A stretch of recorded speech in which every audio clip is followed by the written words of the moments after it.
Welcome back to this very special session, the induction ceremony. I welcome you back from the break. This is the first time we haven't had to encourage people to come back. So everyone still talking, we'll assess 10,000 shillings per word. And that will go to the Academy's Development Fund.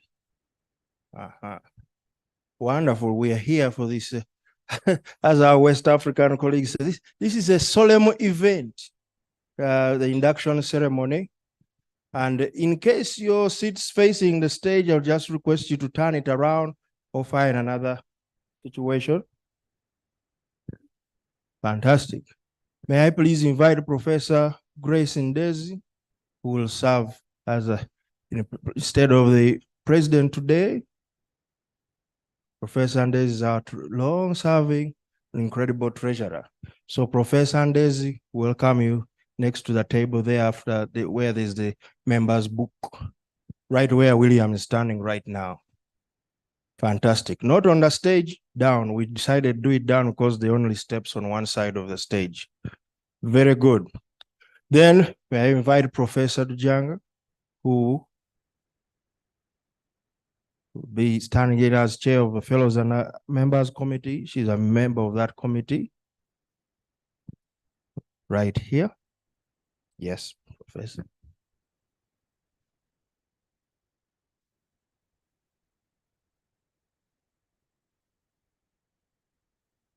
So we are going to start with the fellows, the inductees that are online. There are 3 of them. Yasin, I hope the system is working.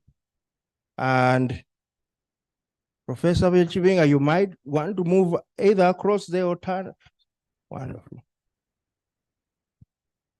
And then for those who are present in the room, we will request you to stand right where the gentleman with the camera is standing right now when you're called up, and we're going to call up by, sections. You'll be called up, and then your nominator or seconder will introduce you, or someone else, another fellow who didn't nominate or second you, but in case the 2 are away. So Louis, please, since everyone knows you, please stand where I requested those inductees to stand. Further to my left, right there where Louis is standing. Then when you sign in the members register, you'll go down by the projector here so that you don't cut through the presentation. I know I'll have to repeat that word a few times. So at this point, I hand over to the chair. Thank you very much. Colleagues, I welcome you to this session, which is actually very important for today. And I'm sure there are members who are really looking forward to this particular time. So I welcome you back to the room. And in particular, I would like to welcome the president, Dr. Ndezi. Susan? Dr. Susan Ndezi. Grace. Oh, Grace. Sorry, Grace. I welcome you to this occasion, and we are going to have our function, and I'm sure many people are waiting. They will hear from you when that time comes. Now, I want also in a special way to welcome the candidates, the nominees to this function. I'm sure you are eagerly waiting. I remember yesterday some people wanted to be called UNAS, but we told them, no, not yet, until the time comes. So I'm sure you are waiting very eagerly for this particular time. Now, briefly, I just want to let you know how the process went very briefly in nominating, getting these nominees. We usually have a fellow who nominates somebody who feels that this person is a good scientist and will be a good fellow. Then we have also another fellow who has to second that person. And then they are asked to present all the requirements as they are given, and they present them to the academy. Then the academy has got these committees, the vetting committees, and they go through a rigorous process in order to look at all their papers to see whether these people qualify. And this is what happened. And the number of people who are here all went through that. And up to that time, they qualified, and that's why they're here. And so we are ready. We shall be ready to hear from them and to see them sign and take their oath. And then that's when they will be fellows, and they can use that title, UNAS, after that. So at this particular moment, let me ask the president to say a word or two.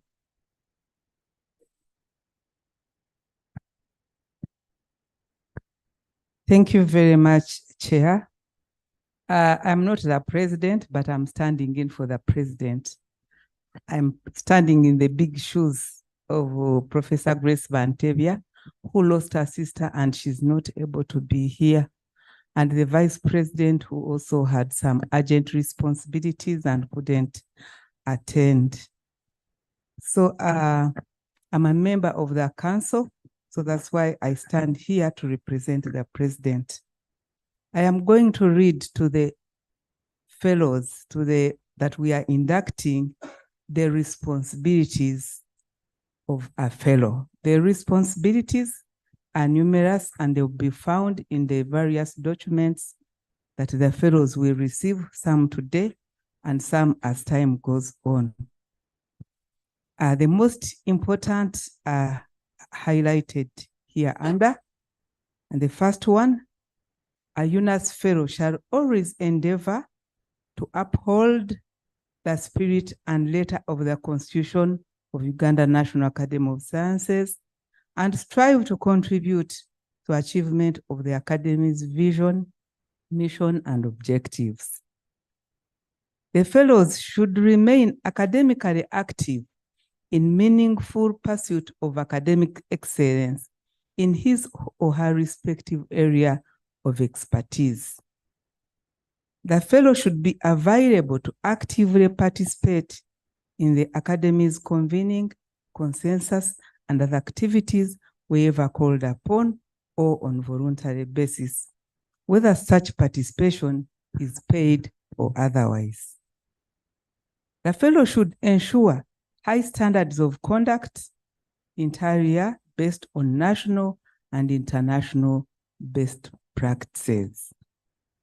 The fellow should foster good relationship among members and fellows of the academy, the general scientific community, and the general public.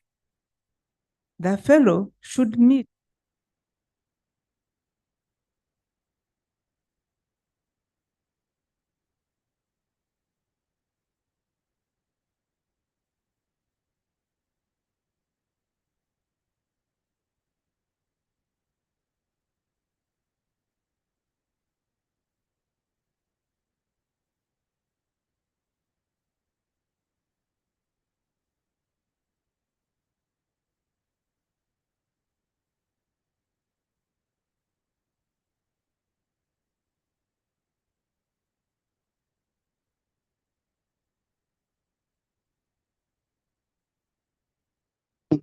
disrepute or prejudice the good name or interest of the academy.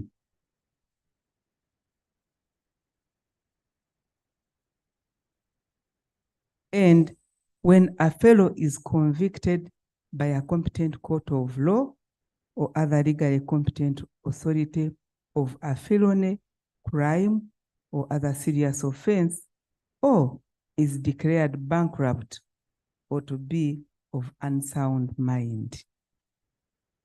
So those are the responsibilities of the fellow, and the situation under which a fellow may lose their membership. Over to you, Madam Chairperson. Thank you. Thank you very much, Madam President, for that. And I hope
I would like to present to you, Madam President, the fellow, Professor Tobias F. Rinke, of Health and Medical Sciences.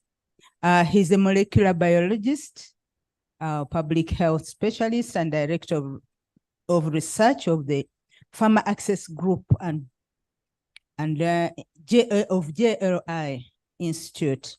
Tobias stimulates multidisciplinary implementation and evaluation research along the agenda of pharma access.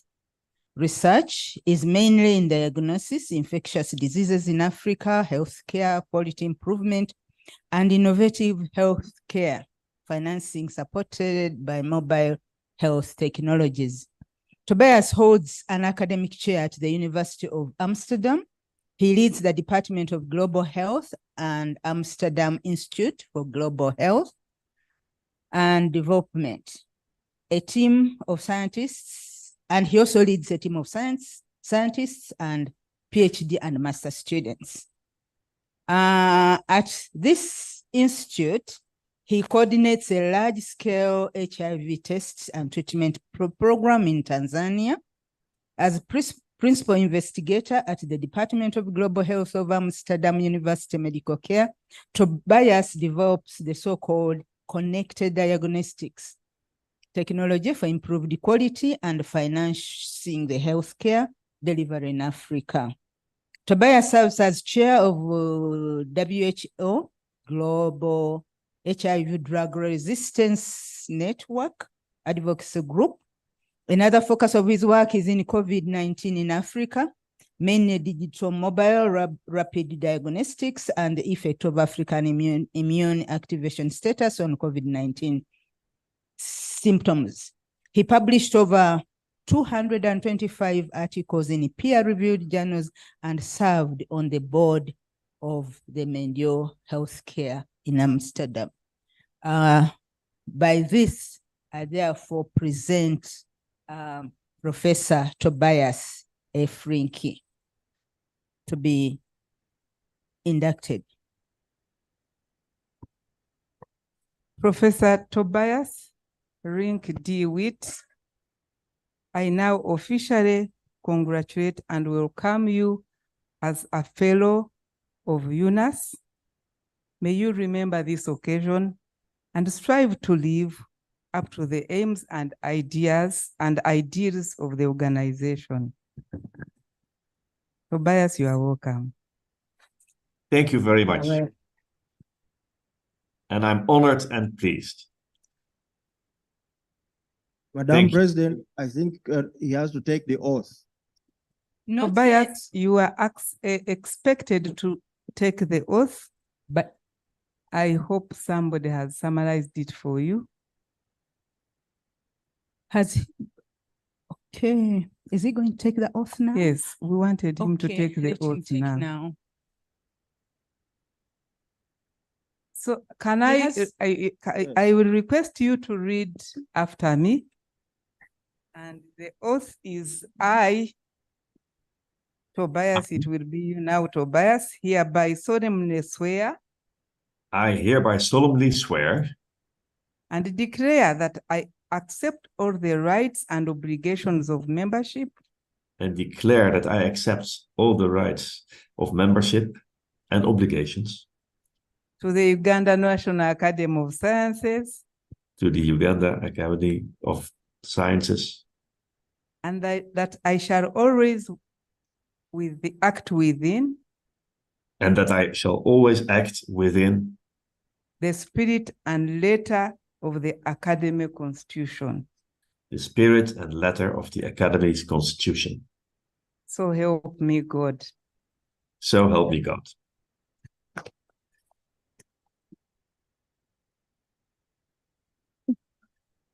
Very nice. Tobias, congratulations. You are welcome to the Academy.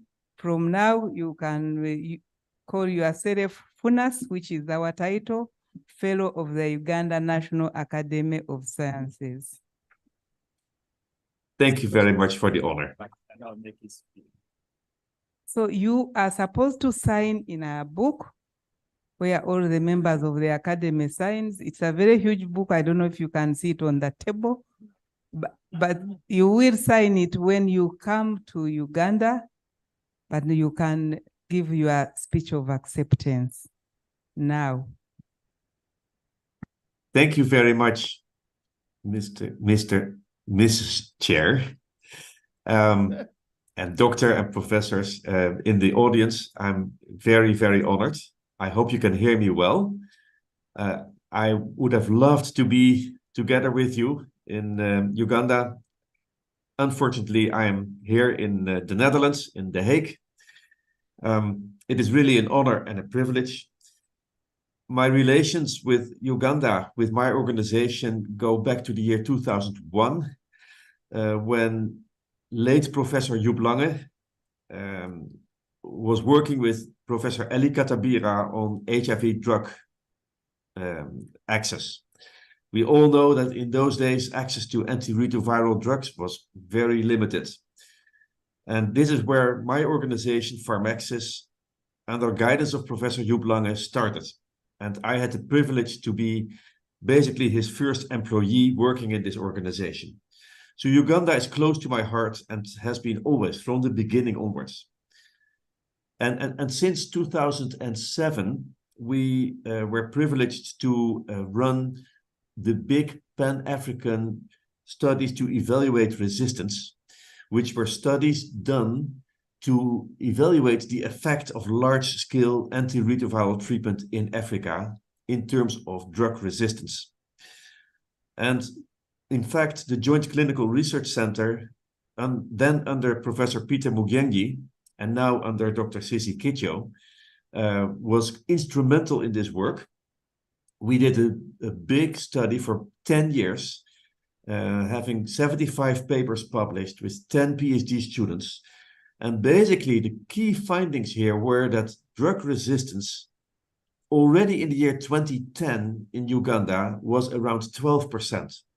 This was extremely high as compared to any other African country. And the reason for that was that Uganda was historically extremely proactive in antiretroviral treatment under leadership of champions like Professor Elly Katabira and Professor Peter Mugenyi. That meant that Uganda was already using monotherapy and even duotherapy and doing clinical trials before triple therapy became available in 1996. And Professor Tobias, please give your acceptance, and then.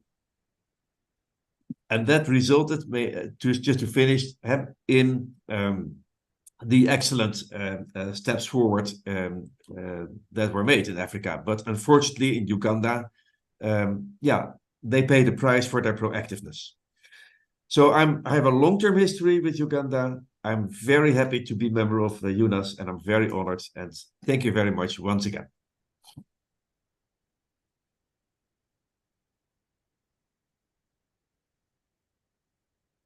Thank you, The next person we are going to call is also online.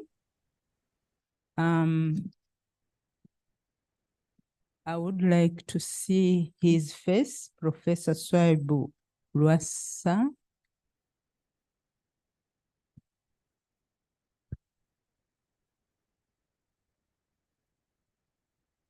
Yeah. Prof. Swaibu Lwasa. Madam President, I would like to present Professor Swaibu Lwasa. It looks like his nominators are not here, so I'm going to stand in for them. Madam President, I would like to present Professor Swaibu Lwasa of Social Sciences. He's a principal researcher on adaptation, governance, and transformation at the Global Center on Adaptation. Swaibu has over 22 years of experience in university teaching and research as a professor of urban sustainability at Makerere University, Uganda. He has worked extensively on interdisciplinary research projects focused on African cities, but also in South Asia. His publications include urban mitigations of and adaptation to climate change, urban environmental management, spatial planning, disaster risk reduction, and urban sustainability. Swaibu is a coordinating lead author of the IPC WG3 chapter 8, and lead author for the IPC Spatial Land and Climate Change Report. He is the past chair of the Interdisciplinary Research Program on Integrated Research on Disaster Risk. I present to you Professor Swaibu Lwasa. Thank you, Chair. Professor Swaibu Lwasa, I now officially congratulate and welcome you as a new fellow of UNAS. May you remember this occasion and strive to live up to the aims and ideals of this organization. Professor Swaibu Lwasa, you can now take the oath. Thank you very much, Madam President. I, Swaibu Lwasa, hereby solemnly swear and declare that I accept all the rights and obligations of membership to the Uganda National Academy of Sciences, and that I shall always act within the spirit and letter of the Academy Constitution. So help us God.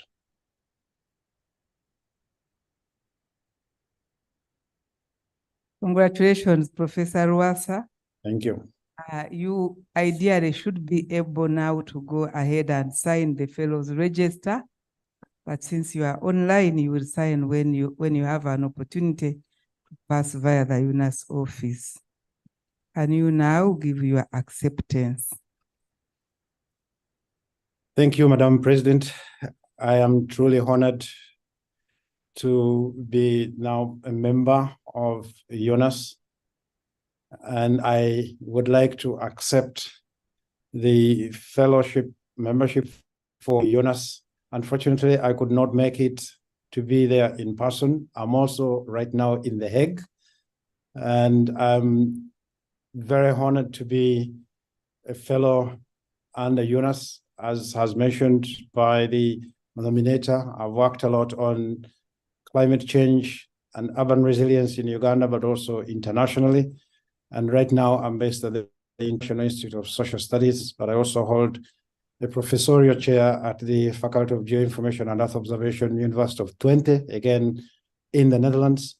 So I hope to continue in this role as a fellow to make science for Uganda to be useful, usable, and used. Thank you very much, Madam President.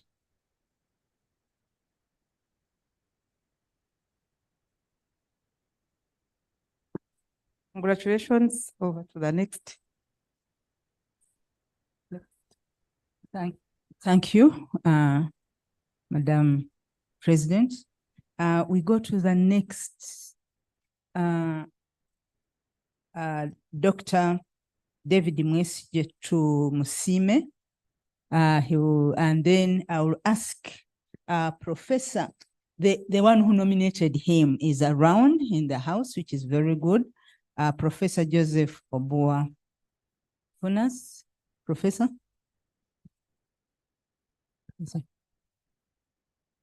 Yeah, but. So Professor, can you present your candidate? Yes. Thank you.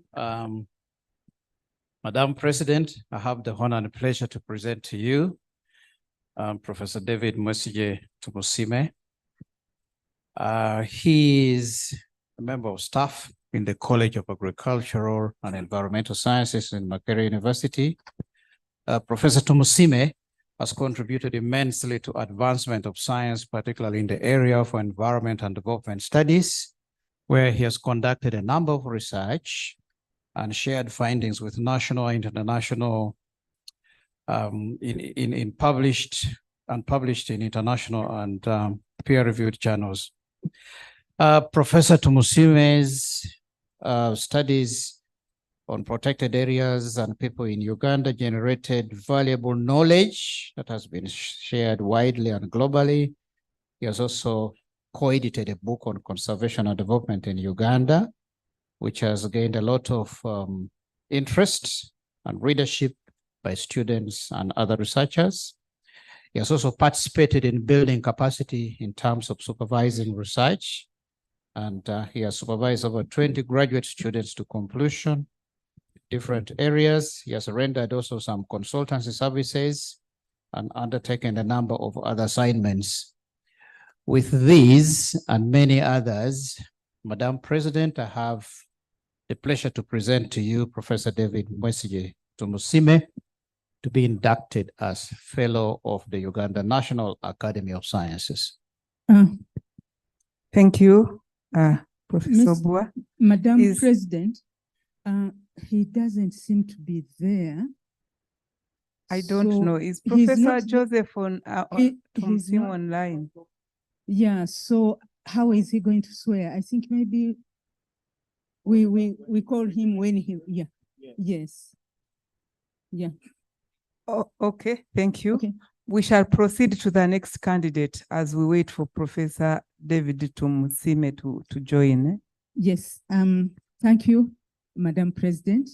I would like to call the following to come and stand in front here, and then their nominators will present them. When we have Professor Damali Nakanjako,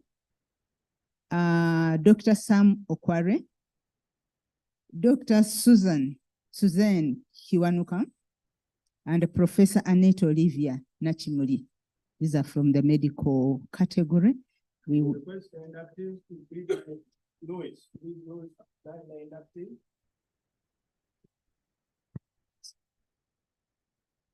And then we shall have one by one being presented by the nominator. Now that you are all there, we shall start with the nominator for Professor Damali Nakanjako. I think this is Dr. Allen Kabageni. Where's yes.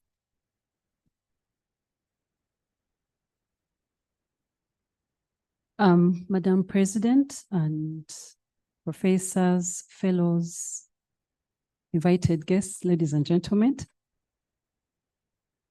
I am honored to present Professor Damali Nakanjako, a professor of medicine and principal of the College of Health Sciences, and an immediate past dean of the School of Medicine at Makerere University.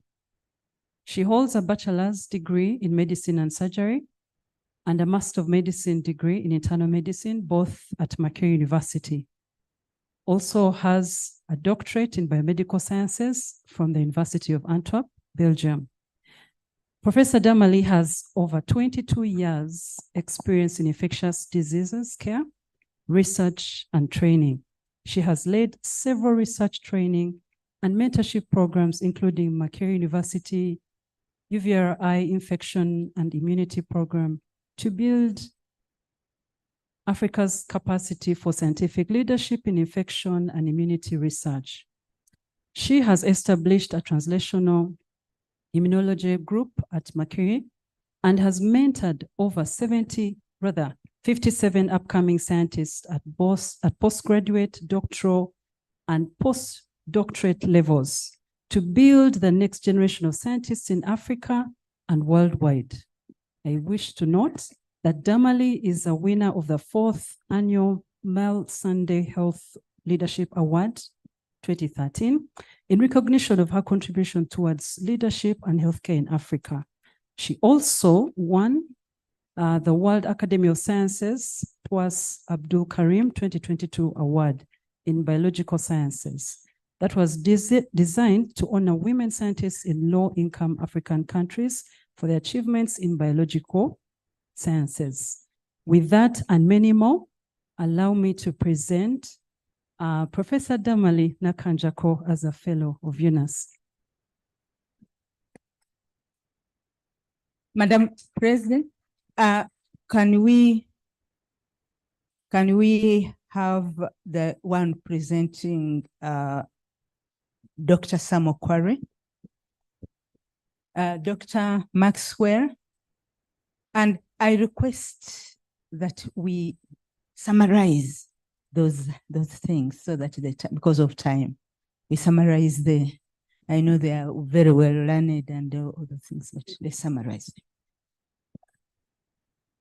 Madam President, I have the singular honor and pleasure to present to you Dr. Sam Okware Ikwaras, who is a medical doctor and a public health specialist. He attained his education at Makerere University in the United States of America and a Doctor of Philosophy at the University of Bergen in Norway in emerging infections. He is currently serving as the Director General of National Health Research Organization and also serves as a Professor of Public Health and Epidemiology, postgraduate university students. Dr. Okware is well known for his pioneering work and research on HIV/AIDS and re-emerging infections. When SLIM emerged in Raqqa in the 1980s, the disease wiped out countless patients and devastated many families. It was a death sentence and it brought a lot of despair. Dr. Okware led pioneering research in HIV/AIDS and prevention. His work led to the discovery of heterosexual transmission of HIV, and that evidence led to the establishment of the National AIDS Control Program in Uganda and the region. Dr. Okware was the manager and head of this program. The Africa region adopted a national ABC strategy and became international standard for HIV prevention and the control and care. This initiative led to the first ever drastic decline of HIV/AIDS infection in Uganda. Dr. Okware has held several critical positions for disease control and Minister of Health. During the Ebola outbreak in Gulu, which devastated the health working fraternities, Dr. Okware led efforts and successfully contained the highly fatal disease. Dr. Okware has considerable exposure internationally and nationally. He works as a consultant and he has developed many programs in Africa, America, and Asia. He was a founding member of the International AIDS Society and the International AIDS Conference on AIDS and Sexually Transmitted Diseases in Africa. He's currently serving as a member of Board of Governors for the European Developing Countries Clinical Trials Program. He's an editor of many books. He has contributed and also now editing a new reference book book on HIV treatment and development due for publication in December this year. He has received several awards for his outstanding contribution to the fights of against AIDS and Ebola, including that of Parliament and the national echelons. He has a passion for research on HIV and AIDS and emerging infection. Madam Chair, Madam President, I present to you Dr. Kware for induction as a fellow. Thank you. Thank you. Thank you very much. Madam President, I would like to call the nominator of Dr. Suzanne Kiwanuka. It seems the nominator is not around, so I'm going to present Dr. Suzanne Kiwanuka to you for confirmation. Dr. Suzanne Kiwanuka is a health medical scientist. She's from Public Health Systems and Policy.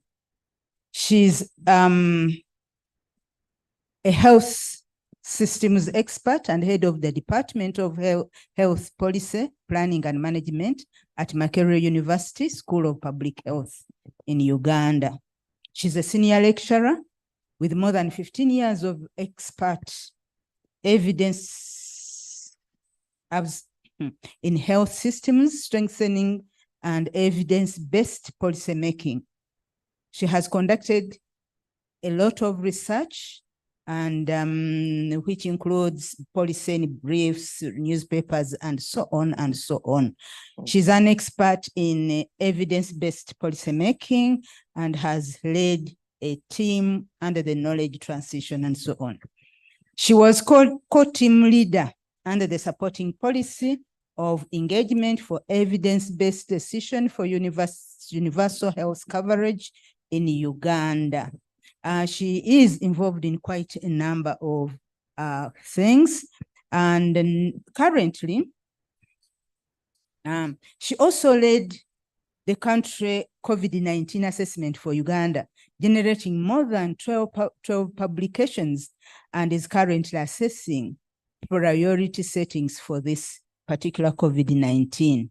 She's also assessing DHIS2 utility and sustainability in Uganda and effectiveness of its surveillance system for vaccine preventable diseases in Uganda. I present Dr. Suzanne Kiwanuka.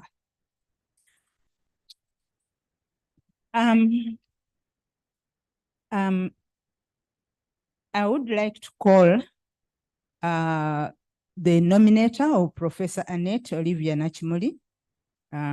Again, Dr. Allen Kabageni. Thank you. Madam President, once again, I am honored also to present to you Professor Nachimuli.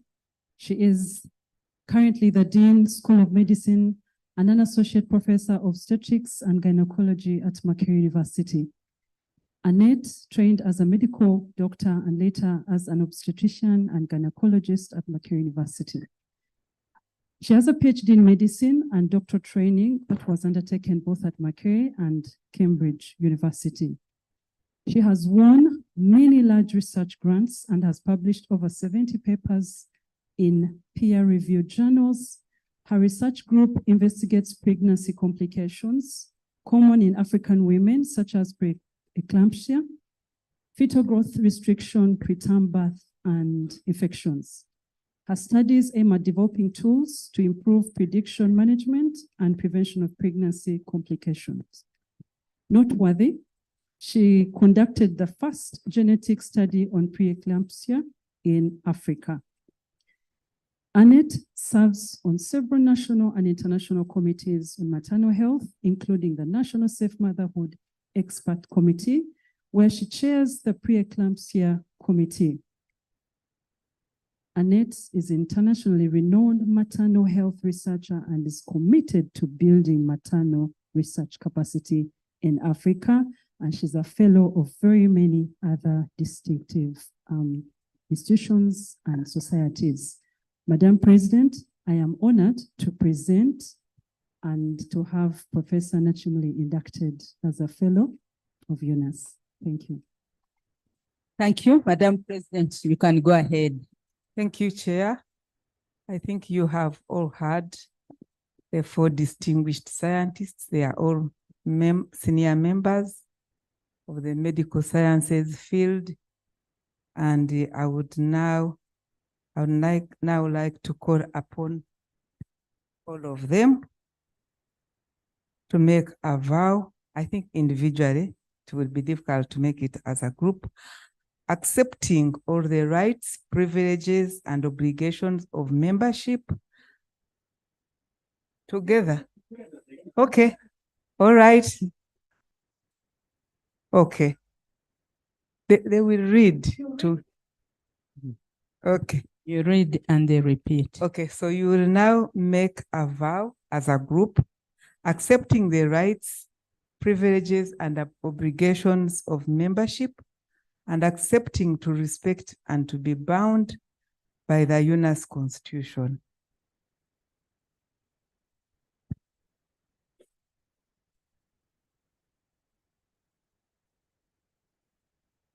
So they seem to each have a copy. So you can read together. Start now. I have to.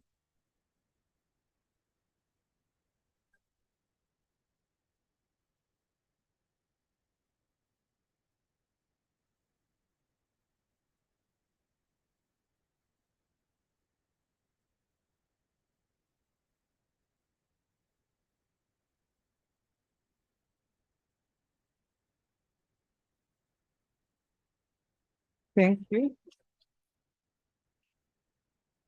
Thank you. I think we could hear each one individually, your voices. Can you please go ahead and sign the register for the fellows?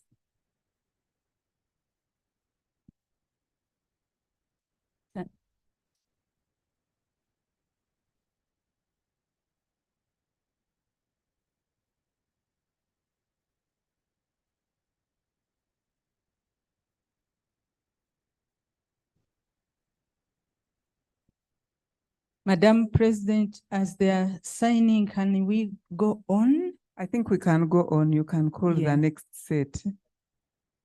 Oh, They haven't given their oath. Yeah. They haven't they have to given their shake the oath. hand. Okay, okay, They okay. have to give their oath. Okay. They have to take the oath of allegiance.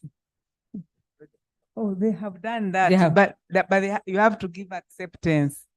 They will come and shake your hand and say something.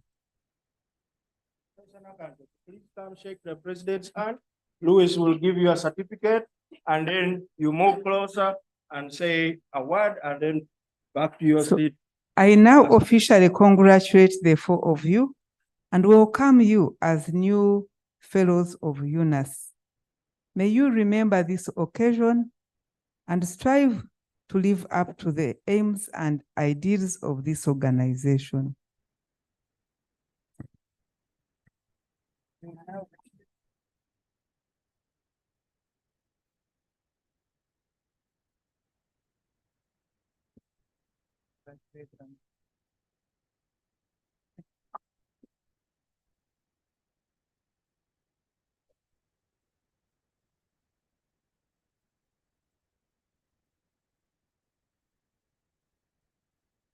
Can you give your acceptance?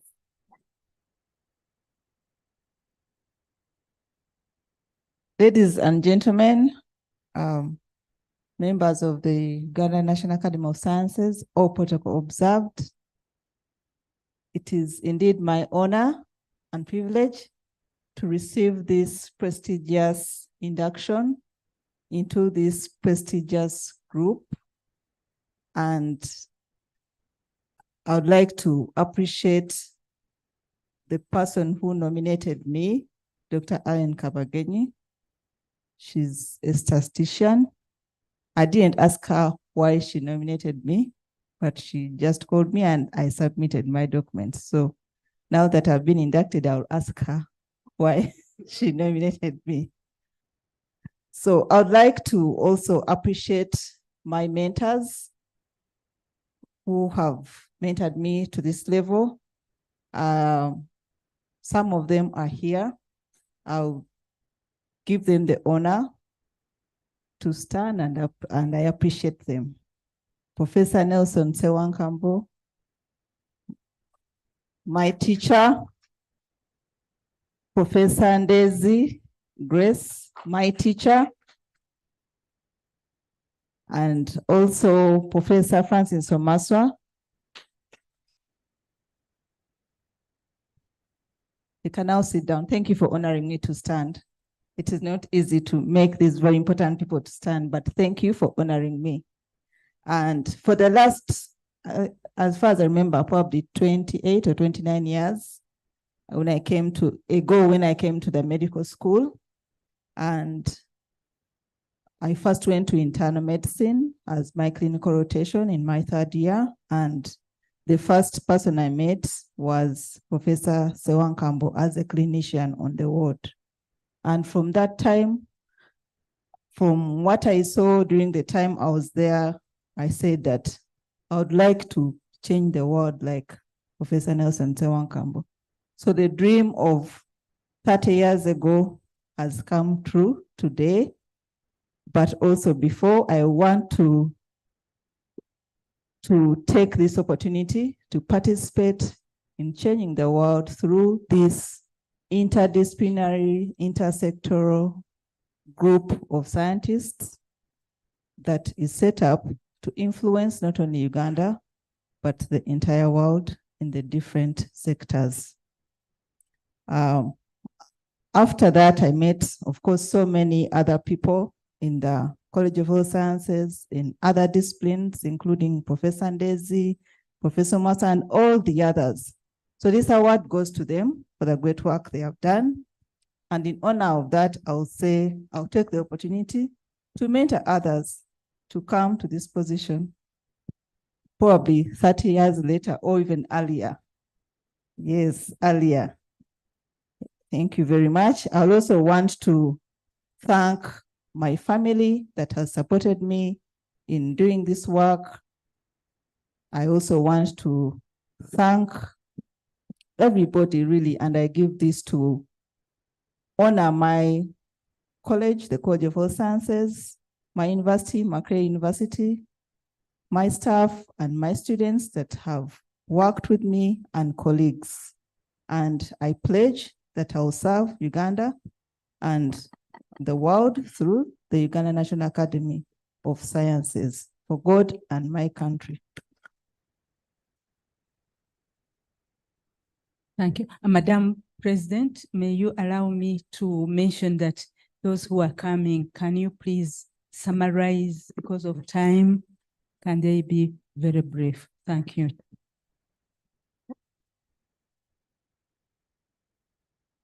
I now officially congratulate and welcome you to the Uganda National Academy of Sciences and congratulate you. Thank you very much, Chairperson. Friends, ladies and gentlemen, I thank the Academy for the award, and I really thank them for recognizing the pioneering work which I did during the early years of the outbreak of SLIM. I think before I say a word or two additional words, I have to make some small reference to my community, small village where I was raised, where I was mentored, and also where I was really catapulted into the world of medicine.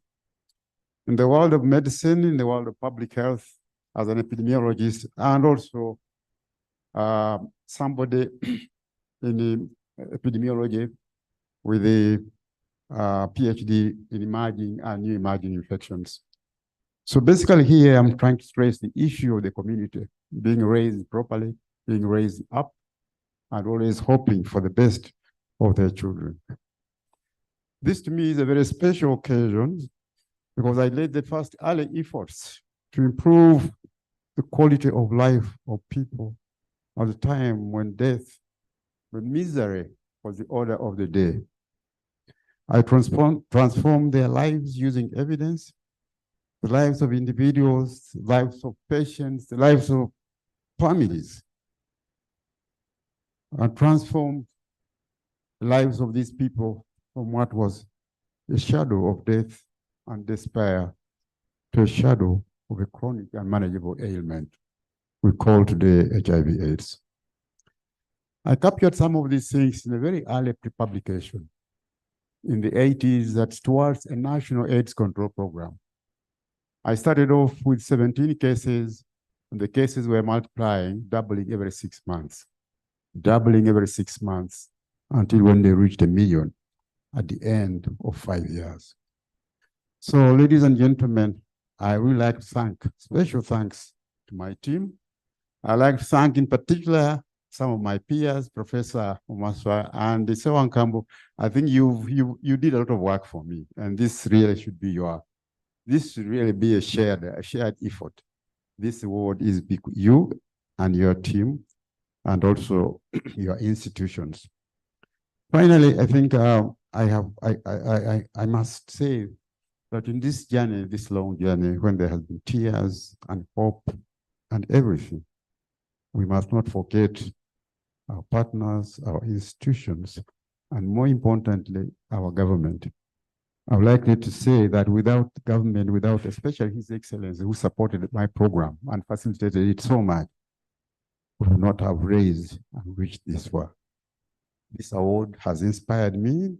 The inspiration is to do more, to save more lives, to serve, and to expand my efforts to my community and those of my neighbors. I thank you. Congratulations, Dr. Sam Ukware. From today, you can now use the title FUNAS, F-U-N-A-S.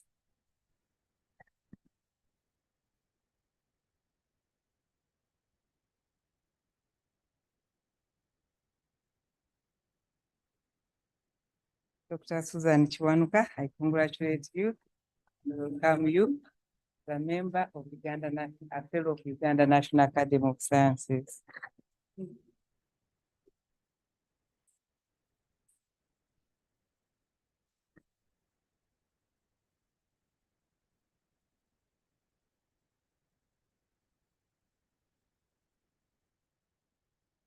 Ladies and gentlemen, distinguished guests, for me it's an honor to stand among such highly distinguished scientists. And my first vote of thanks is to the people who nominated me, but also the committee which felt I was worthy of this award. I am grateful. I come with two passions. One is systems strengthening, and the other one is the use of evidence to do so. And in the course of my scientific pursuits, I have learned that the two are inextricably linked. Most of the time in the health sector, we think of the health system, forgetting that it is a system within multiple systems. And for me, one of the strengths of UNAS is the fact that it brings together multidisciplinary teams from all walks of life to contribute to the generation and the use of evidence, to the generation of evidence that can actually be used, not just usable. So I think I'm in good company, and I look forward to working with each one of you to ensure that the country, the region, and beyond gets the best evidence to strengthen these systems, whether they be agricultural, water and sanitation, because everything ultimately links to development, and health cannot be separated from development. Thank you very much for honoring me, and I vow to contribute in whichever way you deem fit. Thank you. Congratulations, Susan. From now on, you are allowed to use the title FUNAS against your names. Congratulations.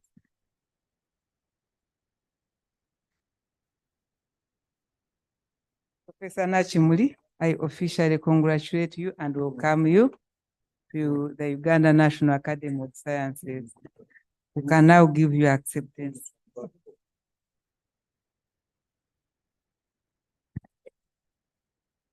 Uh, Good afternoon, all distinguished fellows and visitors. It's an honor and privilege to be considered worthy to become a fellow of this college, of this academy.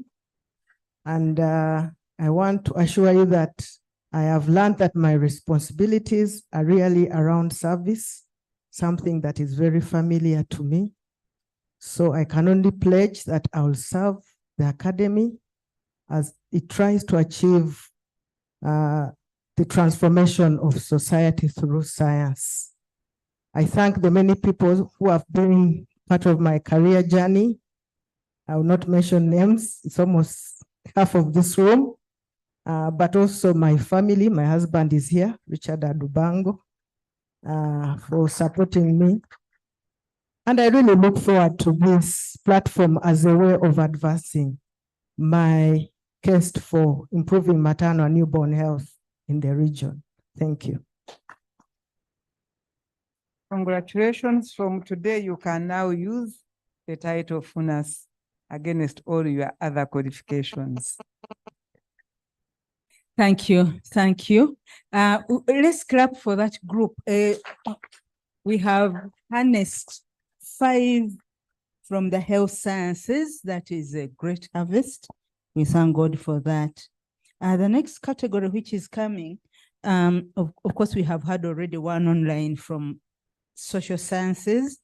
And the second one, whom I will not, because the one to call him was supposed to be the president, but I will not let the president do that. I will do it on her behalf. So I'm going to call Dr. Joseph Rujumbura of Social Sciences. Madam Chair, can you allow me to introduce Dr. Joseph Rujumba?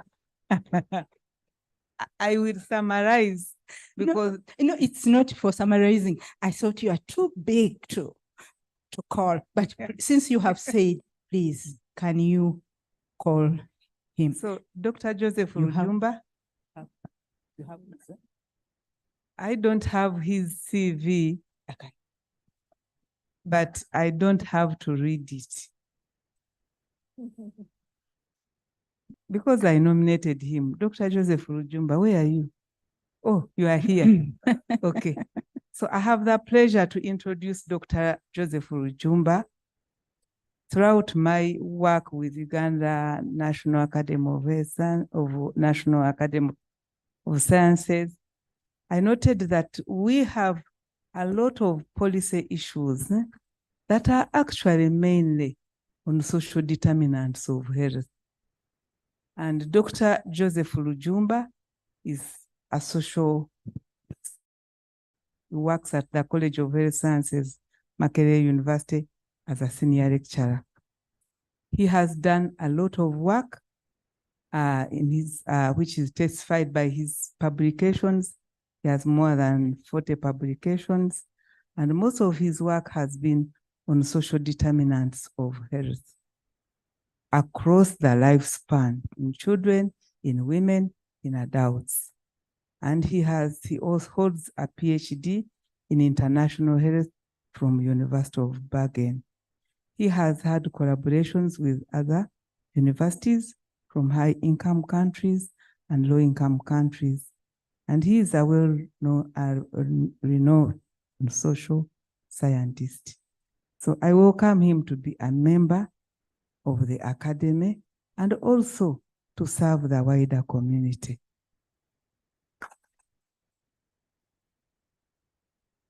You can go ahead.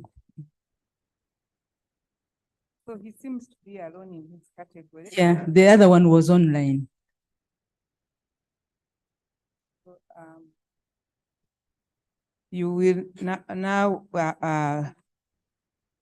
make a vow accepting all the rights, privileges, and obligations of membership, and accepting to respect and to be bound by the UNAS Constitution.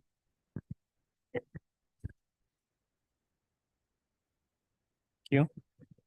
I, Joseph Rujumba, hereby solemnly swear and declare that I accept all the rights and obligations of membership to the Uganda National Academy of Sciences, and that I shall always, within the spirit and letter of the Academy Constitution, so help me God.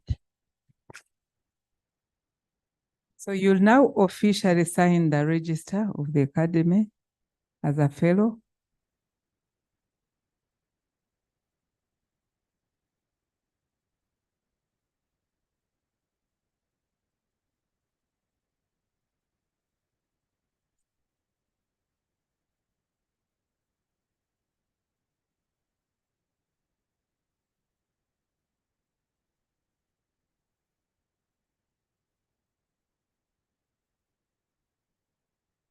So Dr. Joseph Rujumba, I officially welcome you to the Uganda National Academy of Health Sciences. And from today on, you are allowed to use the title of UNAS.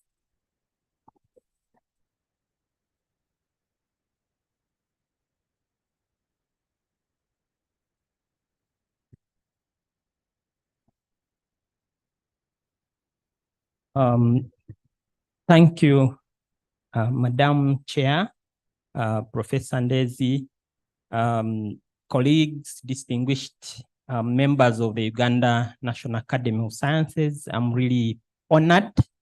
I take this privilege, but also a challenge to continue making a contribution to transform the society in which we live.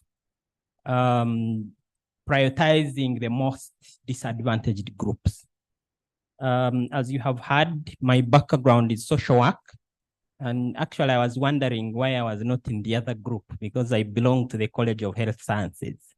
The Principal College of Health Sciences, the Dean School of Medicine. I'm honored to be born with you as fellows of UNAS today. There are many people that I could thank that have contributed a brick to my growth.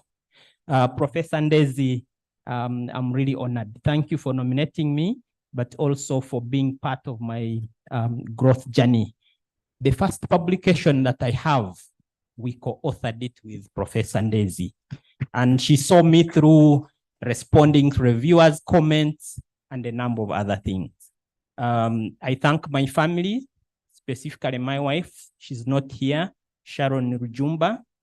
She has been part of all my journey, and to God be the glory. I look forward to adding a brick to the Uganda National Academy of Sciences. Thank you.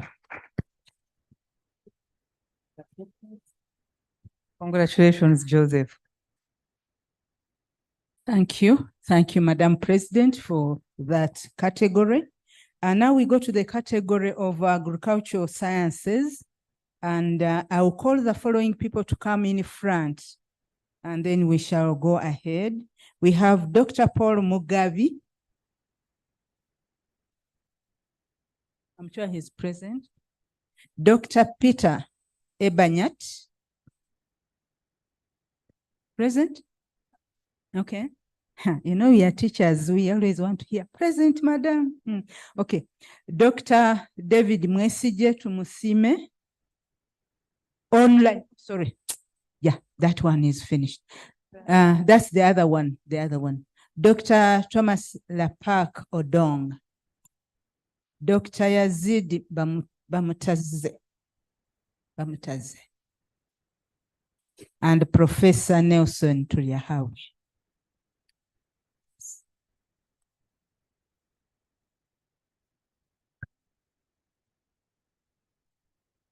Madam President, I present these 5 to you.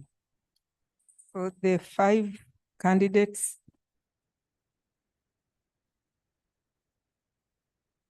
Dr. Paul Mugabi. Dr. Peter Ebanyat. Dr. Thomas Lapak Odong. Dr. Yazid Bamutaze. And Professor Nelson Tuliahawe. Yeah. Madam President, I think I should call the nominator of Dr. Paul Mugabi to present him, Professor Joseph Oboa.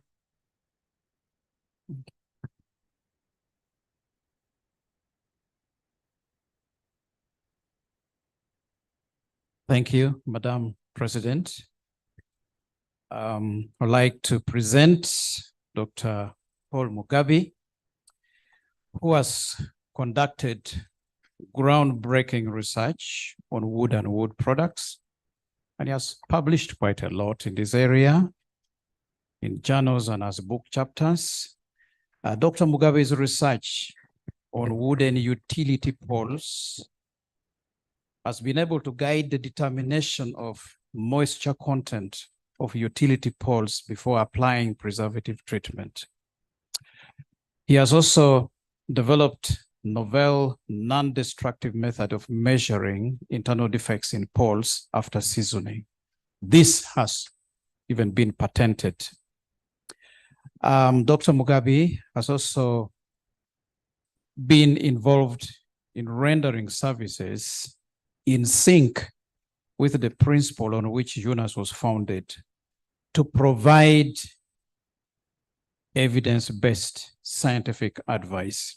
In that context, Dr. Mugabe is the current chair of a technical committee for the East African community for developing standards for wood, timber, and their products in the region. Madam President, I present to you Dr. Paul Mugabe to be inducted as Fellow of UNAS. Thank you very much, Professor Oboa. The next one. I would like to call the nominator of Dr. Thomas Lapaka Odong, Professor Samuel Chamanywa.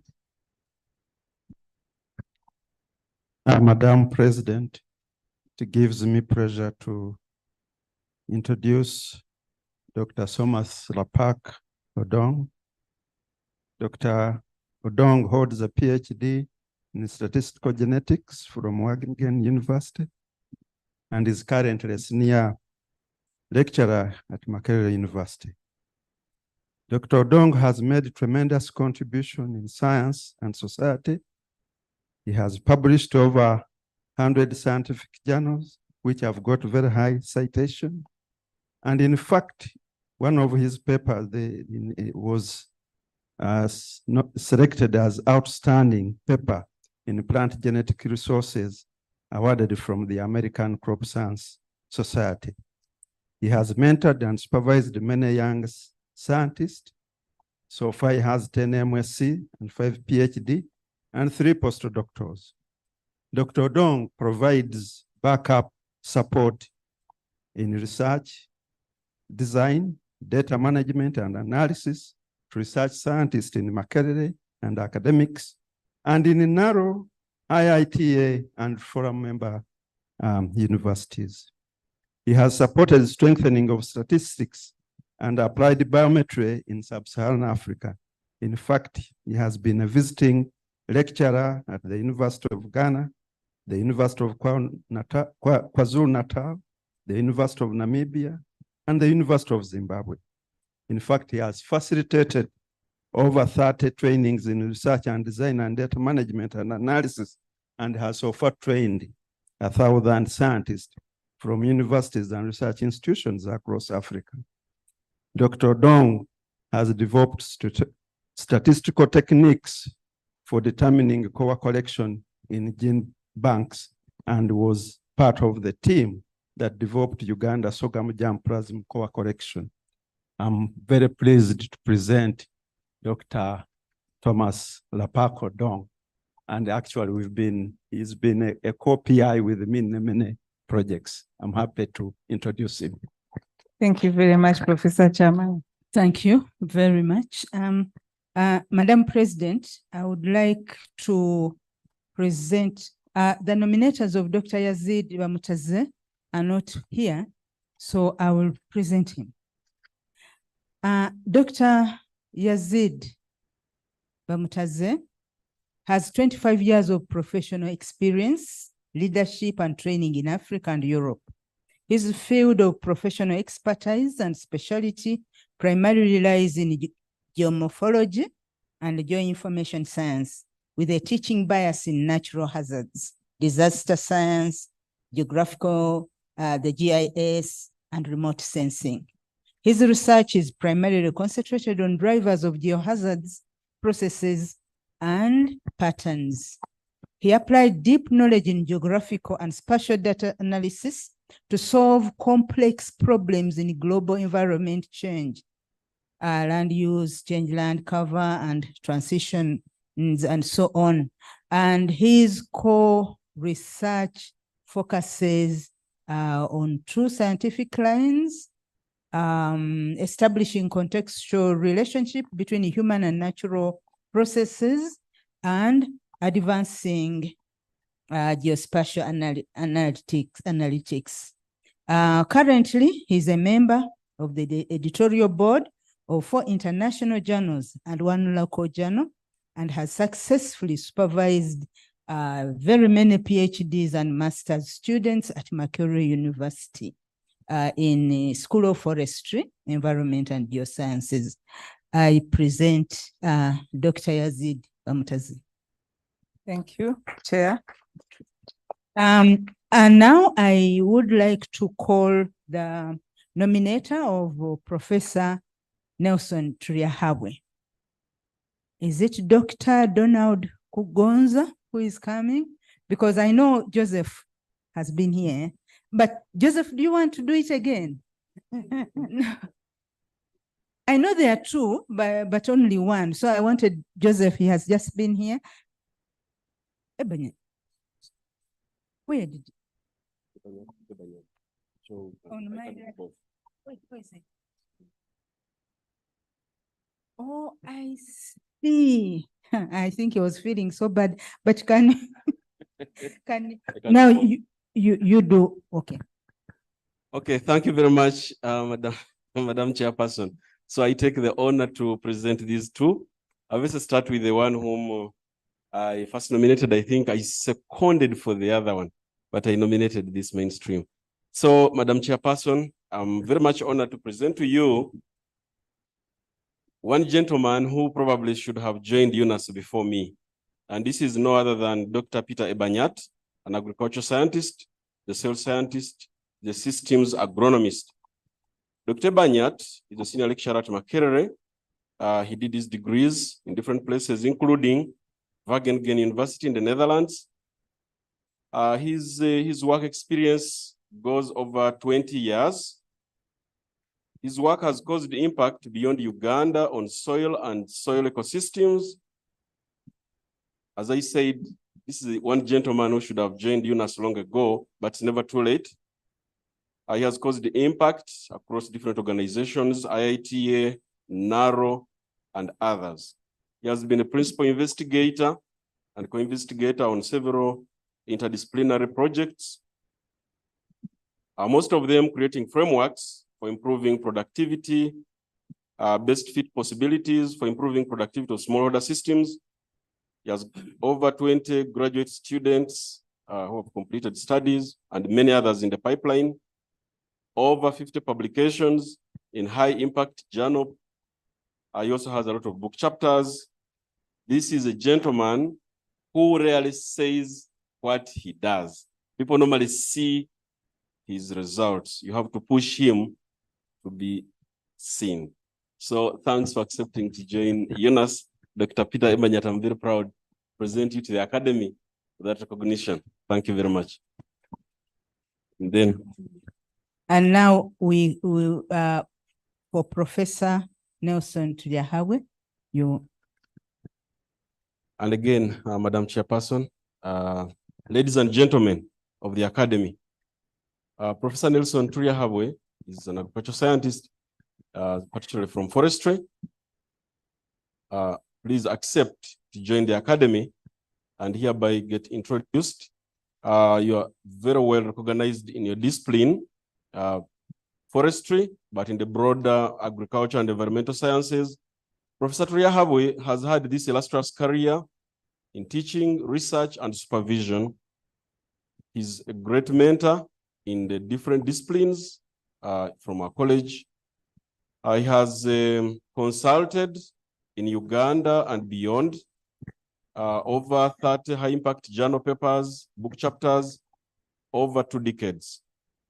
His contribution in these areas, from extension, road development, sustainable resource use, and other allied forestry sciences, including auditing, certification, and so on.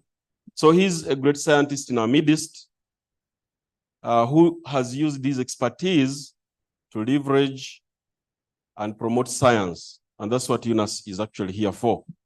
His influence has gone beyond Africa to the US and other parts of the world. You can just see the kind of organizations Professor Triahabwe stands with, IDRC, CIDA, the Swedish CIDA, not a Canadian one, and beyond. So, Madam Chairperson, I'm very much honored to present Professor Triahabwe for recognition at this event and to enable him serve UNAS and beyond.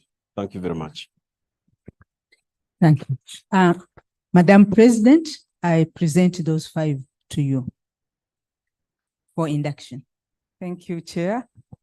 So the 5 distinguished agricultural scientists, I think you are going to occupy a very big gap in UNAS, especially solving the problems of climate change that you had yesterday.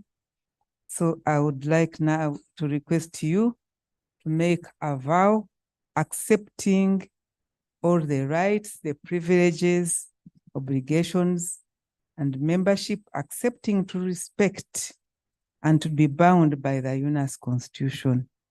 You are going to do it in a group like the previous group did. Can start now.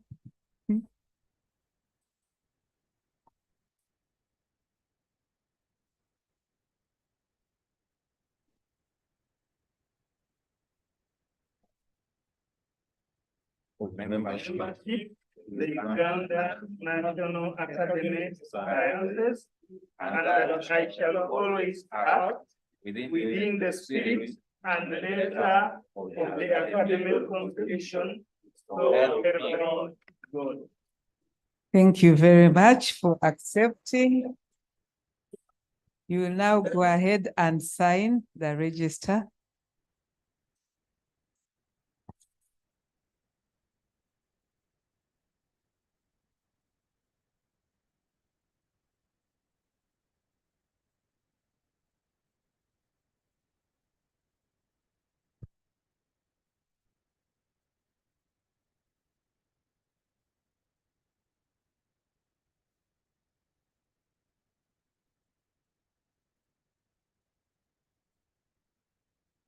I think whoever finishes to sign can come in front.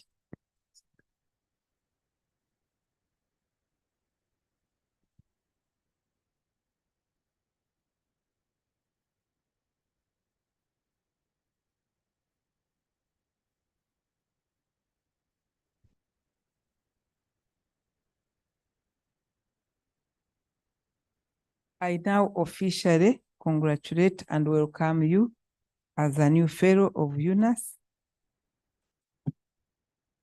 May you remember this occasion and strive to live up to the aims and ideals of this organization. I will now call upon you to give your remarks. Thank you, Madam President. Madam President, the chairperson and fellows of UNAS, it's indeed a privilege to be here. And for me, in some way, I have already received my first benefit of being here by meeting people whose names I've always heard and have never met them, particularly Professor Paul Mugambi, who after leaving the university, people thought it was me, and they kept coming to see me. So right now, at least I can talk to him and be able to see how he got all those people that have been looking for him. Allow me to thank, I have so many people to thank, but I'll just pick out one. Professor Joseph Obua, who incidentally nominated me as well. Like somebody said, I think it was Dr. Rujumba, that they had their first paper with the person who nominated them. This love story is repeated between me and Professor Joseph Obua, who actually taught me how to write scientifically and continues to mentor me. Professor Obua, I really appreciate that work. And for you to speak highly of me and even nominate me. Going forward, there is a lot of work to do, and I'm ready for it. I've taken the oath, and let's move the journey together. I believe with collective effort, since we come from different disciplines, we can actually cause a big impact to society in our country and around the world. Thank you very much. Congratulations, Dr. Mugabe. You can from today call yourself, put your title, using the title of UNAS.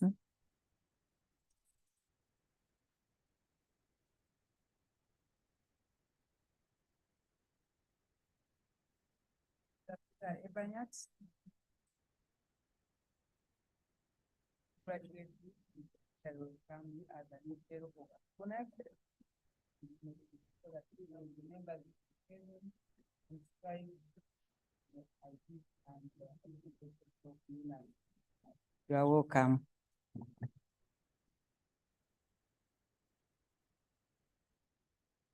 So you may now give your remarks or acceptance speech.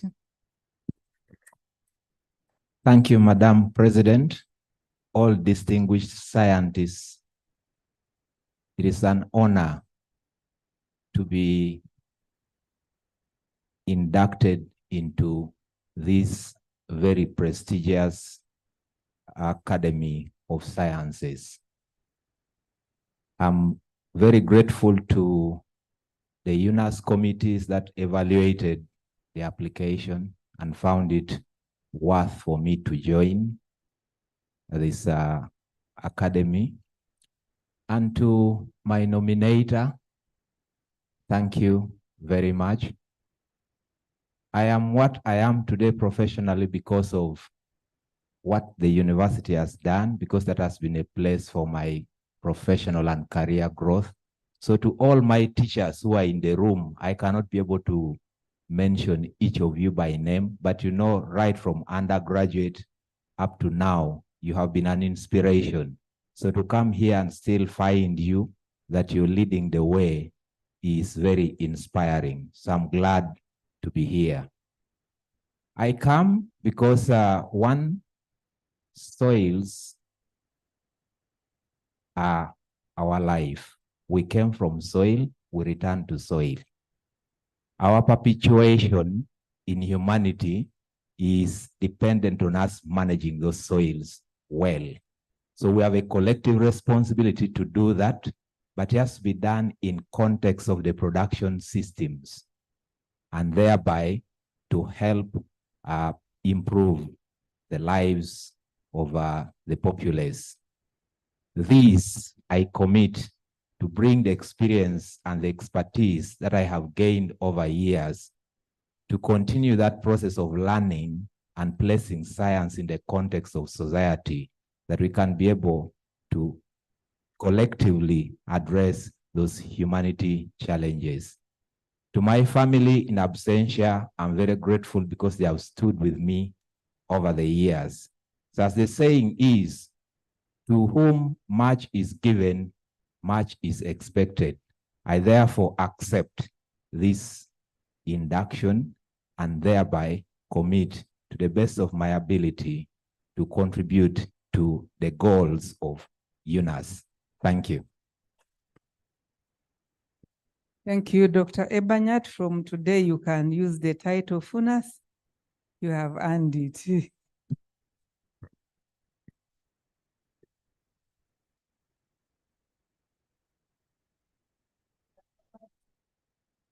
Lapak Ebong, I officially congratulate and welcome you as a new fellow of UNAS. May you remember this occasion and strive to live to the aims and ideas of this organization. You are welcome. You may now go ahead and give your acceptance speech. Madam Chair, Madam President, all the distinguished fellows in this room, I find it's quite overwhelming to me that I'm being inducted today with a man like Dr. Kware, whom I used to listen to his name on radio when I was in primary school.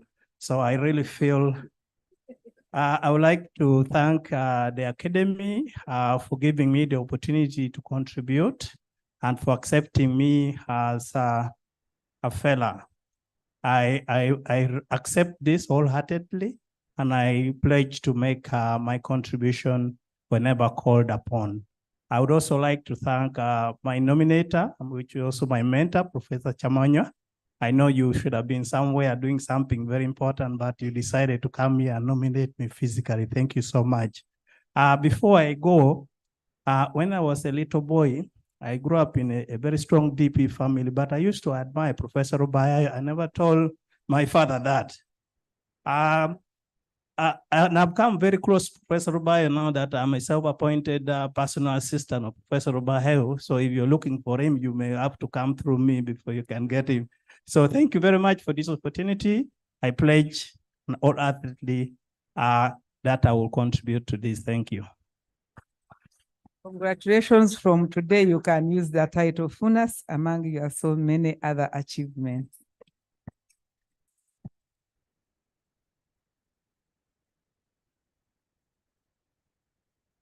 I officially congratulate you and welcome you as a new member of UNAS.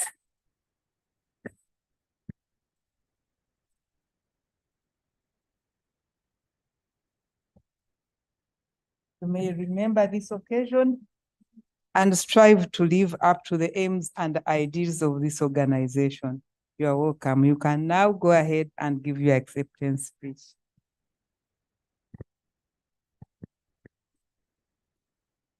Thank you very much. Everyone knows that if you're speaking later, you are always going to repeat what has already been spoken, and the value addition becomes more or less zero. But as a person coming from the College of Agriculture and Environmental Sciences, we talk the business of farming and farmers. And if you're a farmer, you always plant at some time and you always harvest at another time. Looking at the members who are on the list here, I have noted that the College of Agriculture and Environmental Sciences indeed has a bumper harvest. We are 6 if you are very strict on the numbers, but if you also add Soibluasa, who just left a few years ago, then we speak about a number of 7. What does it mean? There are people who have worked very tirelessly, to set up the College of Agriculture and Environmental Sciences. And I want, first of all, to pay tribute to them. I see Professor Chamanyo here. I have seen Professor Rubaihayo, where has he gone? There. I see Professor Obua seated here. And let me also mention that as a person who is a geographer, I started teaching as a teaching assistant in the former Faculty of Arts. By then, the dean was Professor Ndolerire here. In 2011, we crossed just as a single department. In geography, we talk about a jack of all trades and masters of none in whatever way you want to use that. And we went the other side of agriculture, and Professor Chamanywa was then the one in charge he accepted us. I left geography the other side as an assistant lecturer. College of Agriculture has nurtured me up to the rank of professor right now. So I want to be thankful to those who are here and all those who have seen me through that. Now, for the last 1.5 days, we have been talking about climate change and all those issues. It is domiciled in the College of Agriculture and Environmental Sciences. But we all know that the climate change crisis or justice cannot be sorted by only people in geography. Those who participated earlier when IPCC was coming were largely those in meteorology. Right now, it is a wave, it's a fabric, it's interconnected and all that kind of stuff. I take this opportunity to thank all those who came up with the idea of UNAS and those who have nurtured it to this level. It is truly an academy, and we look forward to taking advantages that are there transdisciplinary in order to make a contribution to humanity. I pledge that I will make my contribution individually, and I accept to be a fellow of UNAS. Thank you very much. Congratulations. From today, you can use the title of UNAS among your so many titles. Professor Wamutazi. For the nominators, we are going to make a request again to shorten the introductions and the new fellows to just make a 1-minute acceptance as well.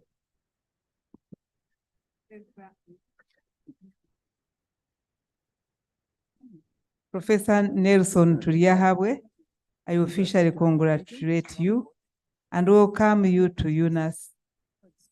And from today, you live up to the ideals and obligations of our organization, Uganda National Academy of Sciences.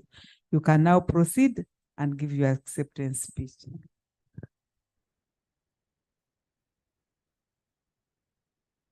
Okay, thank you, Chair and Madam President. All the distinguished guests and fellows, ladies and gentlemen, to me, what a joy. To me, I stand here. I feel honored to be inducted a fellow under Uganda National Academy of Sciences. This is a great honor to me. And to this, I give glory to God for being inducted under UNAS. There are many people whom I would like to appreciate in this journey. I would like first to appreciate the people who nominated me, and secondly, Professor Joseph Obua and Professor Donald Kugonza.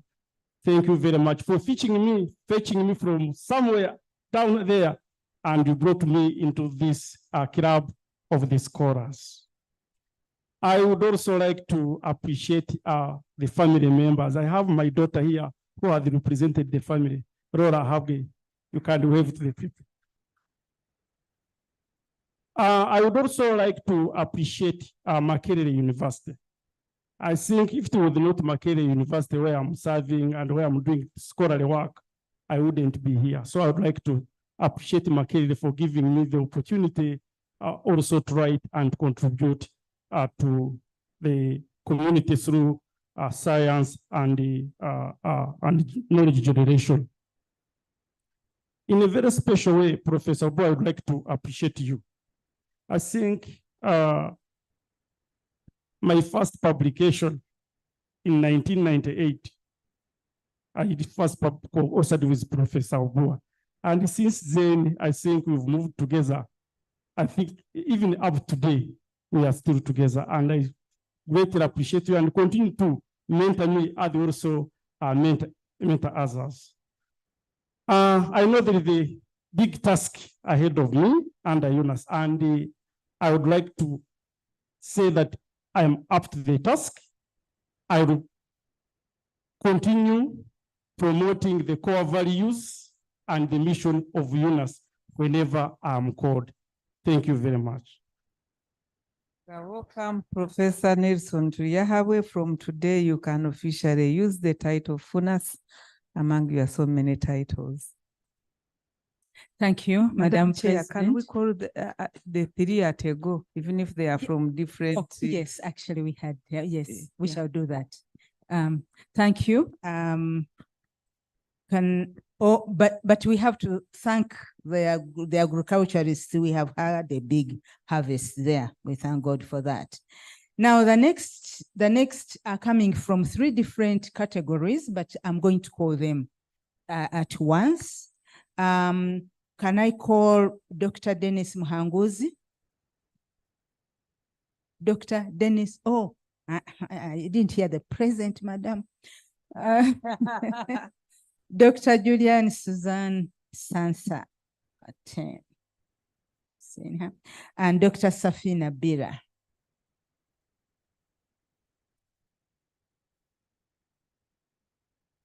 Dr. Muhanguzi, the nominator was not around, is not around, so I'm going to call to present him to you, Madam President. Dr. Dennis Muhanguzi is from Veterinary Sciences, and he's a senior lecturer in molecular epidemiology at the College of Veterinary Medicine, Makerere University. And yes, and he has, of course, he's a doctor, so he has done all those MSCs and BSCs from many universities. So Dr. Dennis described the researches he has done have broadened the understanding of molecular epidemiology of tsetse and kick-borne diseases. Dennis anticipates extending his contribution to science in the broad areas and so on, and his past research efforts have culminated into over 30 peer-reviewed publications, and he has supported over 30 graduate students. Dennis continues to maintain a graduate student-driven research group in molecular and computational biology. Madam President, I present Dennis Muhanguzi. And also the next one, I see that her nominators are not here. Dr. Julian Suzanne Sansa Otim. I have the pleasure to present her to you. I taught her in first year. So I'm glad I'm presenting her. So though I won't say much, you know, because the person who nominated knows much more than me. So that's why I'm just saying briefly what I know. So Dr. Julian Sansa Otim is a resourceful and productive scientist who takes initiative in exceeding objectives. She's a keen researcher, and she's currently a senior lecturer at Makerere University, College of Computing and Information Sciences. And she is so many other things, very many other things, and so on. And she has Dr. Sansa Julian is currently the principal investigator of a 5-year multidisciplinary international research project building an adaptive environment monitoring network with applications in pollinator protection and insect pest, and so on. Yeah. So, Madam President, I present to you Dr. Julian Sansa Otim. The final one I have to present. I'm the one who nominated, so I have to present her, even if I don't read all that much. He has, because I know her so well, Dr. Bira Safina. She is an associate professor at the Department of Physics, Bustema University. Physics, because I'm the one, I'm not bragging, I'm the one who taught her the physics. So she was even under my care when she was doing masters.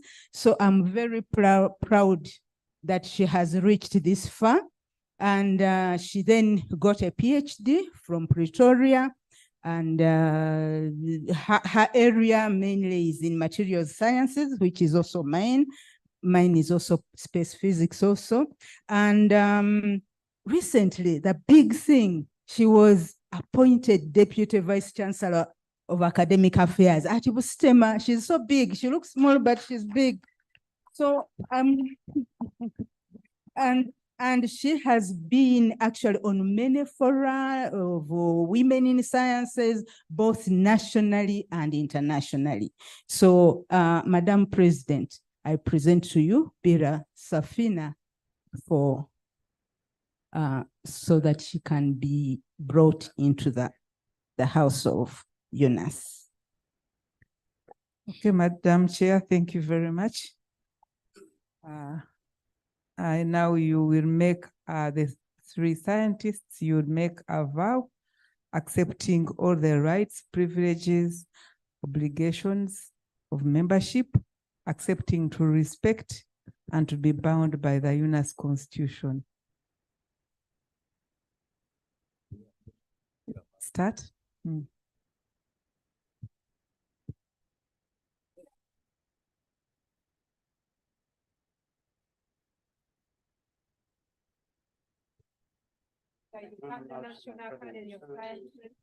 That I shall always act within the spirit and letter of the Academy Constitution.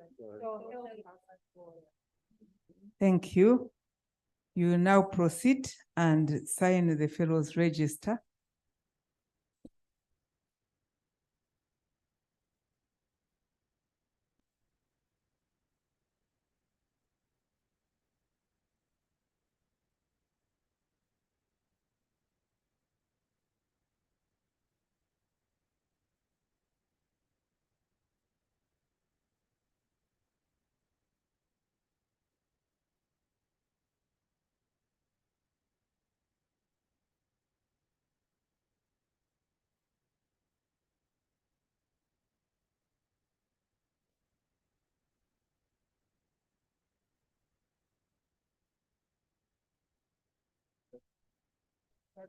Dr. Dennis Muanguzi, I now officially congratulate and welcome you as a new fellow of UNAS. May you remember this occasion and strive to live up to the aims and ideals of this organization. You are very welcome. You can now give your acceptance speech. I know we have had many speeches, so I'm going to make it 1 minute. President, you have called me to the fellowship of the Uganda National Academy of Sciences, which I now accept with gratitude. I share this fullness with the very many co-authors that I created the works that this fullness is based on. Those belong to the research group, which I actually lead now, much as it has very many senior scientists, including, say, Professor Mwine, Professor Tuenjere, who probably should have been fullness before myself. I also want to share this, of course, with my mentors, one of them being Professor Enoch Matov, who was my MSc supervisor and was my postdoc mentor twice. Once a postdoc in immunity and infection of trypanosomiasis, and currently we are working on whole genomes of African cattle, as well as investigating trypanotolerance. Thank you very much. You are welcome, Dr. Dennis Muhanguzi. From today, you can start using the title Funas among your so many titles.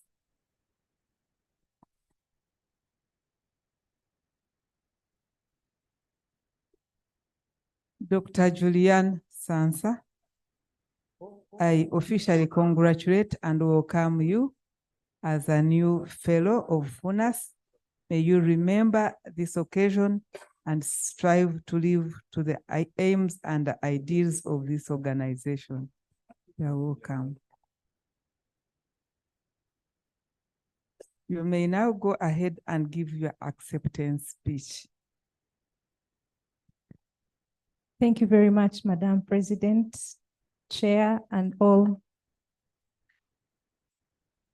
FUNAS fellows of UNAS here. I am also very honored to be honored or to receive this fellowship. My motivation for the research studies that I've undertaken has always been to solve a problem in society.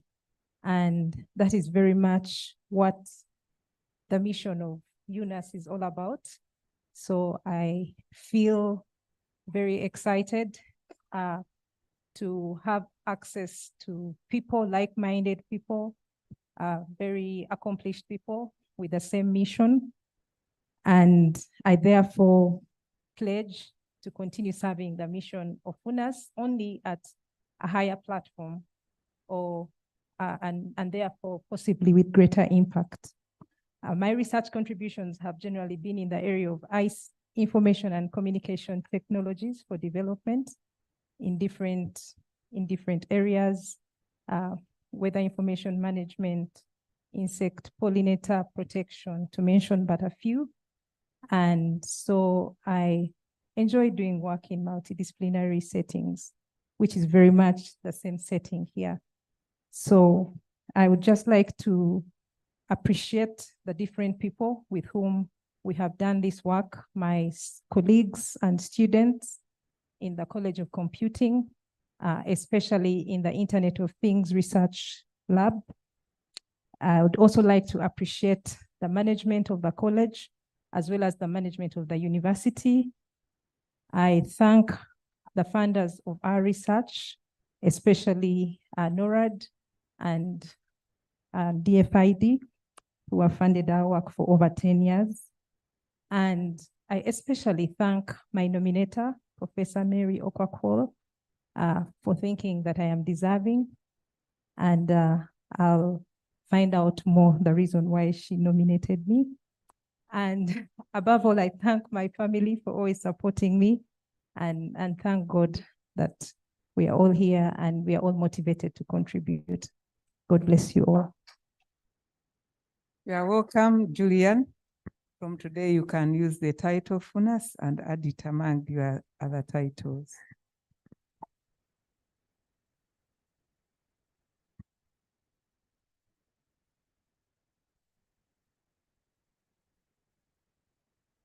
Dr.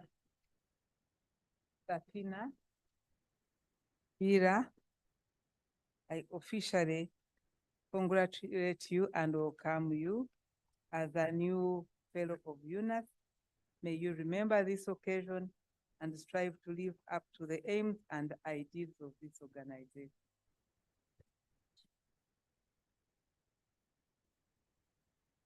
May now give your acceptance speech. Thank you very much, the President and the chairperson of this session. I'm very deeply honored for the nomination, for the election by the council, and for finding me worthy of being here and of being integrated among the Uganda National Academy of Sciences. This is something that even when I entered the room on the first day, and I was wondering, am I really fitting or not? But from the proceeding, from the list, and from the invitations, I found that, and even from the how we have been informed on the vetting process, it gave me an impression that, yes, I think I have made a contribution.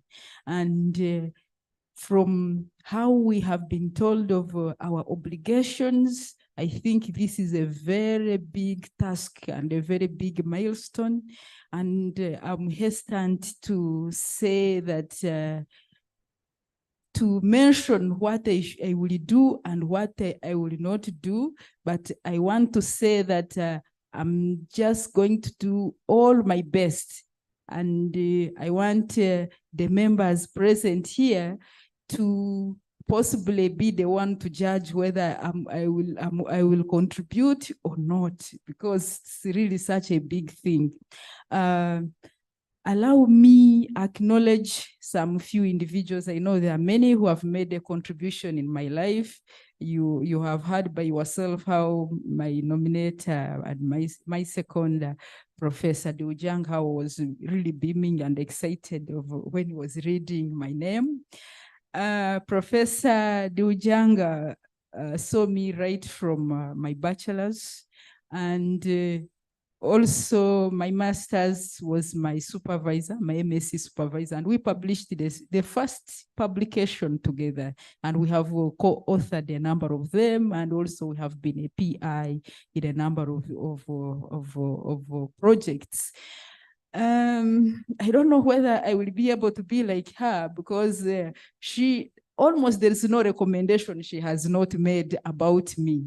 Including the most recent one, which I possibly shouldn't have mentioned. So I really owe you a lot. Yes, possible. I owe a lot to Professor Mero Kwakol. You are aware she worked in STEMA University, our first Vice Chancellor. She mentored me a lot. We also I was a co-PI with her in a number of projects. Professor Paul Wako, who is not here, and he informed me I should send his apologies. I owe him a lot. And a number of you, I can see my first chancellor of STEMA University standing here. Thank you, Professor, for coming. Professor Maswa was the first chancellor of STEMA University. And my university, which mentored me, I entered that university with a bachelor's degree as a teaching assistant in 2007. And I'm now an associate professor. They have given me all the opportunities that I could have. So thank you very much. Allow me accept to be a member of this important organization, Uganda National Academy of Sciences. Thank you very much. From today, you can use the title UNAS among your other titles. So one person called Dr. David Karure Okelo. I'm told he's here. He became a fellow in 2022, but was not available to receive his certificates. Dr. David Okelo, I know we welcomed you. So here is your certificate. Congratulations. Yes. Okay. Okay. So all the members who have been inducted, I would like all of you to come up here for a group photograph for purposes of UNAS and accountability. Somebody has said it. Accountability. No. Online, but she didn't appear. So is Dr. Tumusime or Professor Tumusime online, or he has not appeared? Not yet. So he will receive his certificate next year.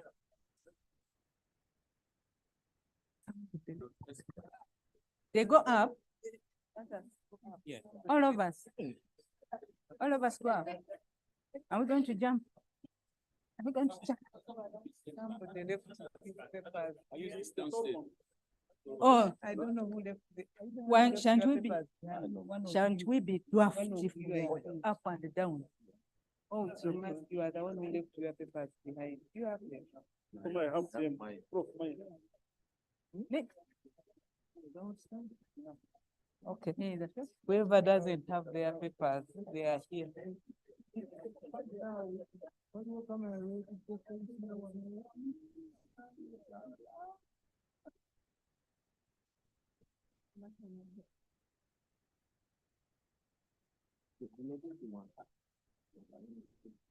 Not yet. So I will invite the past president, Professor Sewankambo, and the past president, Professor Mugambi, to join the team.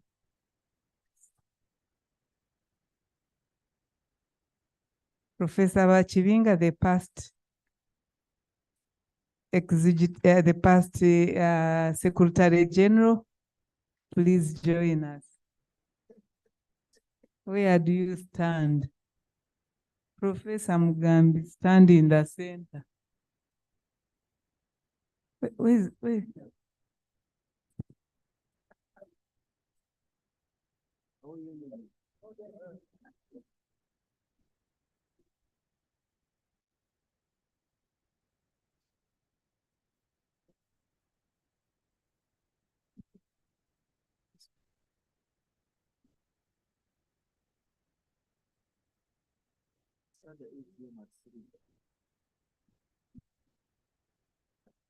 Yeah, this is enough. So can we have a formal group photo with everybody? We shall put some chairs in front here so all of us can fit.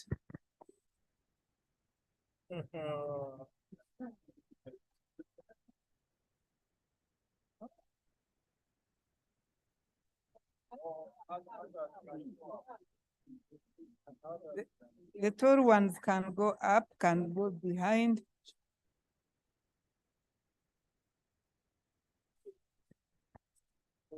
Okay. There's some big ones. Yeah, you can.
Yes, guests, there's lunch for you in the main restaurant outside. Just to follow Sydney. Follow Sydney. Sydney, raise your hand. Everyone, please follow Sydney. We'll be back here for the AGM at 3 p.m. 3 p.m. sharp, we start the AGM. But lunch is ready.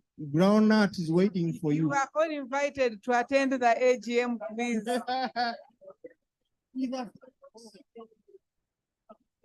Yes. Hold it. I think who's the next step. Lunch. The AGM at They left their papers behind. Those are another Bangatayina. Louis. Lunch is ready. Lunch is ready, fellows. Lunch ready. In the main restaurant, downstairs, outside, and AGM 3 p.m. Let us please go to lunch.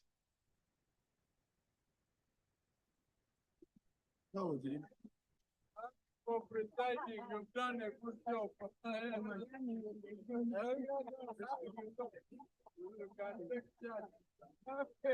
Next time, come be substantive president. No, I my boss. How are you? Oh, we try. We try. So, we try. Yes, I'm so proud of the yes, we have. Thank you very much. It's still my boss. I'm in the finance and yes,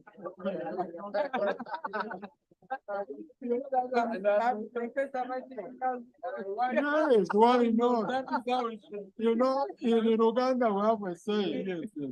No goes out there, mama no. Thank you.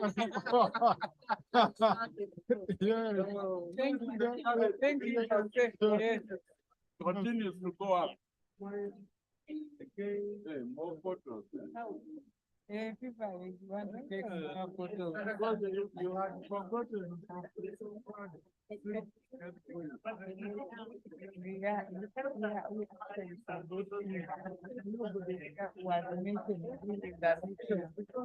These days we meet in the Uganda National Council for Science and Community Forum and Research Ethics Committee. So that's where I'm actually.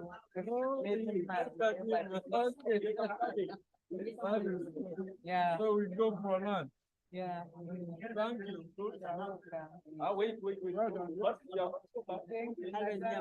you did come? Yes, we have met at the last. Yeah. How would I be? There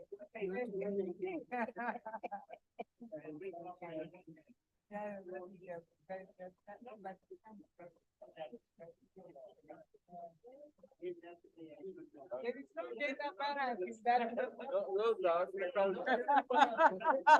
Hey, Professor Chamanga, there's no gender balance in your group. I think so.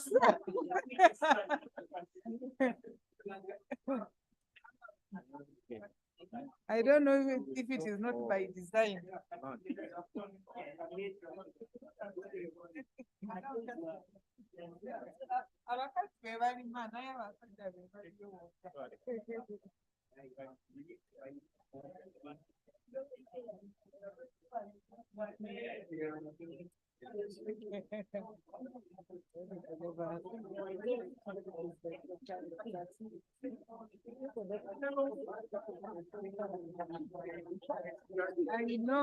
I know.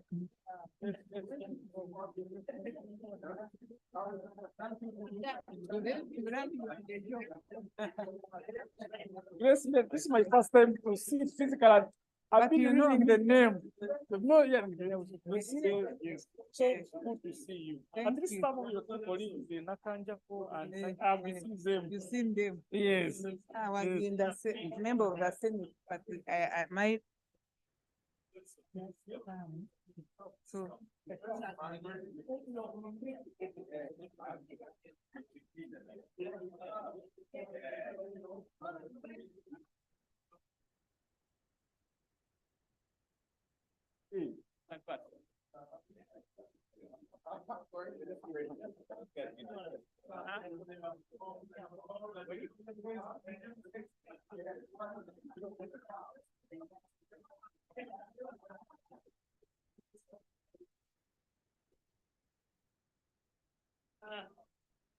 Are we coming back?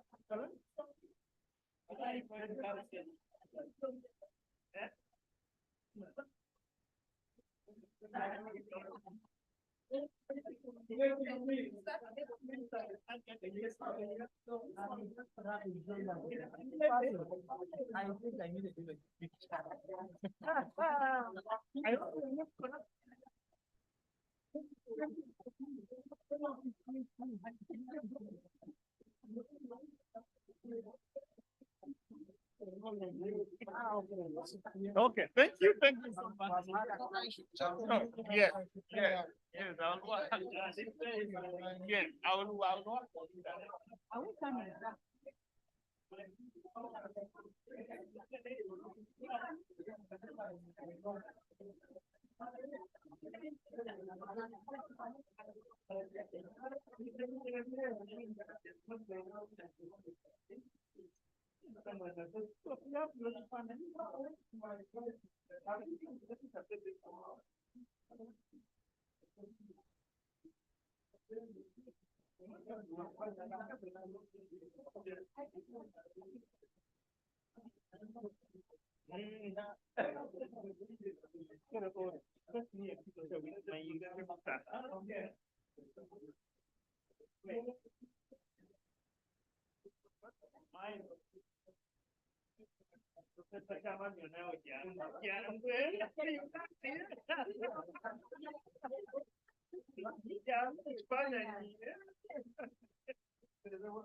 Wakati ndo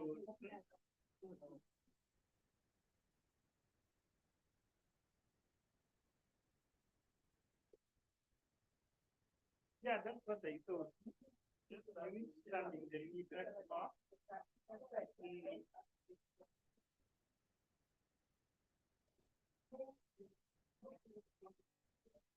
I need to take one. Yeah.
Your screen sharing already.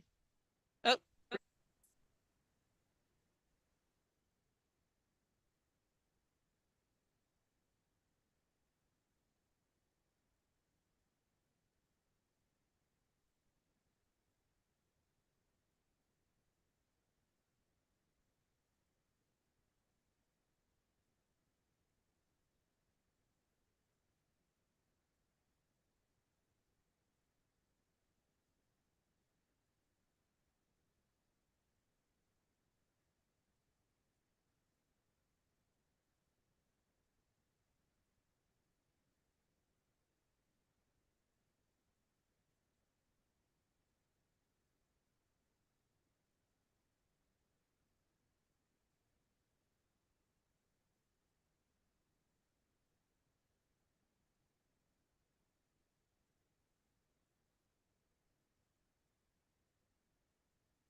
Fellows, you are most welcome to the annual general meeting, the 23rd.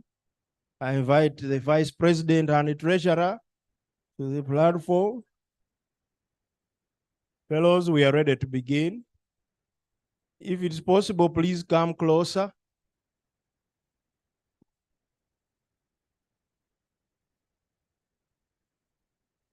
Secretariat, you should disperse. Louis, are you ready? Because we'll need you for the minutes and action metrics.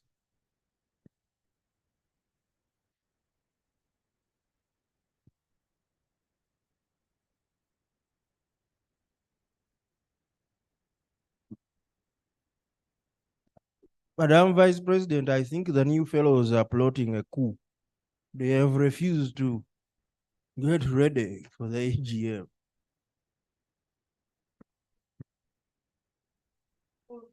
This one will work better than this. Sorry, thank you very much.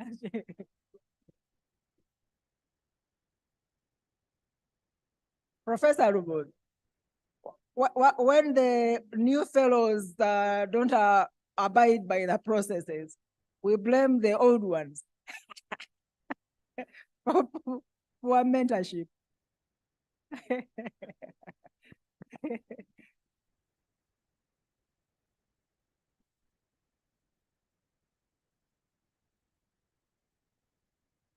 Okay, distinguished fellows of the Uganda National Academy of Sciences, ladies and gentlemen, I would like to call this meeting to order.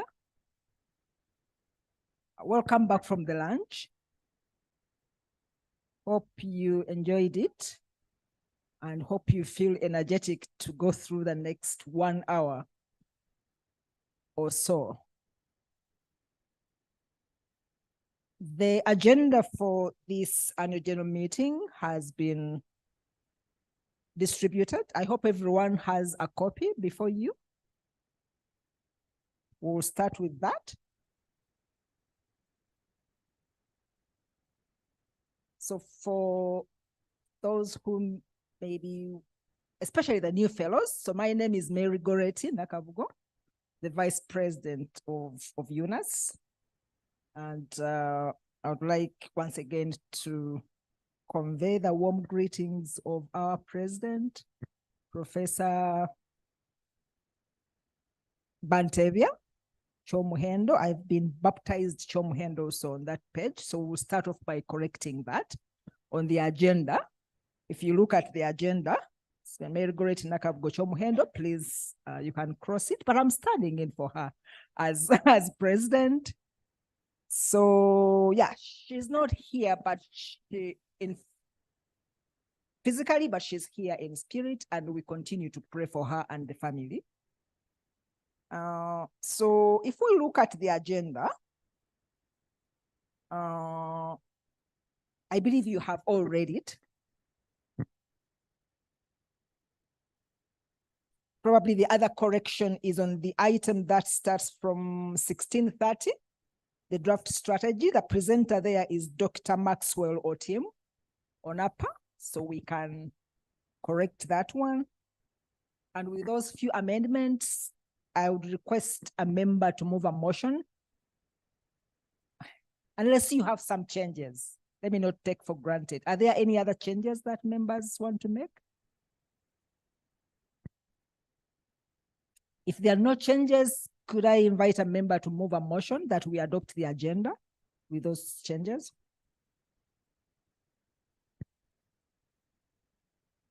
Where is the mic? Okay, Professor Lubovia is moving the motion, seconded by Professor Banagi. Sorry, Professor Rubehayo. Yeah, thank you very much. So we'll go to the next agenda item, which is the communication from the chair. And I would like to combine that with the agenda item that starts at 15, 15. So we will skip that for now, and we go to the review of the 22nd UNAS AGM minutes and matters arising. And I'll invite the Executive Secretary to take us through that agenda item. Minutes? The minutes, yes, minutes. Louis, are you ready? Okay, he's handed over to Louis to take us through those. Council. Thank you. And they are on page, if you can take us to the rightful page, where they are.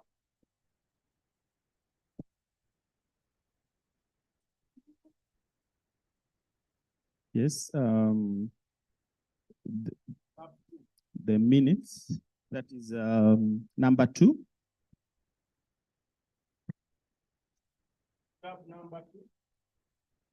Thank you.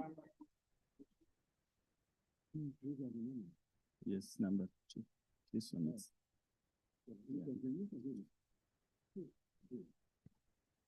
Yes, 2.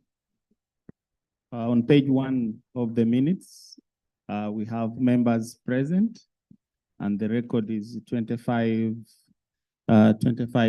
members attended, 9 members absent with apology, and then we have 123 without apology. When we have secretariat staff, 8 of them in attendance. We have the agenda on page 6. Minute 1, calling the meeting to order. Then 2, adoption of the agenda, communication from the chair. On page 7, review of the previous minutes and approval of the minutes.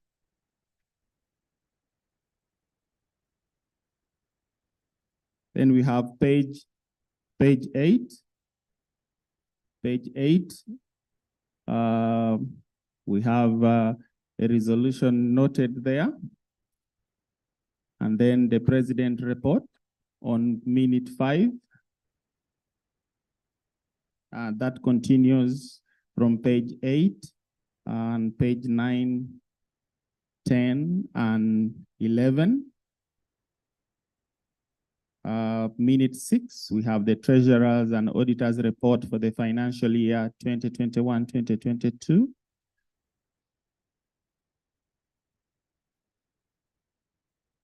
And it continues to page 12. On page 13, we have a resolution adopting the report. And then minute 7 on appointment of external auditors. And the resolution noted down. Then minute 8, presentation of the UNAS Council slate for the period 2022 to 2025 for ratification by Council. The slate is also part of the minutes and the ratification by the AGM. And minute 9, we have the handover ceremony and remarks from the incoming president. And minute 10, then was there any other businesses? That ends the minutes on page 16. Thank you very much, Louis. So for members who were there when we had that meeting, before we go to the action report, if a member could move a motion that we adopt these minutes as a true record of what transpired.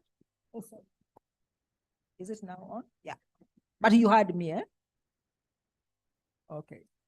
Professor Bamtaze, you had a question? Okay, but to question something.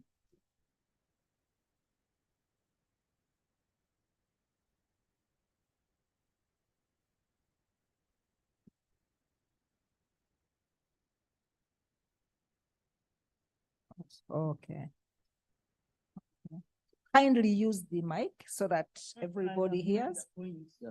So you said Professor Basalirwa had passed on, so it's not right to include him as some, but by that time had he died? Okay, so we shall make that correction. Secretariat, any other amendment? Yes, Dr. Allen? Thank you, Chair. Allow me, I'm not going to report, but I'm requesting that you make some amendments. Thank you. I attended the AGM and my name is number 8 among the members absent without apology. Sorry about So I would that. like to propose that maybe the list is reviewed, especially for the members who could have been around and perhaps mistakenly included among those who did not attend. I was here smiling with my neighbor, Mr. Louis, saying, but even on that, during that AGM, I had a serious responsibility because I had to introduce the council. I remember that very well. I did introduce you people. So I was like, how? So I believe they will change and revise it, at least also to be cognizant of the fact that I introduced the UNAS Council slate. Thank you, Chair. Thank you very much. And our apologies for that big omission in the minutes. But as you said, let's go through the entire list to ensure that we amend all those omissions. Yes, Professor Kakudidi. Yes, absent without apology, although I apologize, but you can leave me there. No. Number 32, just let's correct the spelling of Eseza. It is E-S-E-Z-A-H. Okay. It is not Z-Z, it is No. S-E-S. But you can leave me there in the absent without No, we are going apology. to But check. Our apologies again. It's a double error there. The name is wrong, and then so our apologies. But I've got to know something about you. I didn't know that you were a Chomugisha. So Nice to know that. Okay, any other change or amendment? Okay, if there are no other amendments, but on a serious note, we are going to go through the entire list because it's also very terrifying. It's so long. Members who are absent with apology, but hopefully when we check, it will reduce and shrink. So with those few amendments, could we get a fellow to move the motion that we adopt those minutes as they are? Yes, Professor Morden. Thank you very much. Chair and members, proposing that we adopt the minutes with those amendments. Thank you very much, Professor Morden. And Professor Mugambi has seconded. Thank you very much. We can go to I believe the action report. Louis, which is on which page?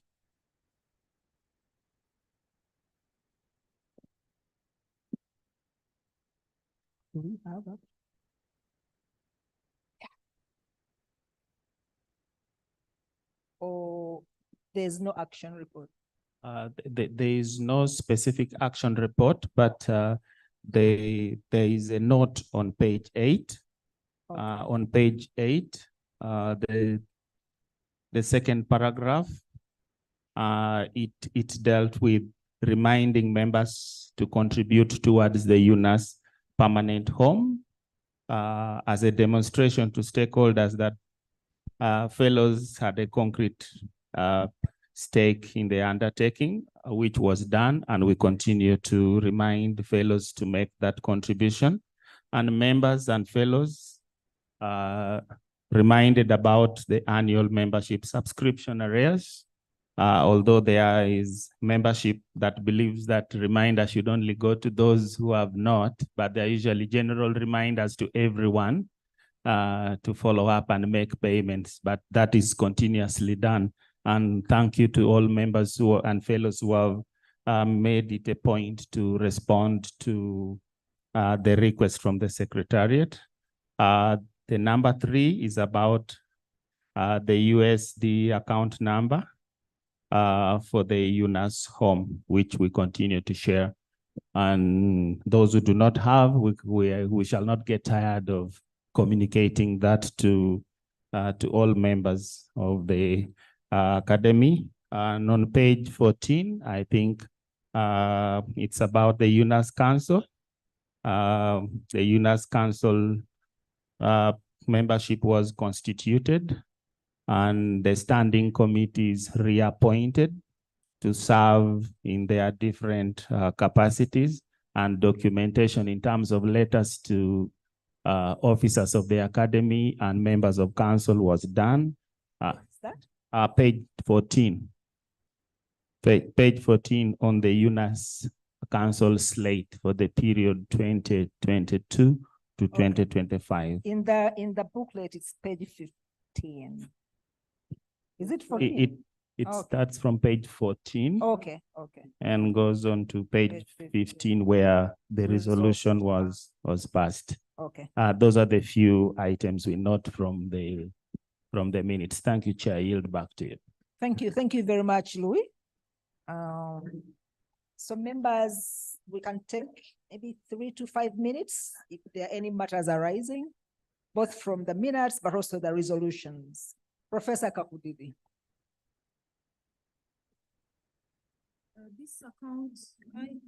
This account for the home, can you kindly send it again? Because we could have missed it, and possibly that's why some of us have not contributed, and so that we can budget for it in 2024. Thank you.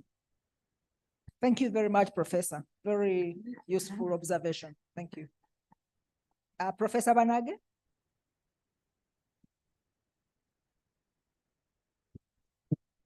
Thank you very much, namely of Professor Banage. My name is Nyakabu Atwoki, and for your records, and I'm on page 61 on this proceedings. Over 62, I don't remember. But for records, I'm Nyakabu at watch, although I look like Vanage. I'm sorry. And he's my tribesman, I'm but I so don't think sorry. I'm ugly as him.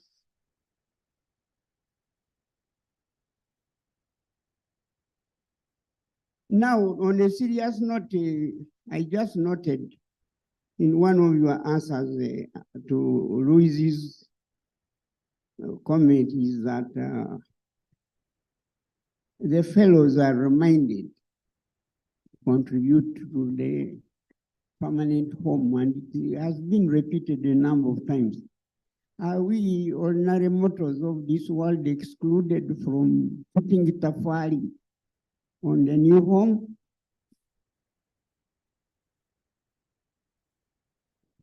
Yeah. I think the point that Professor Nyakabwe Atwoki is making is that as Secretariat and Council, have we made all efforts to ensure that this information has reached everyone, every fellow, for the contribution? I think it comes back to us to ensure that we devise ways of ensuring that members receive the information, the call or the appeal, but also share the account number again, as Professor Kakudi put it. Yes, Professor Kakudi. Are we fundraising from only members, or we can go, you know, to other well-wishers? We are being told this morning that we advise government on a number of issues. Wouldn't they want us to see us housed nicely somewhere? Maybe we could also explore that kind of well-wisher from the government and others. Thank you very much, Prof. So broadening the... Along the same lines, Madam Chair, I know there has been fundraising. I don't know whether it's a report on maybe how much may have been collected, and the people who have been approached, and of course the strategy towards getting the home built. Thank you. Thank you. Thank you very much. Do we have somewhere, Executive Secretary, somewhere where we report on the UNAS home in today's proceedings, or? No, not in today's proceedings. Okay.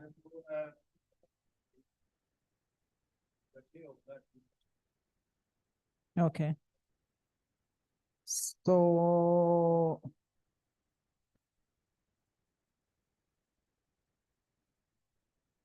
Right now we have 2,000 US dollars. 2000. Right now. Now, that does not mean, right. What it means is that we need to get our land. All right. We have two potential funders who say, you get land, we will build you your home. And one of them came through Professor Mjini. Very seriously. Yeah. So have you, I think we need to clap for that. Really. And ES, if I come back to you, how much are we looking at raising for the land? For the land right now, it is Makerere University that has indicated that it will give us land gratis without us paying for it. So far, we had explored the land at Chambugo University, but that was a slower, much slower process. The Makerere process has gone much faster, and we just need our letter to say, yes, here's the land. But they're waiting on one major document from us. It's a bit counterintuitive that we have to submit a plan for the building before they do the formal approval. So what we are going to do is just submit the plan at scale and then go from there. Another piece of good news. Thank you very much. So yeah, I think we have the goodwill of Makerere University because we have the former vice chancellor, I think both from the current vice chancellor is also a fellow, is it? Not yet. Not yet. Wanted to avoid the look of the conflict. Okay. It's the one in pushing. Okay. UNAS tenancy agreement. Okay. And also that. Oh, that's very good of him to think about that. But we have the former Vice Chancellor here, the former DVC. So we have, I think the goodwill is there. And what I heard today, actually, when we were inducting the new fellows, and I think also the existing one, the biggest percentage is from Makerere University, is it? Okay. So thank you very much. That said, even with those two offers, we still need the money. We do. Because even if somebody offers to construct for you, there are always those extras that you need to put. Even maybe getting the plans, unless you tell me the plans have already been approved, probably, but not yet because we don't have the land. So even getting the approvals, all that requires money. So distinguished fellows of UNAS kindly give generously.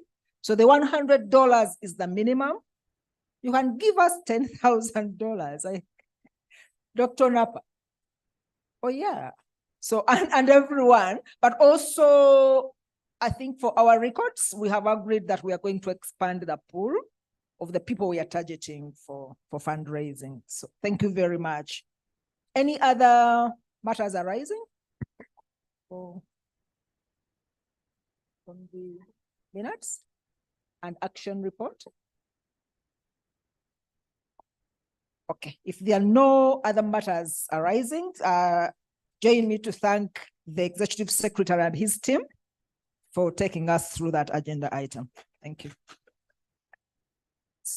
We can now move to the President's report and reactions, which I'm going to take you through.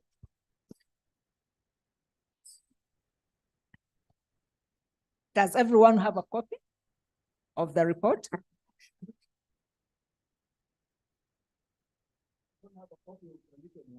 They don't have a copy of the. Okay. Okay. So distinguished fellows of UNAS, allow me to read my report. There are going to be a few slides. You can keep following. So esteemed fellows and members of the Academy, I recognize the presence of past presidents. Here we have Professor Mugambi, the original president of UNAS. And earlier today, we had Professor Sewankambo. So we highly recognize you. And we also recognize the past and present council members. I welcome you to the 23rd Annual General Meeting of the Uganda National Academy of Sciences. When I see all of you present at this meeting, I know that we stand on the shoulders of giants. And indeed, I think for those of you who were here early today, when we had the sharing of the past presidents, past senior fellows, we know that we are in safe hands. The ground is extremely strong. We have grown steadily for the last 23 years. Yesterday's annual scientific conference and this morning's session show us the kind of cutting-edge work we can undertake.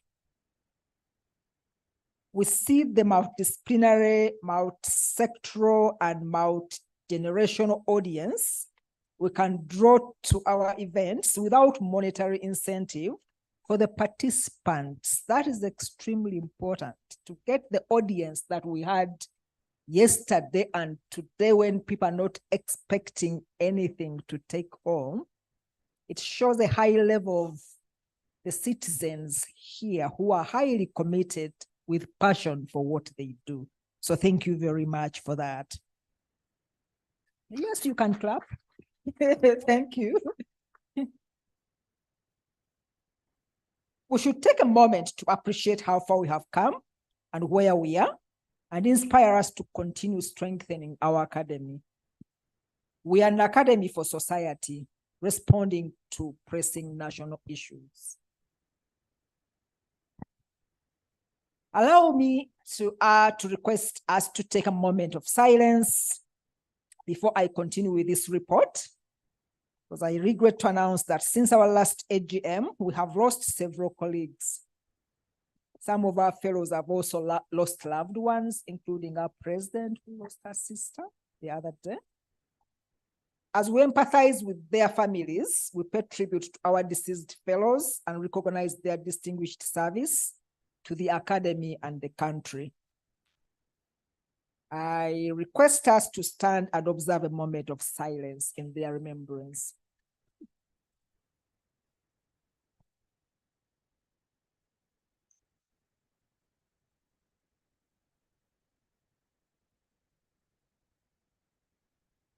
May their souls rest in eternal peace. Amen.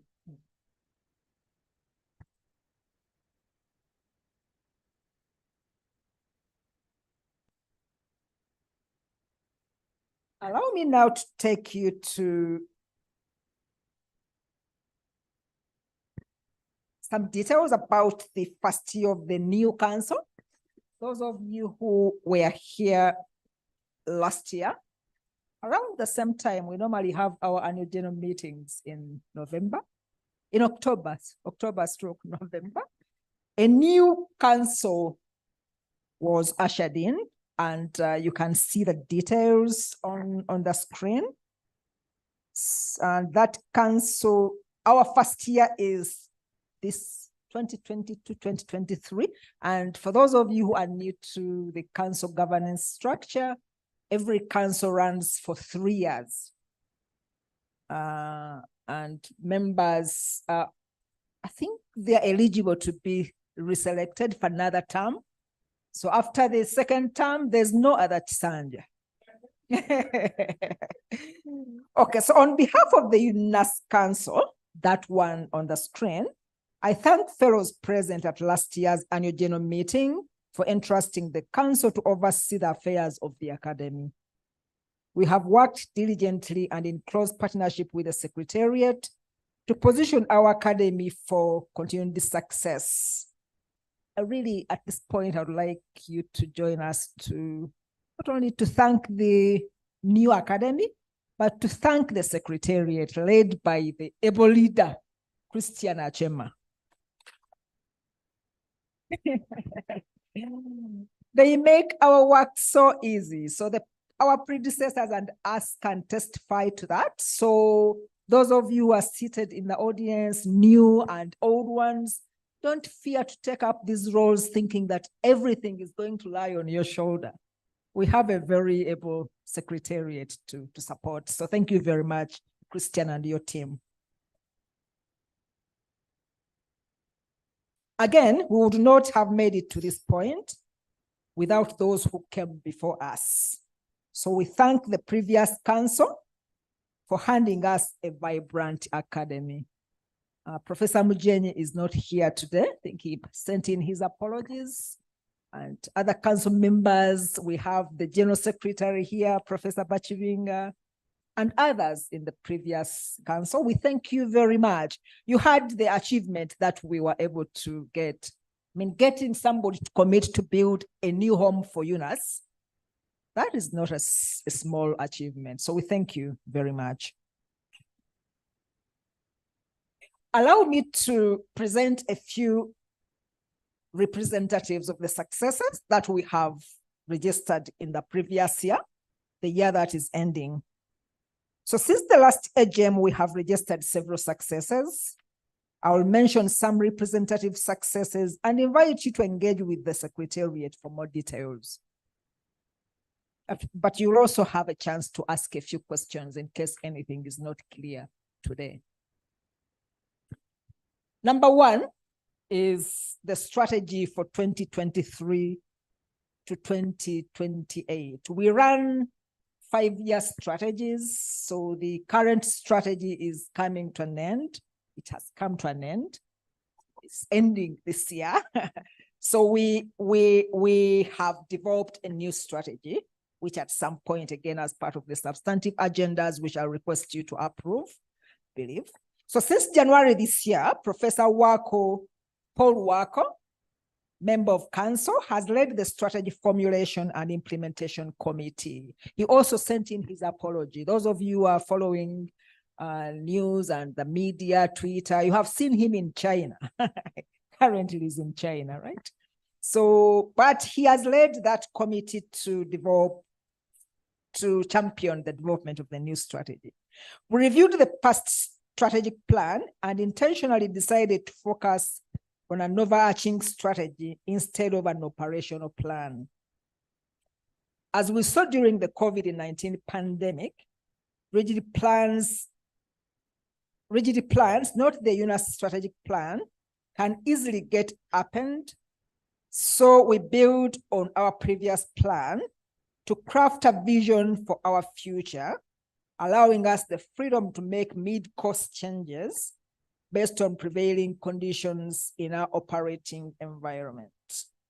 We will hear more from the committee during the presentation of a proposed strategy to guide the next phase of our development. For those of you who are familiar with our current strategy, when you listen to the presentation of the new strategy, you will see that there have been some changes to the way we look at things now, and we hope you appreciate that new change and adaptation.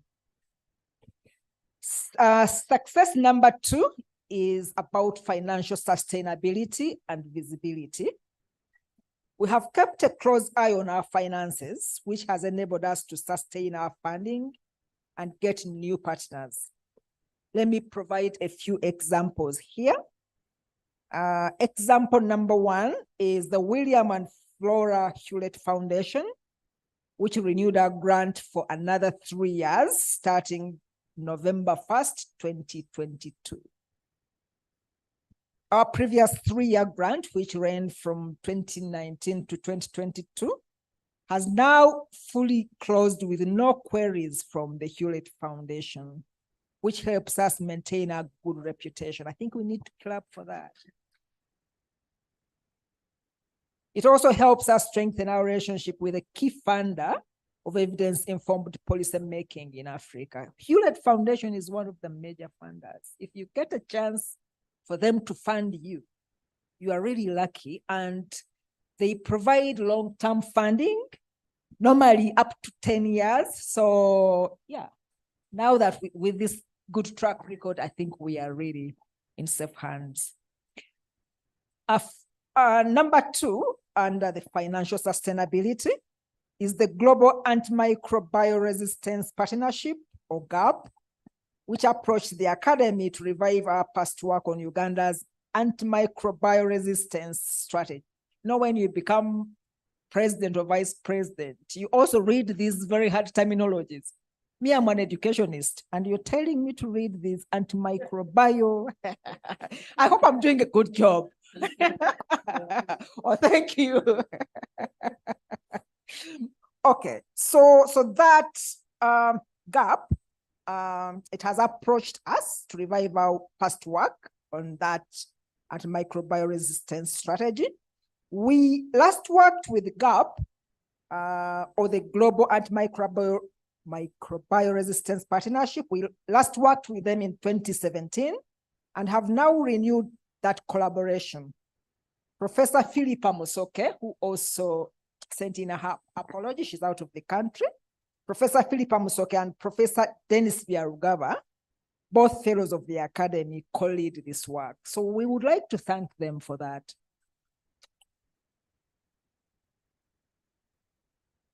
CO3, we have started a new program on reimagining global development partnerships. This work draws from an ongoing global dialogue on decolonizing international development. You know, this is now the buzzword. We want to decolonize everything. Our work, initially focused on global health partnerships, has garnered a lot of attention from the global health arena.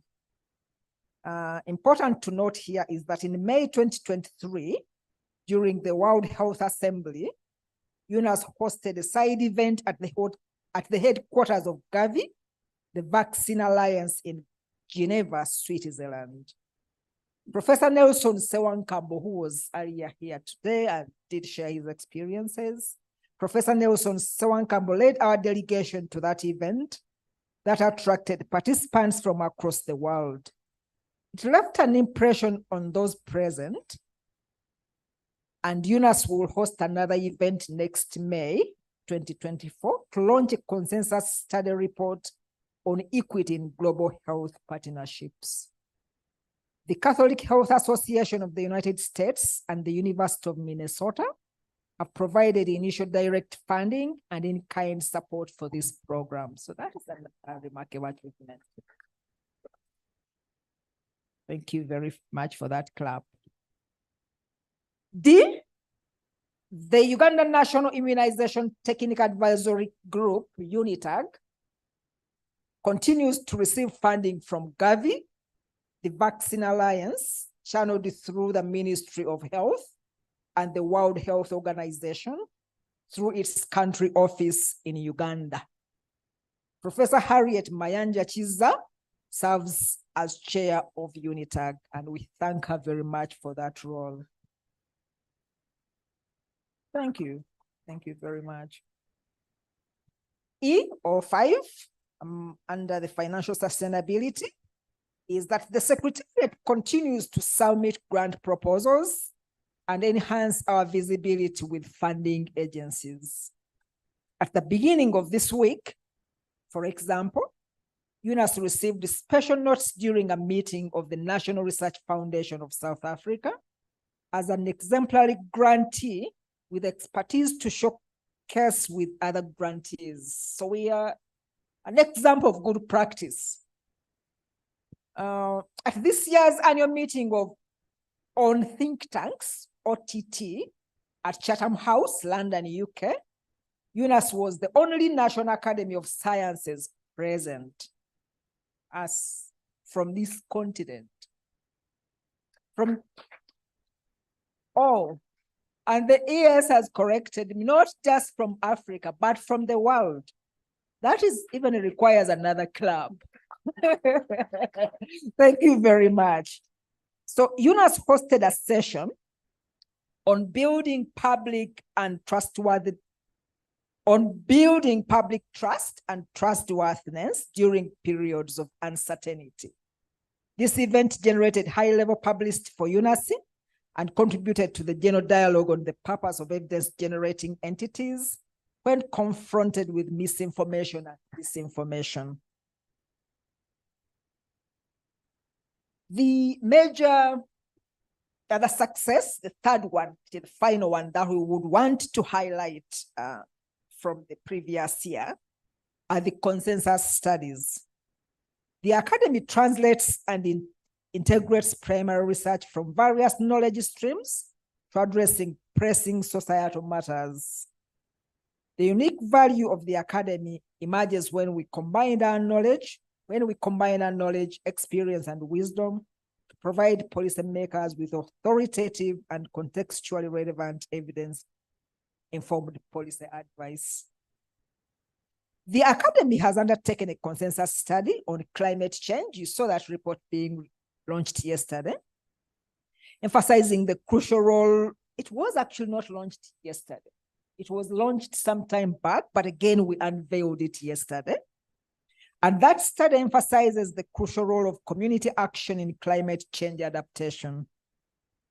We launched the study report and accompanying brief as part of this year's annual scientific conference. As mentioned earlier, our study on equity in global health partnerships has already started and will end in May 2024. So we look forward to that. And many thanks to the fellows who are part of that consensus study.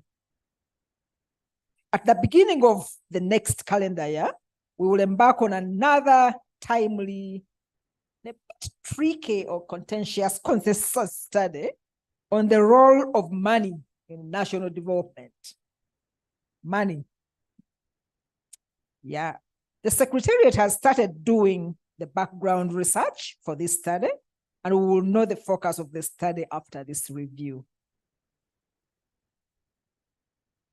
Distinguished fellows, I end once again by thanking you for your commitment to the Academy and calling upon you to engage even more in our consensus studies, in fundraising activities. We already have a fundraising activity on the table for our new home. and nominating other professionals who will uplift the academy. And maybe also to add on the fundraising is the issue of our subscription, the annual subscription. It looks like a small amount of money, but it makes a difference to offset some costs in terms of running costs at the Secretariat. So kindly continue giving in your subscriptions, and also encourage other fellows who may not know the importance of that to continue contributing. Thank you so much for listening to this report and looking forward to your engagement with the report, but also the other items on the agenda. Thank you very much.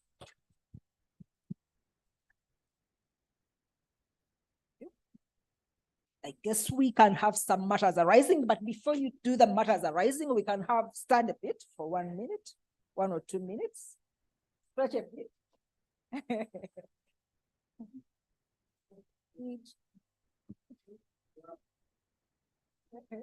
Oh, Professor Poor, you want to lead us in some kind of exercise? Oh, Professor, lead us. Professor Boa, whatever he does, we do.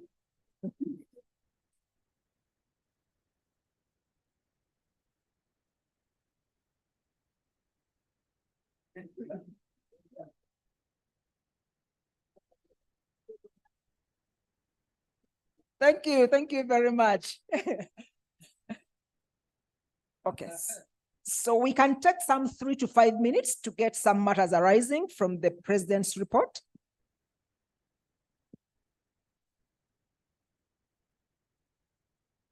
Yes, Professor Kakudidi.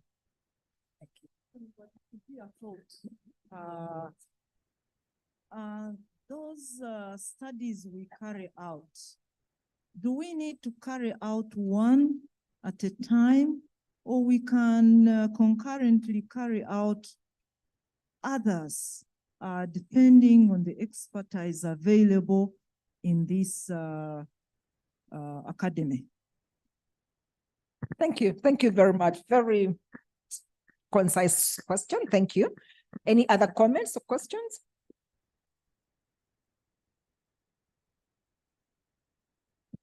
Yes, and kindly introduce yourself again.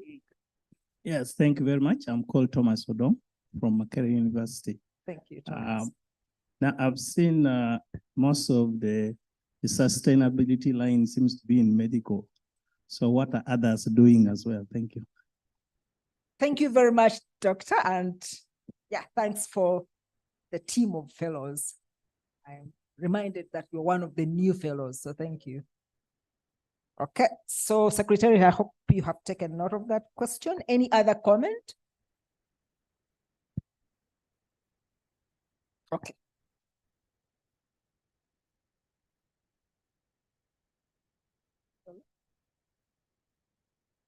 No, that's fine. Okay, so, okay, Secretariat, let's respond to the first question. Can we take more than 2 consensus studies at a time? The simple answer is yes, we can. Oh. The more complicated answer, and we are, either way. The more complicated answer is that to do this consensus study, you need 4 staff members committed to the study if you are going to do it well, and at least 2 of them full-time on the study. That's 100% of their time. Okay. So if we had a larger secretariat trained, it takes a year to train someone to run a consensus study. We could do more than 2. We are doing 2 right now, actually. Right now we're doing 2, but it takes everybody on board. Okay. Thank you very much. So the answer is yes or no. Yes, if we have the human resource. No, if you want to do a very good job, you also need to dedicate the resources. And probably for now, we can only do 1 or 2 at most. Otherwise, it can overstretch. But thank you very much for the question. Professor Kakudidi has a follow-up question as you prepare the answer for the second question. Yeah. Some of us are in academia, and we have some little grants and so on where we can put some students to contribute to this kind of work, be it undergraduates or something like that. So, so that it doesn't stretch the academy, but other members can contribute as the resources available to them can allow. That's my suggestion, but it could be a weird suggestion. Not at all.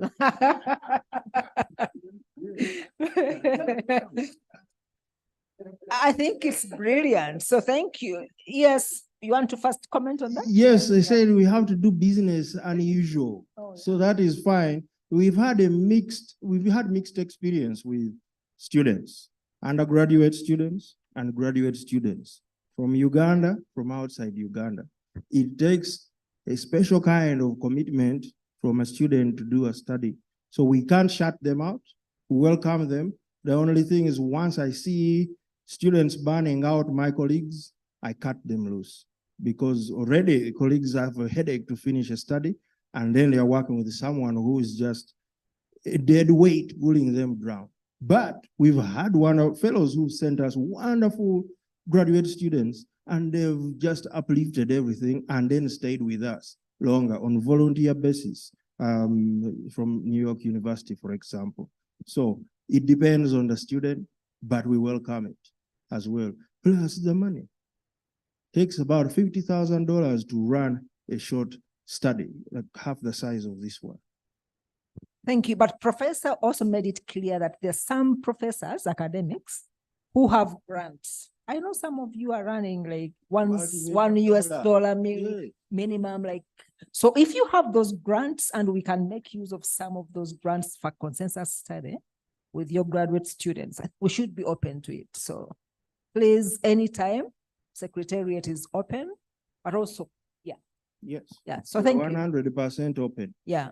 Should I answer the second question? Yes, please do. The second question is, what are others doing?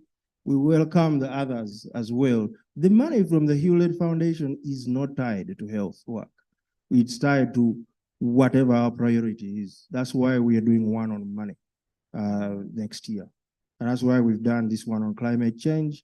Why we did one on partnership and governance systems. These are cross-cutting issues that bring together all of the fields represented in the academy. And that's the model we've used. As many as we can accommodate in a study, that is the most popular study we do. Good, thank you. Thank you very much. Professor Kamatanese. Thank you very much, Chair.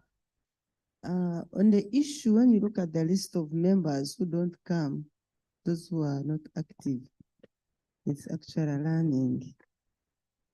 I am of the view that we need to create another window, do business unusual.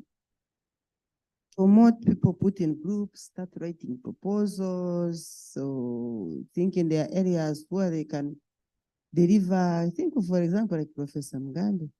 He's retired, but very energetic.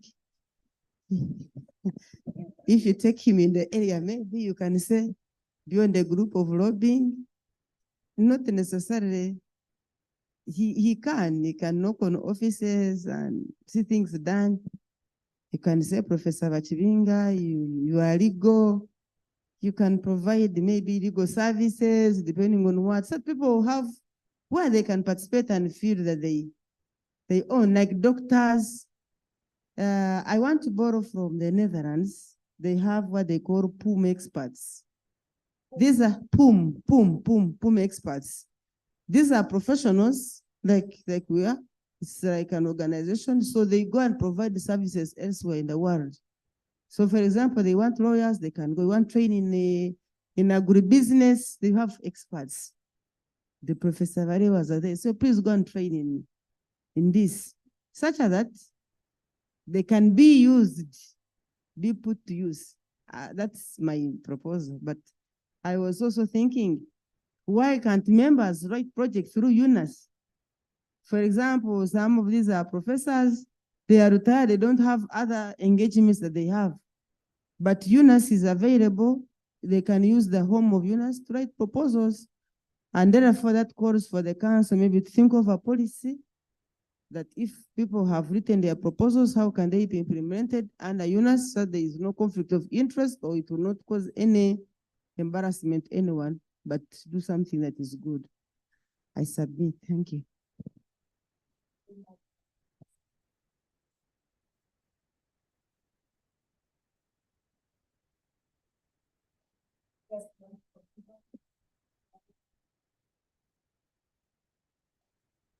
Sure.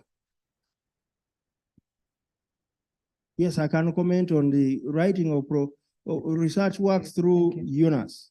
It's a tricky thing. We've brought it up at every AGM since I can remember. And this is the reason why it never gets off the ground. It's because when you apply for your research grant, the primary research grant, immediately there is a mismatch with the academy, because the academy does not do primary research immediately. And the academy is not set up to be a manager of research grants. There are some who pushed us that way. But unless we are going to start a whole other arm on grants management, that is certainly not the work of a science academy. And that's why that approach has failed. As much as it would be wonderful to collect a bunch of money in grants and manage it, we don't have that capability. And we saw the story of the African Academy of Sciences managing large grants.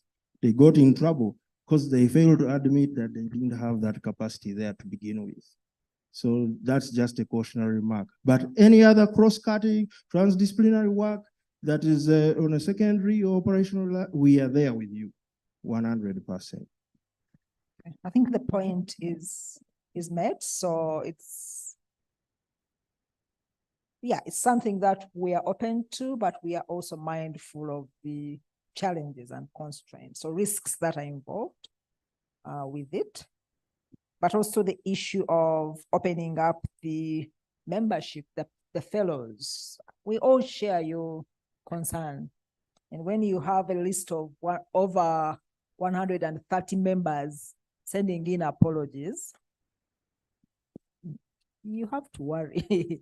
So thank you for that, Professor Kamatenesa. Yes, Professor at work.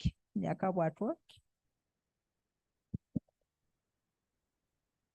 I think I misfired with his name again. They are laughing at me. No, I'm not laughing at you. I don't do that one. It's very criminal. I don't want to be hanged. But more serious, the point which was brought by Professor Kamatenesi and commented on by our CEO is the utilization of resources that are available up there and somebody doesn't know about them, or they know about them but do nothing about them. Now, two quick examples. One was hinted on. The Germans, the Netherlands, and I think also the British have those people who have been experts who have done, but they are retired experts. And really, I have participated in those with three groups. The first one provides everything for the gentleman or lady who is coming. But for you, all your obligation is to provide transport. For example, if it is needed on the ground, and maybe also the housing, which I'm sure many people can do. The second one is you have really to build a case. It is not a matter of one letter or two sentences saying we are requesting an expert and somebody for this. Beneficiaries, yes. I was at Womb Executive for 10 years. We benefited, for example, from 3 sectors. They brought an expert on leather goods. And believe you me, that is the time when the leather goods people making shoes went up like up the sky. Second one was when they brought bakery managers and whatever to teach local bakeries. And they really succeeded in that one. The third one was on small scale manufacturing.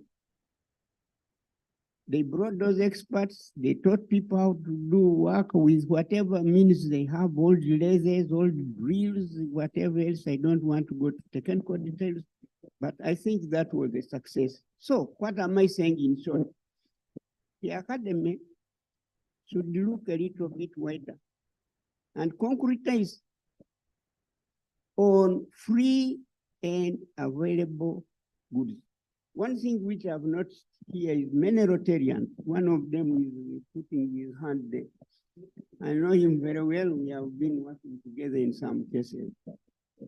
He will tell you that the most successful programs, those people like to hear about, are the programs where you have taken the lead, especially financial lead.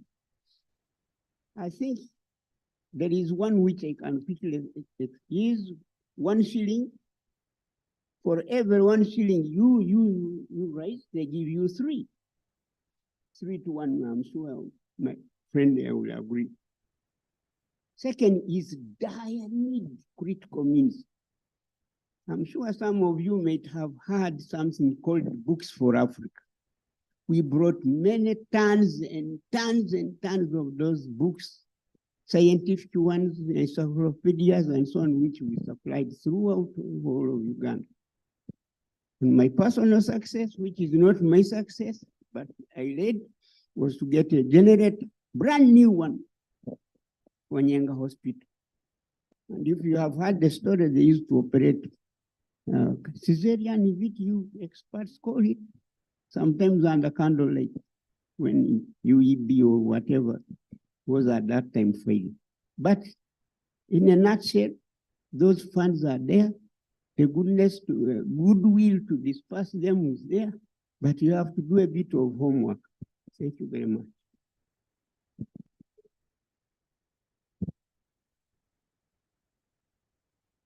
Thank you very much, Professor Twok. But I think the point is really very well emphasized that we need to utilize the resources that we have, and some of them are within us, among the fellows, so the doors are open, even where we have identified those possibilities that are quite risky. The door is not yet closed. Maybe in future we can explore and open up. So we thank you very much for your views. Allow me to close this agenda item so that we transition to the next agenda item, which is the Treasurer's report and Auditor's report. And I'll invite the Treasurer, Professor Grace Ndezi, to take us through that. Thank you, Madam President, the President and distinguished fellows of the Academy. The Treasurer of UNAS is the Chairperson of the Finance and Administration Committee. The committee, on behalf of Council, has the mandate to oversee the internal controls and appropriate financial management of the Academy's operations. First, the 22nd AGM held on October 28, 2022, authorized the Council to appoint Bauna and Badebye, CPA, as the external auditors of the Academy for the financial year 2022-23. Constitutionally, the AGM must approve the external auditor's contract and report every year. The Finance and Administration Committee presented to the Council on September 29, 2023, the audited books of accounts for the financial year 2022-2023 from the external auditor. On behalf of the Council, I invite Bauna and Badebye CPA to present the audited financial statements and independent opinion for the year ended June 30th, 2023. So I would like to invite Bauna and Badebye, the certified public accounts, to present the audited opinion of UNAS. Thank you very much. Ladies and gentlemen, my name is CPA Fred Bauna from Bauna and Badevi Certified Public Accountants.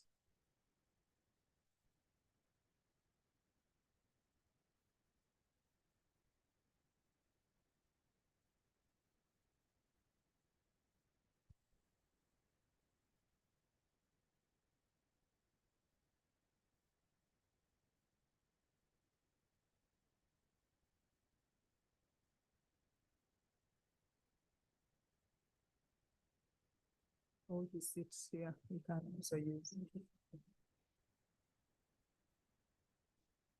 Thank you. I was introducing myself as CPA Fred Bauna from Bauna and Badevi Certified Public Accountants.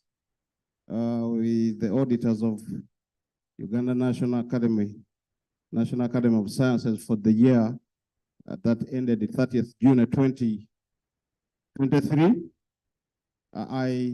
I count this as an honor on behalf of Bauna and Badevi Certified Public Accountants to be here to present our opinion or the audit opinion on the financial statements for the year ended 30th June 2023. I would want to, before I give what we call the audit opinion, whether the financials show a true and fair view, I want to just give a highlight, an overview of the two statements that are very critical for this AGM. That is the income and expenditure statement, and then the statement of financial position, which are in our on page 8 and page 9. I'll draw your attention to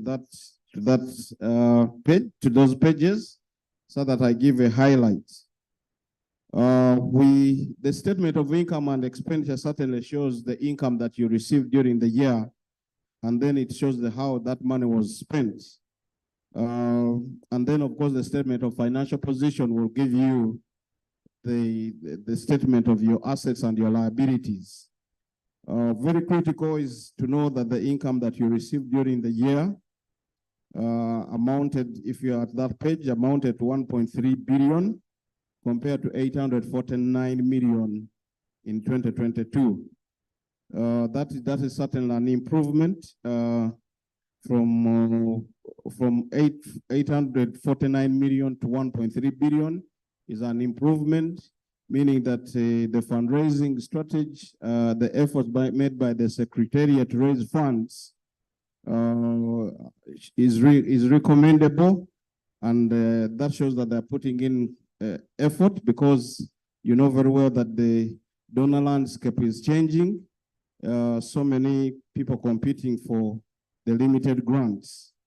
So when we look at expenses, that money that came in was used on program expenses to the tune of 781 million compared to 295 million in the previous year. And we have staff-related costs amounting to 521 million compared to 494 million in the year ended 2022. Administrative expenses amounted to 197 million compared to 139 million of the previous year.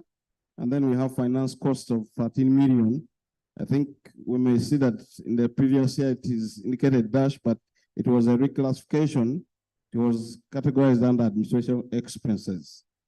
When we add up the totals, we see that the total expenditure for the year amounted to 1.5 billion compared to 929 million in the previous year. Of course, it increased, as also you'll note, as you increase the funding, you also expected that your program expenses and other related expenses would certainly go up. So we see that the expenses increased, and compared to from 929 to 1.5 billion in the current year that ended 30th June 2023. So we get the difference between the income and the expenses. Certainly gives you whether you have a deficit or you have a surplus. So we see that in this current year, there was a deficit to the tune of 119 million compared to 79.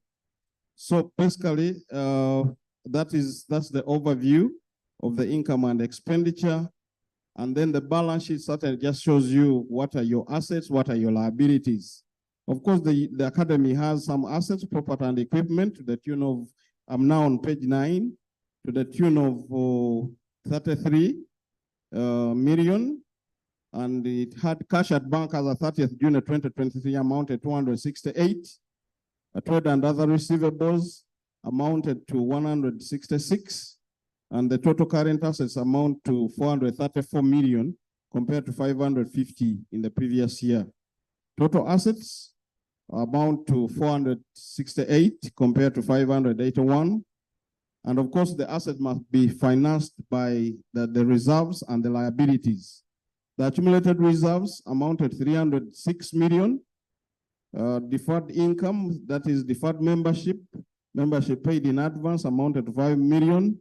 And then there are other liabilities that have not been paid by the end of the year, amounting to 155 million. So when we add the reserves and the liabilities, it gives us the 468 million, which makes the assets being equal to the liabilities. So that is the statement of financial position. Or formally, with the statement we used to call the balance sheet. The accountants, I think, also through research are changing these names, but the simplest way is that it's a balance sheet, your assets balance with your liabilities. So, but I believe that the accountant carried out research that informed the change of the name from the balance sheet to the statement of financial position. So basically, that's the overview.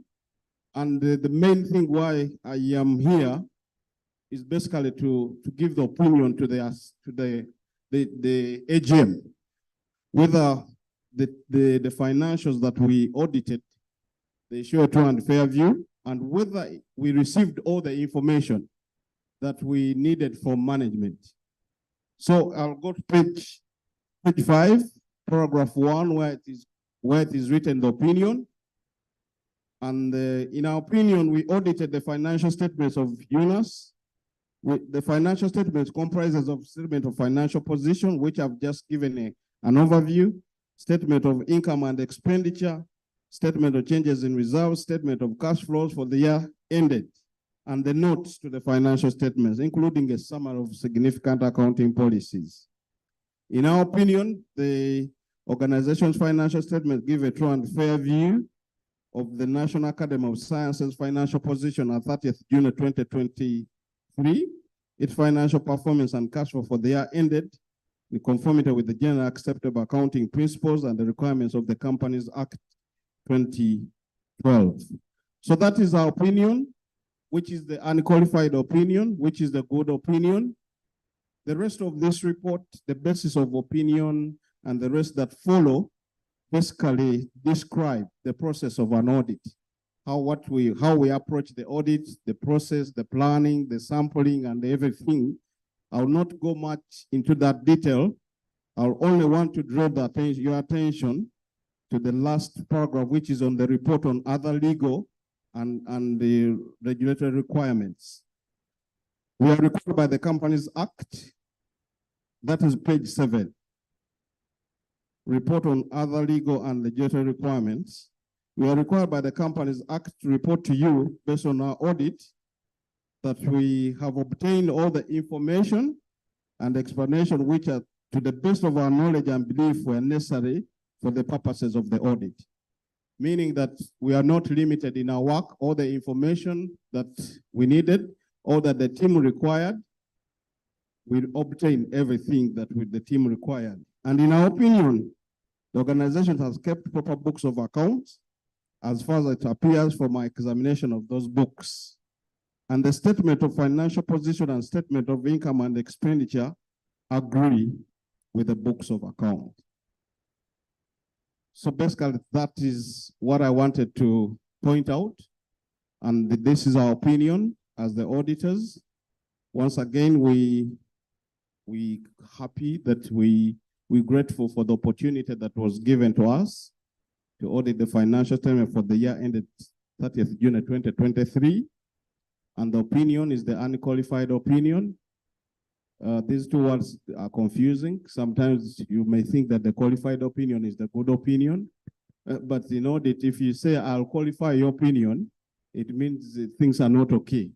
So this is an unqualified opinion, which is the good opinion. And I submit, and possibly we may have questions here and there or some clarifications towards what I've presented, and then we can move. I can let the AGM discuss and then adopt the financials. Thank you. Thank you very much, Fred Bauna, and your team of the Certified Public Accounts. So are there any questions to that report? Yes, Professor Bua.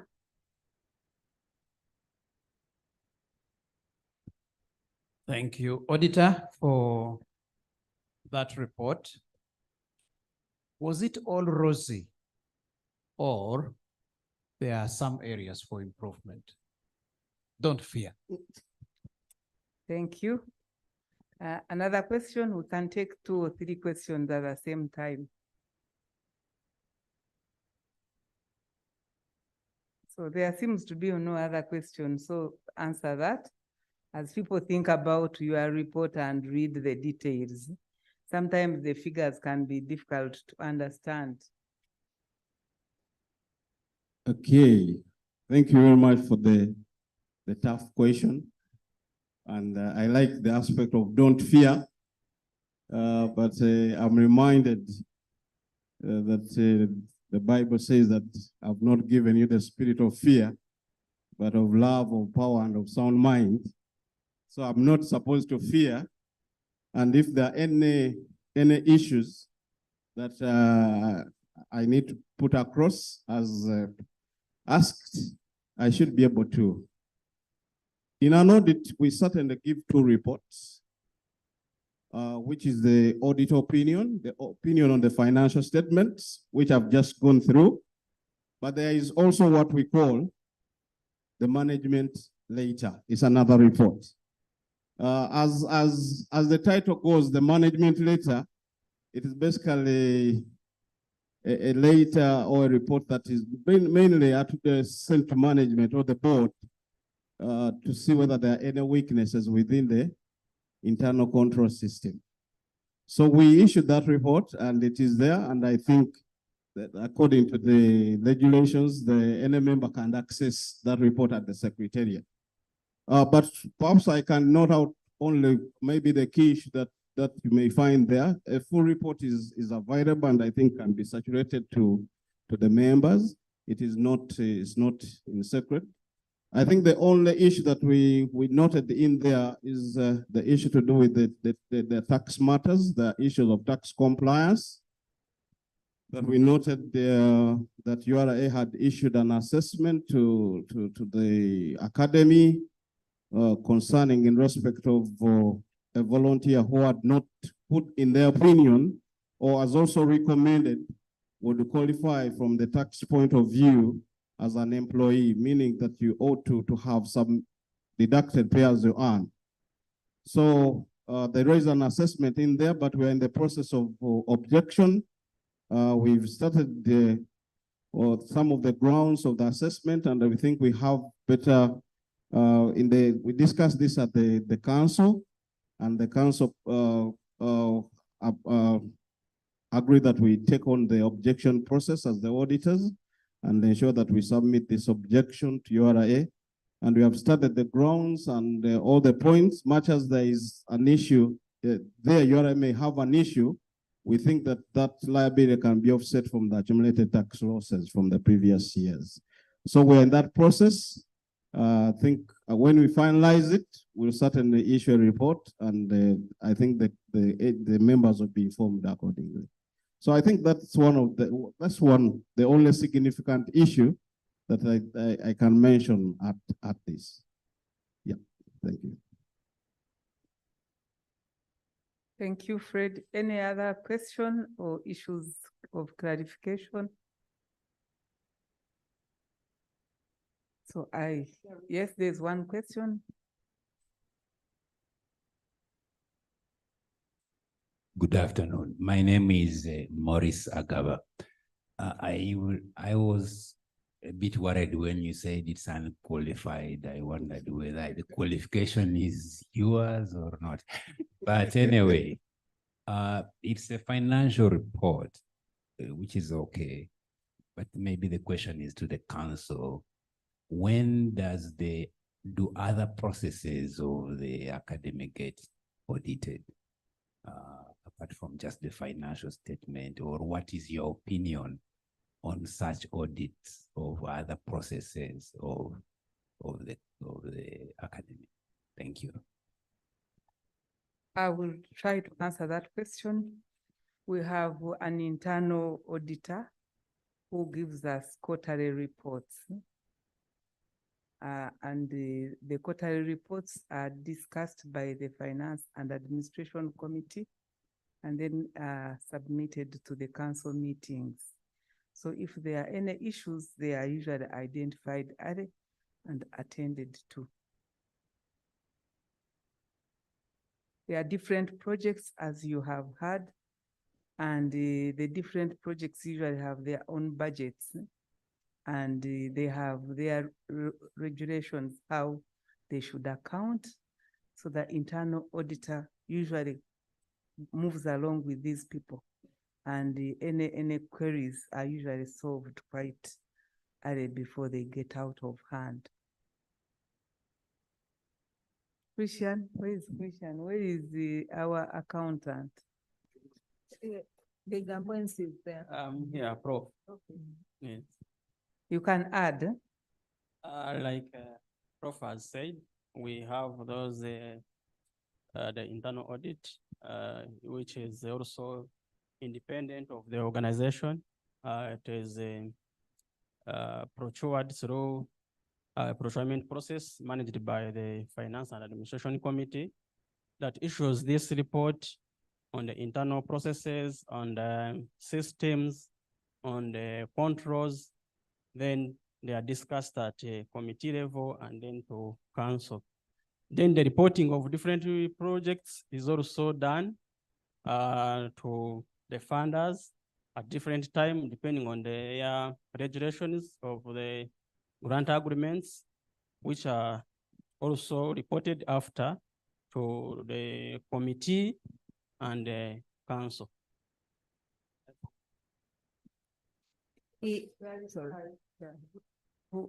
Hello? We have a finance and human resources manual, so they are guiding principles that we follow. Okay. Because the other thing that Professor Agaba wanted to know is that because most of those responses relate also to financing of these projects and so on, that the internal audit look at the government, human resources, and so on. Okay, may I respond to that? Yes, of course, one of the things as pointed out in an organization, you have basically two types of audits. There's what we call the external audit and then internal audit, but the standards require us to communicate. But even when I come to do the external audit, the standard also requires that first of all, I need to look at the work of the internal auditor, because he has looked at all the other processes. I need to look at the reports. I need to ensure that there are no significant issues there that may have an impact on the financial statements. However, also the external audit standards require us to do what we call understanding of the entity in detail. And much as we don't go into much detail, we still also look into the aspect of human resource administration, monitoring, and evaluation to ensure that at the end of the day, things are going on well. Because at the numbers that appear in here, of course, they are produced by other processes. For example, if I see that in the financial statements, I have program expenses, then I have to look at the process of programs. How are they being done? How is the budget? How is the reporting? So we also look at, we have an overview of the other processes, much as the internal auditor goes into much detail. But as the internal external auditing standards require that we have an interaction and we read the internal audit reports to see whether there are no significant issues that may be affecting the numbers. Thank you. Thank you, Fred. Any other question? If you could introduce yourself. Muhangus Dennis. I was wondering why the 2022 deficit of 79 million did not warn the people who are spending to put the feet on the brakes of spending, and instead actually accelerated the deficit to 119 in 2023 while shrinking the current assets by about 100 million. Fred, can you explain the deficit of 119 million? Okay, that is a good question, but I'll also explain that in line with the reduction you're saying in total assets from 581 to 468. I think that's where you get the 100 million. The issue is it depends on the accounting on how you recognize the revenue for the particular year. Sometimes you find that in a year we may be having a deficit of 79 or around 119, but that deficit is financed by accumulated funds from the previous period. The accounting is that, for example, if you received say 500 million, okay, you recognize it as revenue, and then you may spend less and have what we call accumulated funds. So those funds are supposed to be spent in the following year, but the revenue will have been, the income would have been accumulated in the previous year. So you find that you may have a deficit, but when you look at your balance sheet, you have accumulated funds, and you can see that as of 30th June 2023, the balance sheet shows you that we have accumulated funds of around 300 million, meaning those are funds that we recognize as income in the previous years, but you roll forward the expenditure to the following year, so which causes the deficit. But at the end of the day, when you look at the balance sheet, it should tell you if the accumulated funds are negative, then you start getting worried. And the reason why you find that the balance sheet has reduced, if we look at 2022 balance sheet, you realize that at the end of the financial 2022, that is at 30th June 2022, we had, the organization had a lot of cash on the bank account, okay, up to the tune of 434 million. That money was there, it was received, but had not yet been used on project activities. So it was used in the subsequent financial, which is the year ended 30th June 2023. So when it was used, of course, it reduces, and that affects the reduction in the total assets, because it was finally put into program activities. So that explains that. Thank you. Thank you very much, Fred. We also got worried when we saw that figure, but we actually, during 2020, 2021, there were minimal activities because of COVID-19. So there were some accumulated funds that now rolled over to 2022, 2023. So in actual fact, it's not a true negative. Yeah, but I think even at the council, we had a good discussion on this. And we think of the, in accounting, there are different accounting policies that you can adopt. So I think at the council, we discussed this comprehensively. And there was the thought of and charge to look at whether we can change the accounting policy to ensure that, people are not seeing deficits that are alarming. So we're going certainly to look at that as we look at the audit for 2023, 2024. Okay, thank you very much, Fred. I am a medical doctor, so I'm learning also, especially when you talk about unqualified statement, but we all know now, understand what it means, and we know how to follow Fred's figures quite well. If there are no other comments, questions, issues to discuss about the finances, we can leave.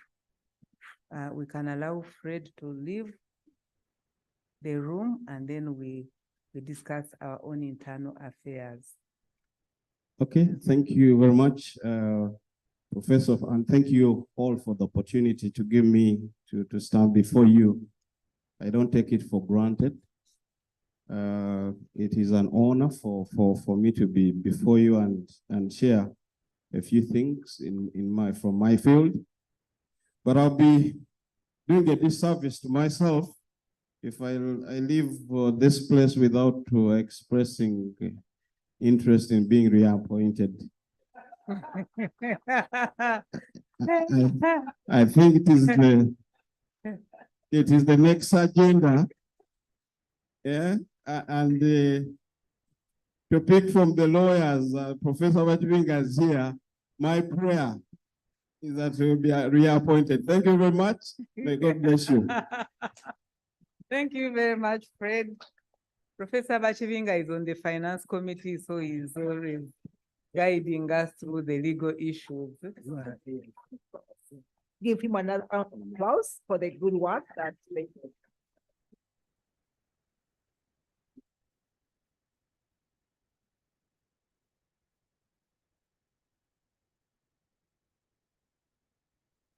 Okay, now that Fred has left, we can discuss the last item that he mentioned. We have previously had Before we go to that agenda item, the treasurer's report. and I'm still going.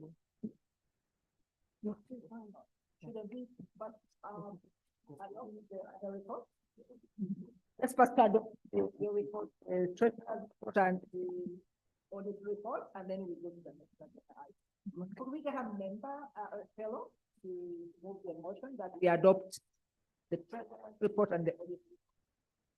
So I still have an item to present on the treasurer's report. Okay, so it's just the audit report. Can I complete this and then we agree with what to do, whether we should approve? Yeah. So after the audit report, another issue that we have been discussing over the last year, and on behalf of the council, the Finance and Administration Committee recommends the following to the fellows of the Academy here present for this AGM. One is regarding annual membership subscription. This was brought out at the last AGM. So we had an issue of lifetime membership category and then the other members. The council recommends the introduction of a lifetime membership category open to all fellows and members of the Academy over the age of 70 years. Special consideration should be given to those who have extenuating circumstances and cannot pay their dues. These fellows can be exempted from paying the subscription. Fellows and members aged below 70 years and wishing to become life members would pay an equivalent of the year's subscription, of the year's membership to reach 70 years of age. So at whatever age they request for lifetime membership, then we calculate the number of years up to 70, and then they pay the membership up to 70. This was a request. It was not the innovation of the finance committee. It was a request from members. So then the next item, do you want us to discuss that, or I move on to the next item? Then I finish and we discuss the report. The next item is on the development fund. The council recommends introducing a one-time contribution to the UNAS Development Fund to fellows and members of their academy. New fellows would be requested to donate at the time of their induction. The already induced fellows would be asked to contribute as soon as practicable. The committee proposes 4 contribution tiers. One is bronze, Uganda shillings 500,000. The next is silver, Uganda shillings 1 million. The next is gold, Uganda shillings 2 million. And the last is the best platinum, 500 million shillings. 5 million, sorry, 5 million shillings. So 5 million plus. This is not, it's not that it's the maximum, but people can contribute according to their capacity. So these were issues discussed and approved by the council at our last meeting. So we are presenting them here to the AGM for approval or for discussion. Over to you. Thank you very much, Professor. There's our treasurer. So the 2 reports are now before us, but before we discuss them, let us adopt them.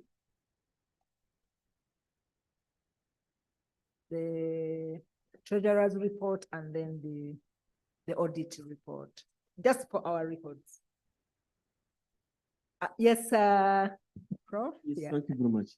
Yes. May I, on behalf of the membership, move that we adopt the 2 reports, the audit report and the treasurer's report, for discussion of the treasurer's report. Yeah. The other one, I think we have already agreed with it. Thank you very much. Right. Thank you. Thank you very much, Prof. And for the records, you have the full names. Okay. Dr. Tugonza. Yeah. Yeah. And somebody to second? Yes, Professor Bachivinga. Thank you very much for seconding. So we can now have a discussion, maybe some 3 to 5 minutes. I think the audit report would basically, we already asked questions, but now to the, yeah, that was, did you ask that? Okay. But have you asked? Did you? You didn't. Okay, you'll ask maybe after there's some questions. Yeah. Okay, Dr. Tugonza, you had a question, and then Professor Bamtaze. Yes. Please use the mic. My submission is, normally with lifetime membership, the motivation is that people are making an upfront payment for the next so long. So there is naturally a discount given, really. So it is, I don't know, except for somebody who just doesn't want to go through the payment every year, I think there would be whatever, there are different amounts. So my issue is on that you just multiply by the number of years. Then there is no other motivation other than wanting to avoid walking to the treasury to pay. I agree. Or responding to those alerts. Okay. Let's get a couple of questions, Professor Grass. Professor Bamtazi. Yes. I want to contribute on the same. Personally, I think the idea is excellent to create the lifetime award. I'm just a little bit uncomfortable if it's pegged on a certain age. I don't know the wisdom of 70 years, bearing in mind the life expectancy of Uganda, the retirement age of most of our institutions. But that aside, I thought a lifetime award should be based on contribution to UNAS rather than just a monetary based sort of award. And I would be of the view that to encourage people to perform and make substantial contribution, this lifetime should be based on something that is monitored over a period of time. You have been a member and therefore you have earned to get a lifetime award, not that you are able to buy a lifetime award. That's my opinion, but I may be totally wrong. Thank you very much. Thank you. Thank you very much. Very important submission. Thanks. Any other question? Yeah. So. Yeah, I was wondering if the life tenancy can be revoked, because being a member, we said it can be taken away if XYZ happened. And in that case, would the person who had paid up front up to 70 be reimbursed for the time remaining to 70? Can I please respond to those questions before we proceed? Because I would like to give you a brief background about how this issue came about. People complained that it is too much. They cannot remember subscription every time for UNAS. No? And actually, it is some of you who requested that can we introduce a life membership policy so that if you are a UNAS member, you pay life membership, or can I pay for a whole year and forget about it? So for that year, or for 2 years or 5 years. So we discussed it, and it was introduced by some of our members, and Louis will testify what he goes through reminding people about their membership. And people who actually are genuine, they tell him, it's not that I don't want to pay my membership, but we all forget, it's not a priority. So we said now. Then the other issue was a discussion about some of the senior members of the academy. We said as much as they may not be able to contribute to the subscription, but they are very committed members of the academy, and they have reached retirement age and they are not earning. We know that some members who have retired are still earning, but we know that some are not earning. So can we consider lifetime membership for these people? So that's how the discussion started. We talked about retirement age. We talked about life expectancy for Uganda. We talked about life expectancy in the different categories of people. We know that as much as we have a figure of about 60, but it does not cut across. There are some societies that have a lower life expectancy compared to others. And then the monetary award, I think that is a brilliant idea, versus contribution. That one we didn't discuss at length. Thank you for that contribution. Okay, I was trying to clarify how issues started about lifetime membership. Madam Chair, over to you. There are more questions. Another round of questions, like 2 or 3, and then you respond, and then we close it. Yes, Thank you. Thank you very much. I just wanted to add that the options could be increased to solve the problems that you talked about. For example, did you consider maybe a figure for 3 years or a figure for 5 years, like you do for permits or whatever? You can choose that I want to pay for 3 years, or I want to pay for 5 years. That can also be added as an option. Thank you very much. Yes, Professor Twoki. Mine is the point of clarification. I think the confusion, maybe not even a confusion, but a discrepancy between the two. Long-time award and long-time subscription to give you the lifetime membership. Now, Madam Chairman, person, it is very distinctive for somebody to get a lifetime award That award is unconditional. And again, it is done in secrecy, and it is done at all levels that I know. For example, I'm not blowing my own trumpet. I just didn't know when at one time I was written a letter that I was one of the people who had qualified for lifetime award in the energy sector. I just didn't even know, but they had a long list, but they picked only 6 of us. I don't know whether I was, but I was not number 1, because that one went to the former permanent secretary of Uganda, but it was done for the whole region of East African region, including Ethiopia and all those. So, in short, please distinguish a lifetime award from lifetime membership. If you do that, then my friend there, you will have no problem. And I'm sure also this professor here will have no problem, because for recognition of somebody's duties is sometimes beyond monetary levels. Thank you very much.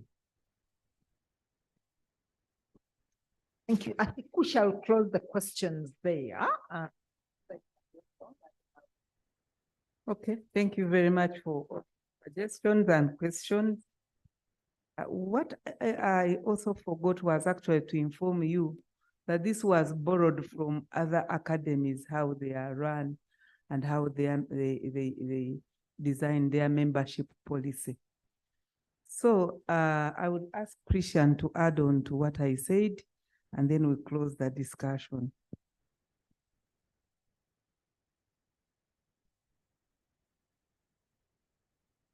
Or you can respond to the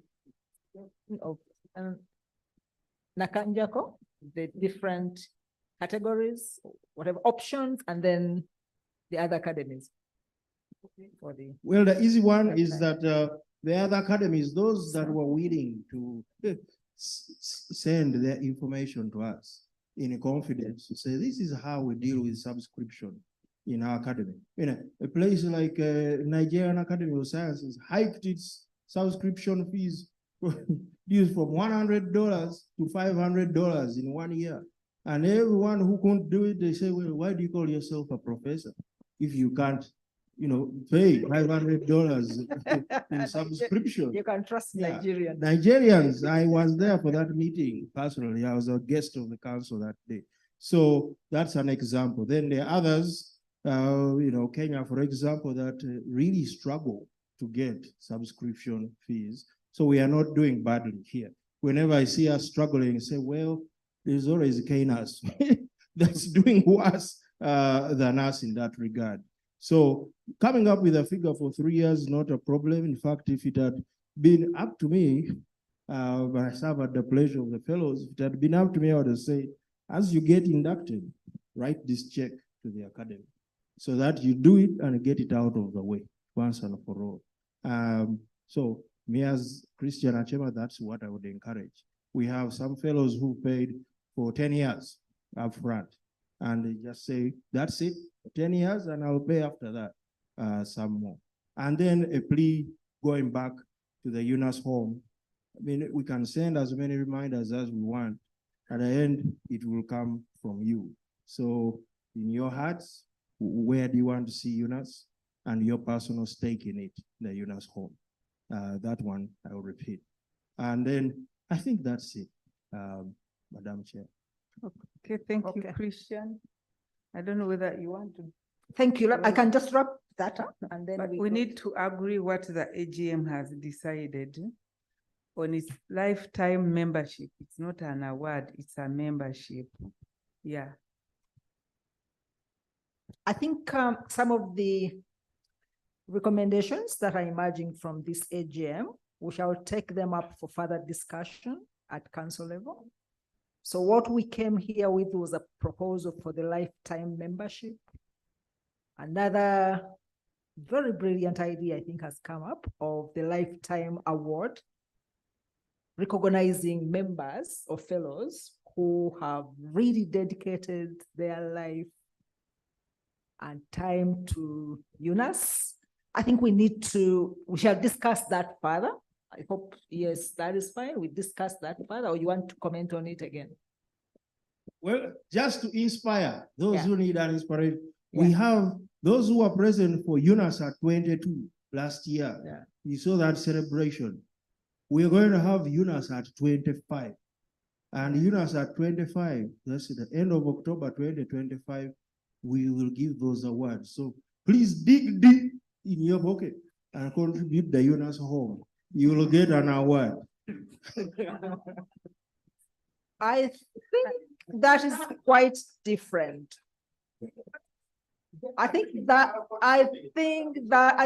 is quite different. I'm going to use my powers as the chair of this meeting to clarify the difference. So there's a recognition for someone serving, like I think I remember they recognized those who served in the previous councils and so on. But there's also the lifetime award that Professor Twoki was talking about. I don't know if we get the difference. Somebody who's really diligently served, and you say that instead of them continuing to subscribe, that is monetary, I mean, this once-off subscription, then you give them a lifetime membership as an award, a lifetime award. I think those are two different things. And I think we can continue, probably we can take it forward for further discussion in the council. The other one that we can take forward is the issue. We may not take it forward, but making it actually explicit. We know that people can subscribe for 1 year, 2 years, 3 years, 5 years, or even 10 years. But it's not explicitly stated. It's not known. Some of you are members of these professional organizations in all your fields. There are some of those professional organizations which actually tell you that you can subscribe for 1 year for membership, 2 years, 3 years, or 5 years, and they state the amount. Actually, the more years that you subscribe, there's a discount. Yeah, exactly. Dr. Bagonza raised it. So again, that is something which, well, I propose that we take forward to discuss in the council. So that also those, of course, we shall send it back to the finance committee so that those rates are stated. The more discount you give, the more years people subscribe, they should get a discount as an incentive to actually to pay for more years. So that's one of the issues that we shall take forward from this report. So thank you very much for your views. And I would now like to invite the treasurer to take us to the agenda, the appointment of external auditors, if you want, or there's another one. I needed people's views about the development fund. The development fund was specifically set up to enable us construct the UNAS home, to enable us obtain our own home. Yeah. So it started with the development committee, the UNAS home committee, and then it was discussed by the finance and administration committee, and also presented to the council. And these were suggestions. Initially, the last AGM, I think, had proposed that members can subscribe $100, I think, and above. But the response was not very good. I don't know the reason, but the same, I think, the issues that pertain to subscription also pertain to the development fund. So is it okay that we categorize the membership of the contributions into bronze, gold, platinum? And then I will add on if there are questions about that. Maybe, Professor, if you could clarify, or you or the executive secretary. So when we have these categories, bronze up to platinum, remember bronze is 500,000 shillings. Yeah, the bronze 500,000. And the current request that we've been asking fellows is to contribute at least $100, which is about 370,000. So if we go to these categories, does that remove the $100 thing? Or the two can run concurrent? For clarification, so that members. The two can run concurrently, but the reason why we gave these names, we said the highest bidder, when our structure is set up, could even be named, could have a room, either conference room or seminar room, named against this person. So that's why we proposed these figures. And we also know that people have different capacities. Some may be able to contribute and get a medal for bronze. Another one may be able to contribute and gets a medal for platinum. They would get medals, and the highest, those who are a certain category, when the building is set up, they may have the opportunity to be named in that within the building. Okay, all these are incentives. So this is here for discussion. So there are two options here. One is that we leave the two approaches to run concurrently. The $100 continue. You pay the $100, but of course you don't get these things of the medals. Or you can actually do both, or you do the bronze up to platinum.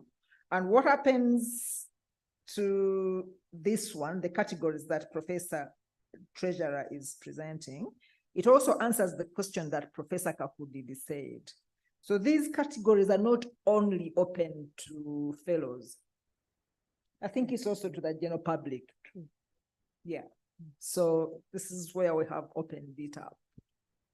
So if this AGM approves it, then we put it into action, we implement.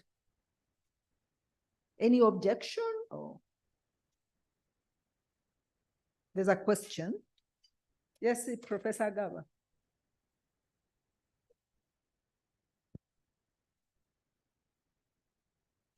I think they are good ideas. However, I think the differentiation between the bands seems to be too narrow. On one hand, you're quoting dollars. On the other hand, you're quoting shillings. Right. Shillings look a lot, but I mean, they're just only about 130,000 more than $100. Yeah.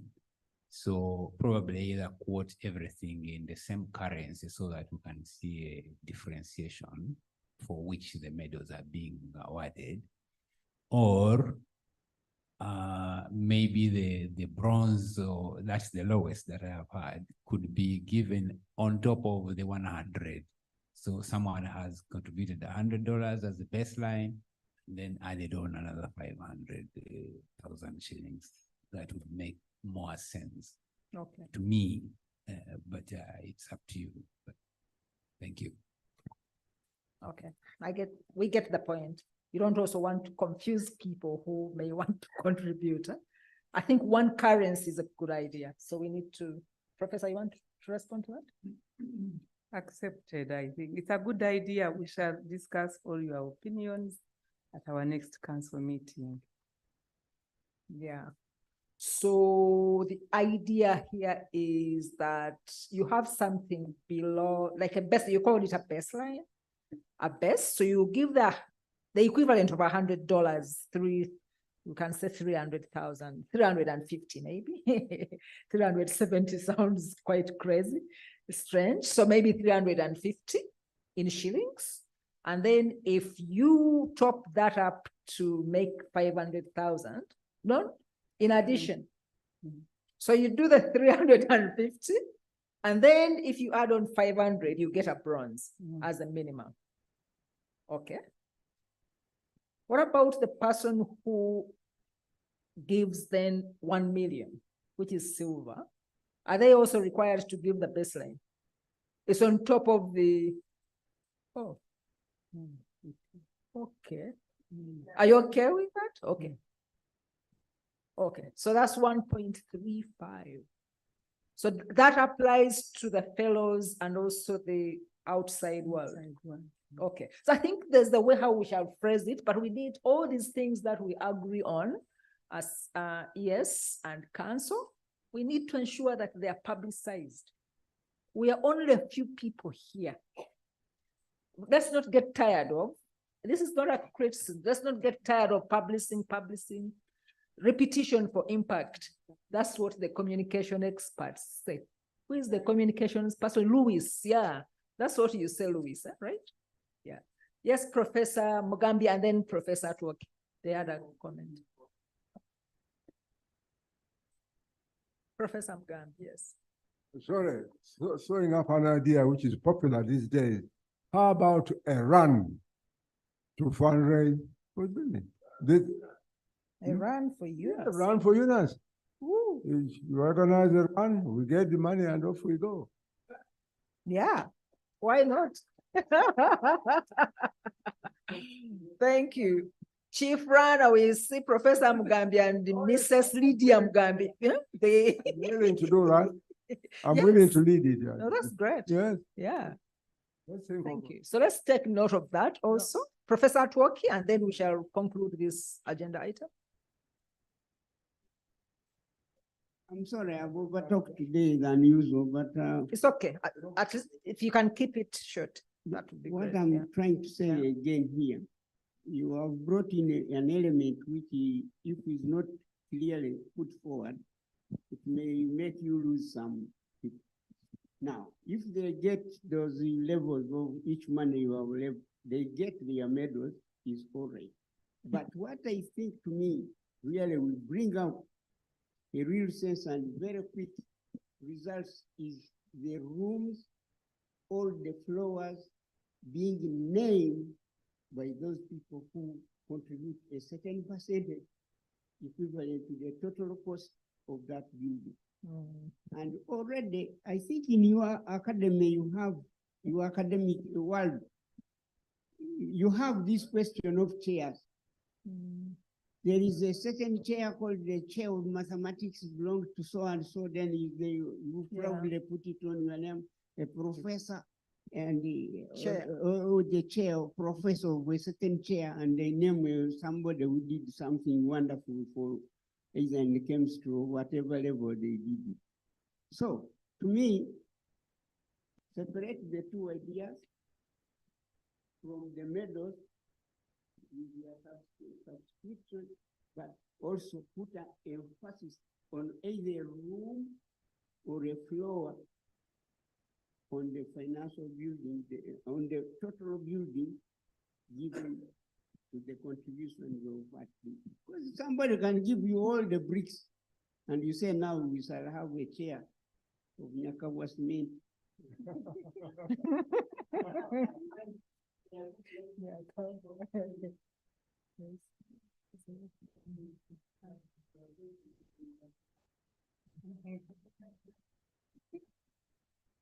Yeah, I think all those are really brilliant ideas. And I think what Professor Nyakawa is raising, I would think naming a name or room or floor in somebody's name for just 5 million would be a disservice. So these categories that we are talking about are medals, or a wall, they call them a wall of fame. Yeah, they can be there. But somebody, for us to give you our room that this is Professor or Mr. So and so, it must be a substantial amount of money. Yeah, maybe $100,000 and above. So this, yeah, I think for us as nationals, I think what we can afford are those 5 million. And then we can be, well, I think we can afford more, of course. You have tycoons here who can, the Bagaga Kwagalana group, who can give you millions. And then so they can be named after. And then as these categories, Professor Andes, I think we agree their medals and their wall of fame and so on. But all these ideas we have captured, and we should be able to discuss them at the next finance committee and then the council meeting. So thank you very much, members. We can now move to the other agenda item. One last very request. quickly. Yeah. One last request. Yeah. Should we agree with Fred and we bring them back as our external auditors.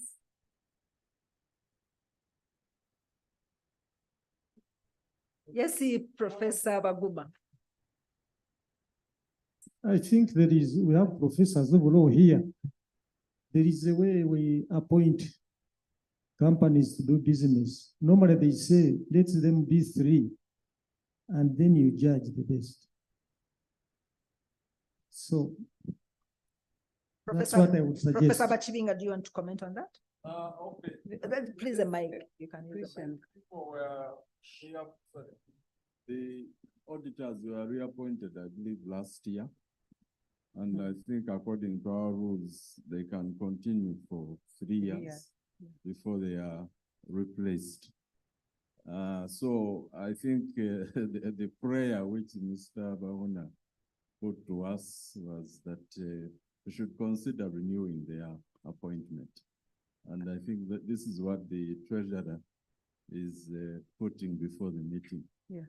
And that would be the 3rd year if we renew? This would be the second year. This will be the Yeah, second yeah, year. this will be Okay, second. okay. So just to clarify then, Professor Baguma, once those 3 years have expired, or if we decided today that we are not renewing, then the next auditor will have to get those quotations that you're talking about, the bids from more than one. Yeah. Thank you very much for taking note of that. So the question still stands. Do we give Mr. Bauna, he said his name is pronounced as Bauna, Bauna, Mr. Bauna and Badevie Company, or yes, Professor Yazidi? The leaders are happy with their performance, and clearly I could see some vibe from all the sides. It's no brainer. We renew and we move on. Thank you very much. Somebody to second. Oh, he has so many seconders, so they've done a great job. So thank you. But get one of the names to record. Thank you. So we move to our last agenda item, and thank you very much for your patience. I promise that this will be, it's a major one, the strategy, and I would like to invite Dr. Maxwell Otim to take us through this. And as he comes, we can stand again. Stand again.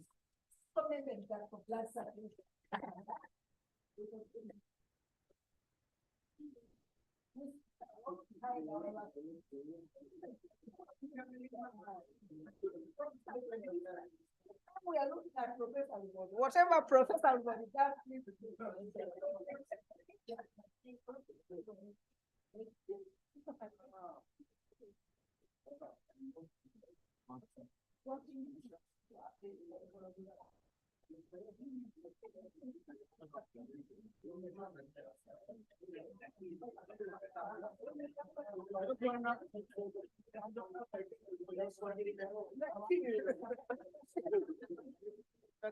Thank you very much, Professor Lubodi, and feel free to keep standing as they talk in case you feel you need your blood circulating. But otherwise, I invite Dr. Otim Onapa to take us through this. Yeah. Thank you.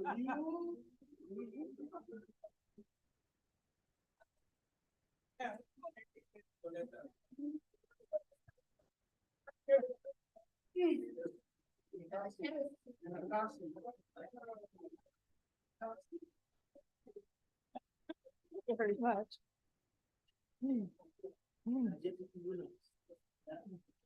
Oh, so you're doing it from that side? Okay. We are used at looking at this side. Oh, okay. But it's okay. Go ahead. Yeah. Thank you, Madam Chair. I don't know how much time I have to. Some 10 minutes. Oh, okay. I'll try my level best because it's already coming to 4:30. Yeah. 4. Yeah. 5. So thank you for the wonderful opportunity. Thank you, esteemed members at the fellowship of the Academy.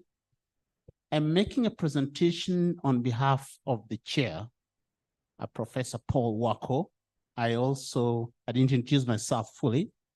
I also serve as a member of the Strategy development and implementation. So I'm standing in these shoes in that capacity.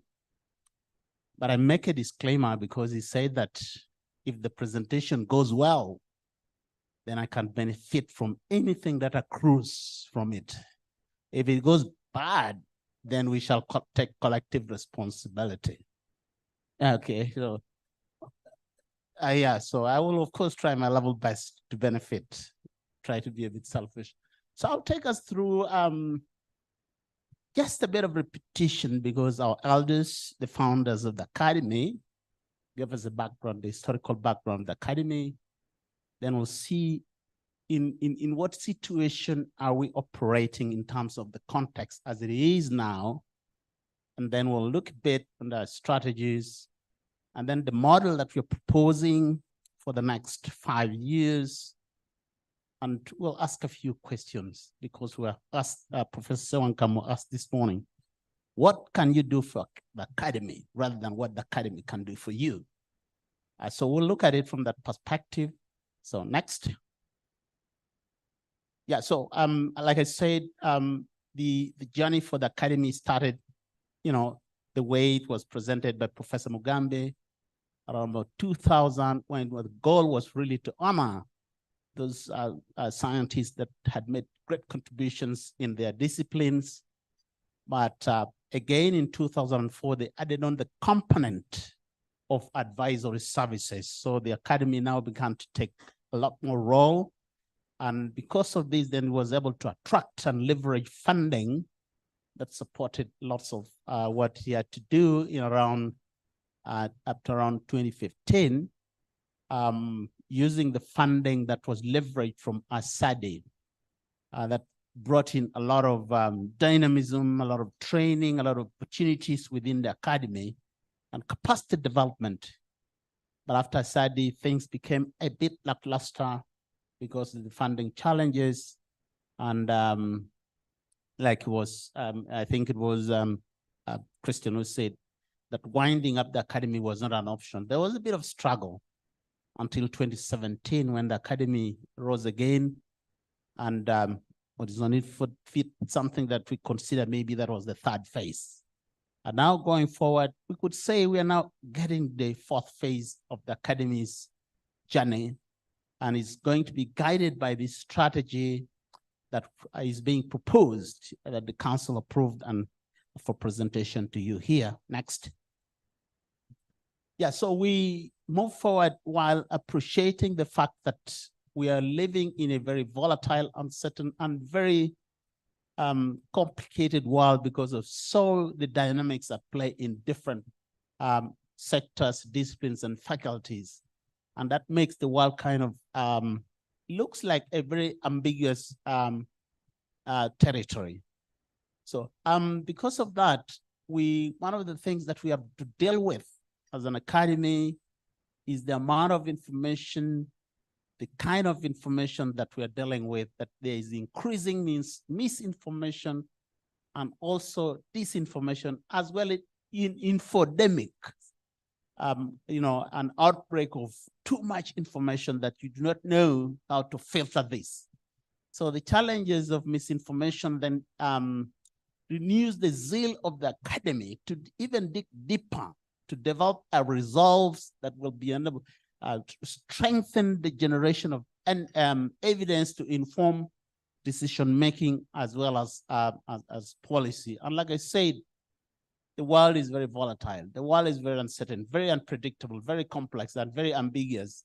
So the academy operates within this, and it is important that we realize this in order to shape our thinking and the way forward, and also to inform the quest that we have developed as an academy to produce evidence to inform decision making, while recognizing that in this complex world, the challenges of development are what we call wicked. And because of that, no single discipline can be able to tackle these challenges. And therefore, there's need to harness interdisciplinary competencies and bring on create a table and a convenient place for dialogue. So we need, as an academy, to adapt to this situation. We must be able to adjust so that we can survive in this chaos that I referred to about the ambiguity, the complexity, and then the uncertainty. So we need to serve society, and in order to do that, we need to adopt, like I've said, so that we can be able to address the challenges in a transdisciplinary and sectoral, across sectoral boundaries. Next, please. So a bit about the strategy that we are looking at, that we are guided by the values that we cherish as an academy.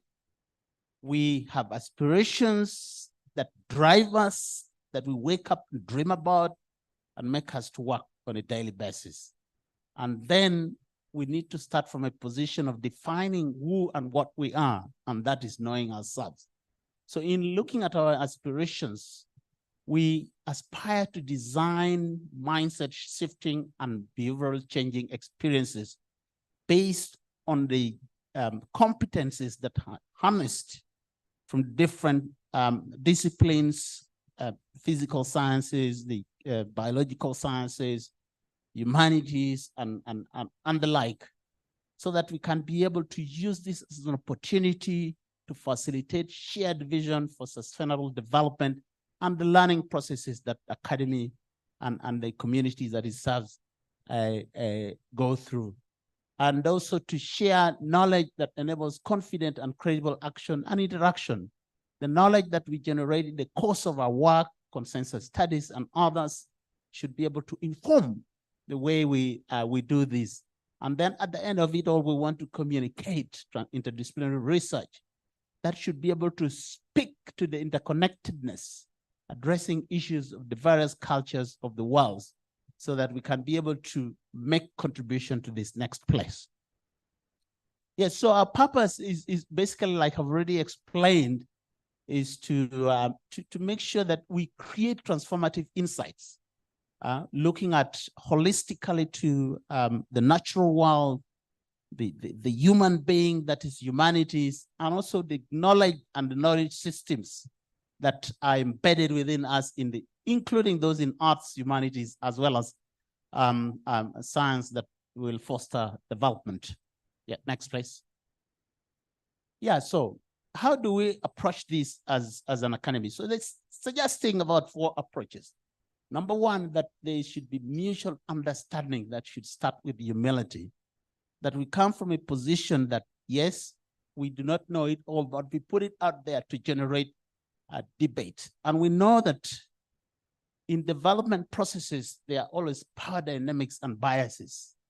And we do not, once we approach a situation, we take cognizance of that so that we develop an open mind, so that we create an environment that facilitates a catalytic experience and transformative practices and the way we think and do the things.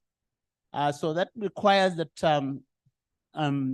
we, in the process of accepting that our approaches are not really, not that it is takes care of everything. It provides a very good learning opportunity to our stakeholders and the community that we serve. And because of that, it also provides an opportunity for the academy to learn, making it what we call a learning organization. But above all, we need the ability to be inquisitive, develop curiosity, so that we can be able to be better advisors. And this presupposes that when the approach that we take should be devoid of perceptions and setting the agenda that will eventually constrain you and box the approach into a corner. And we recognize that in the process, it is a back and forth process. It's not a linear process that A leads to B and C. It is iterative. There's a lot of iteration going back and forth, like we've done in the several consensus studies that we do. And in the process, it helps us to do a lot of questioning assumptions that are out there so that we can be able to understand the root causes of the problems that are referred to, that they are wicked, not in the moral sense, but in the sense that they are very difficult to tackle, and no single discipline would be capable of doing it without transdisciplinary approach. Next, please. Yes, so in so doing, we also look at the way we approach this, that the programs that we design should be humanized. That is, that looking at placing the users of the output that we generate and the wider society in the center of everything we do.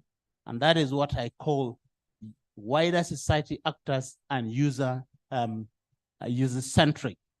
And so in so doing, it means that we have understood the society and the aspiration, and therefore whatever we do should be able to reflect the needs and aspirations of the human beings that we are serving, so that we can be able to engage the society, present the opportunities so that we can learn and humanize our approach and make, like I said, those actors the center of our intervention. Then the fourth approach that we're proposing is that personal and institutional transformation is not a process that ends. Projects are designed by the end, but they provide a good opportunity for us to learn, in the sense that they will inform. If we continue with these projects, then through these cumulative insight projects, it provides us with evidence and approaches that we need in order to contribute to sustainable development. The brief analysis that we did in terms of strength, weaknesses, and threats, and as well as the pastel, puts us in a very onerous position, in the sense that the academy is uniquely positioned because, number one, it is unaffiliated. It is a non-profit making institution. It's basically pro bono services. It also has the power, that ability to convene and provide a forum for transdisciplinary discourse. Let's continue. That was not on the slide. I was just explaining. Yeah. So again, now, how do we do this? The model that we are proposing is that if we are to do this, all that I've said, the strategy that we have laid down, then we need to understand our clients and the stakeholders. Yeah. So that we can be able to facilitate mutual understanding in a contextually sensitive and humanistic way. Like I've said, that everything that we do should be human-centric, the actors in the specific areas that we are doing. And once we've done this, we have understood this, then it becomes easy for us to move a step, mobilize the resources that we need to ease consensus building, and also to on what advice that would be valuable to the whoever we're serving. And also, when in the process, if we do our prioritization and also give relevance to what we want to do, then it also becomes easier for us to mobilize financial and human resources, the intellectual resources that the academy depends on in the fraternity of the fellowship to generate this knowledge that is very important for what we do. Next, please. Yeah, then the third is that we talk about design experiences, in the sense that the way academy generates consensus and generate evidence that inform decision making and also policy is small teams. So small teams that are quite knowledgeable and energized, and they have a lot of transformative experiences, and that can reform mindsets and understanding on very many issues. So it gives them opportunity to share learnings and also champion thinking in different ways. Now, this energy that is generated from this small team, we believe that it is what keeps the stakeholders who are not informed about the subject matter excited, gives them the energy. And because of that, in the process of the interface with the stakeholders, the new issues emerge. New cycle may begin. And like I said, the academy remains a learning institution. And in this process, in the model, the academy then learns. Once new things come up, you unlearn the old and then relearn. And through this monitoring and evaluation, the cycle then continues. So that is why I say that our approach is that it's not a linear approach, but it is an iterative process. Next, please. Yeah, so I think this is what I've already talked about, the issue of designing, what we tend to do, designing mindset shifting and behavioral changing. We facilitate, we see the facilitation of shared vision so that we can be able to contribute to sustainable development and learning processes, knowledge sharing, and all that. So, but here we conclude that our objective is really to look at deep transformation in learning, and like, again, through transdisciplinary approaches, collaboration, and dialogue. Next, please. Yeah, so as a wind up, the question that I posed at the beginning, and I think Professor Mugambi said, let us pay up as fellows. You know, we need to pay. We need to be able to create networks and partnerships that benefit the academy. Connect the academy to those who share our values. And this is what we've been discussing already, bringing non-members on board so that they can be able to be a source of finances. And then also, if you have useful information, because we come as a team because of the strength that you have within your discipline and faculty, so that you can be able to use that as an opportunity to guide the academy on information that might be available there to facilitate the work. And then, of course, share and participate in the academy's work. One of the pieces of work that academy involves is consensus studies. And this is done by none other than the fellowship. So once the academy calls upon you, or you see there's something relevant, why don't you take responsibility and provide leadership, and also serve in the different committees that might be created or are existing, so that we can be able to leverage the collective power of intellectual power and resources that are domiciled within the fellowship of the academy. So these are the brief issues that we wanted to share, but let me just conclude that the academy is there to transform thoughts through the actions that are generated in a transdisciplinary way. Like, remember what I talked about, and also looking at things that things are not straightforward there. Nature of complex development issues and beyond Uganda. So few things that I've shared with you. I think the council already passed this strategy, and I know that within a short time, maybe the secretary should be able to avail it so that you can access it, guys. I want to thank you so much for your attention. Thank you.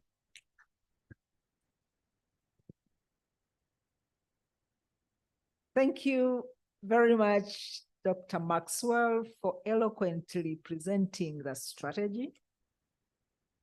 Very clear, with humility, and yeah, so thank you. Let's give him another round of applause. It's a complicated strategy, but he really presented it in a simple way, so thank you. Now, we can discuss if you have a few questions, but then later the major thing is for us to approve the strategy. Yes, Professor Boa.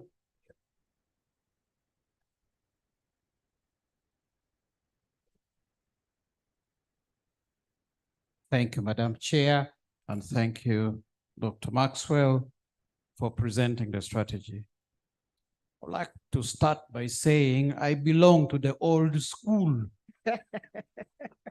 In that school, I learned and participated in developing strategic plan, which is slightly different from what Dr. Maxwell has presented. First, my question is this: is it a rolling strategic plan? Are there issues that we are carrying forward from the previous strategic plan into this one, so that we call it rolling? Or the previous strategic plan was implemented, door closed, we are opening a new door. That's one. Number two, I have not seen the detailed strategic plan.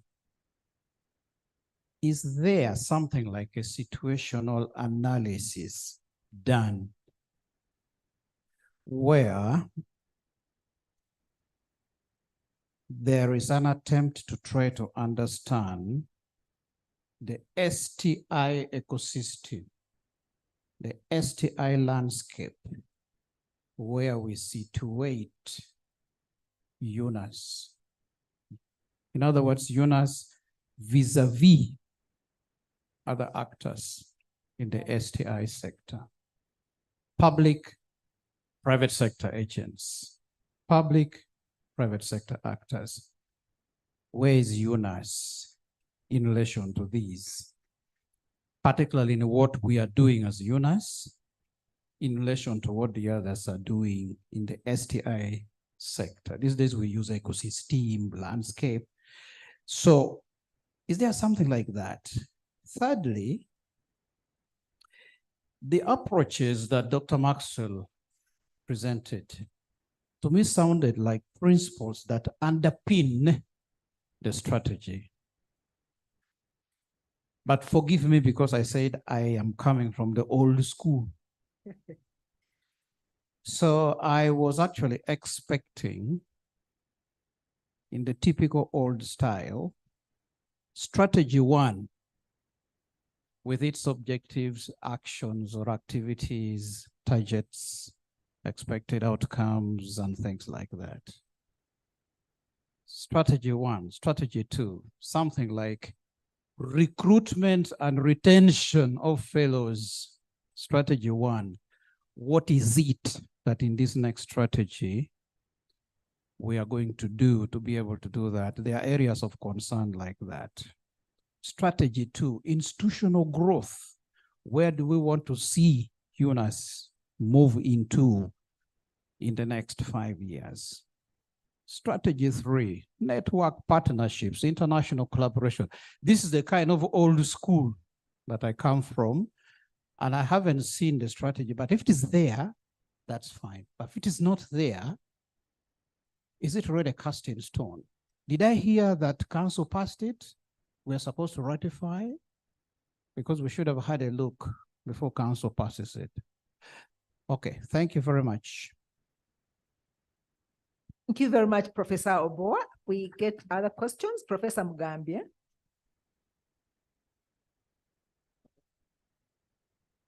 I'm very pleased the way Professor Boa has put it, that is from old school. I'm also from old school. I would have liked to do precisely what Professor Boa has been laying out. In the old school, you have all these principles, and then in the final analysis, you have a matrix. A matrix which lays out the strategy in that form. You have an objective, what it will achieve, and how much it will cost. You cost it. Then in the first year, this will be done, second year, and so on. The old school strategies tend to have that. I would have very much liked to see that. Thank you very much.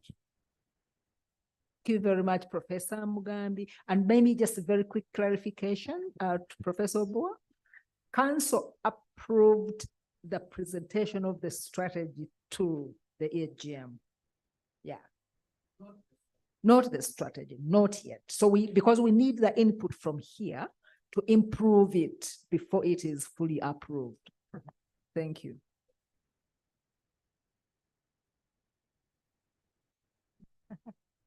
Thank you very much, Madam President, Madam President. I don't know if I'm from the old school or the new school, but I'll make my points as well.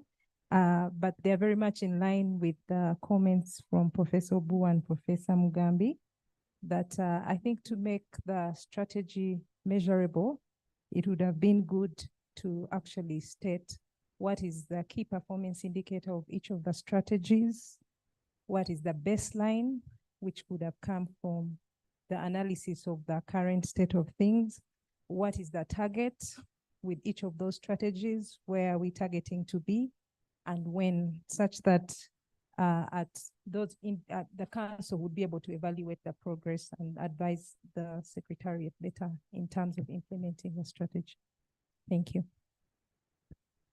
You, Dr. Sansa, thank you. And kindly introduce yourself again, the name, just a reminder, very quickly. Thank you. I'm Joseph Rujumba from College of Health Sciences. Okay, thank you. Yes, I think I also belong to the old school, and I like specifically the core value of humanizing design. And that's the one I wanted us to reflect more on, in terms of all that we do should reflect the needs of society, and picturing the vulnerable groups. Where are the women? Where are the children? Where are the those who need the services? These products are very good. I listened to the climate change report yesterday, but what does it mean? When shall we have the impact? How will we know that we have touched the real lives? And I think once we miss that, they may remain high apex kind of documents that are not in touch with lives. And our strategy should speak to that. Thank you. Thank you. Thank you very much, Dr. Rujumba. Yes, thank you, Madam Chair. David Kalolokel is my name. I think the ICT team is ahead of us because it's already available for download online. Though when you click that link, it says, oops. So the strategy, yes. Yes. The strategy is already online. It's the old one.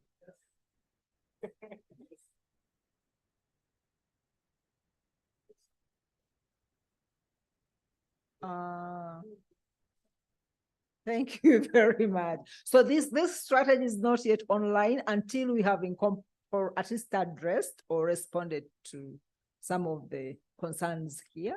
Professor Agaba, I hope, yes, we are taking questions, and I'm going to ask you to respond. I think my school has not yet been built. But I share some of the concerns that Professor Boa raised and others. My concern though is a National Academy of what? Science. Where is the science in the strategy?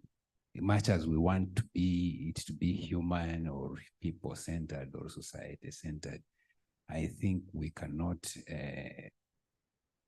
afford to be silent on the how, the science and the whatever that word means will contribute to the development of the societies. We shouldn't be silent. Otherwise, we'll just be like anyone else. Okay. That's pretty much it. And the other one, I was also wondering whether, because I think Professor Boa talked about approval by us, the General Assembly. I don't know whether that is our role anyway. Maybe I think it should be the council doing that completely. Thank you.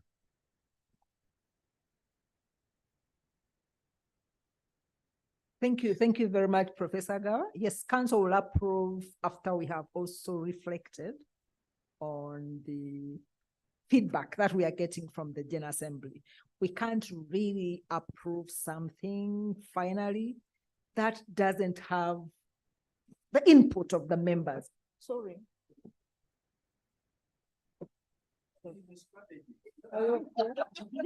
Please get another seat. No, please don't sit on it. Get this one. Why don't this one? Get this one. Sorry. I thought. So.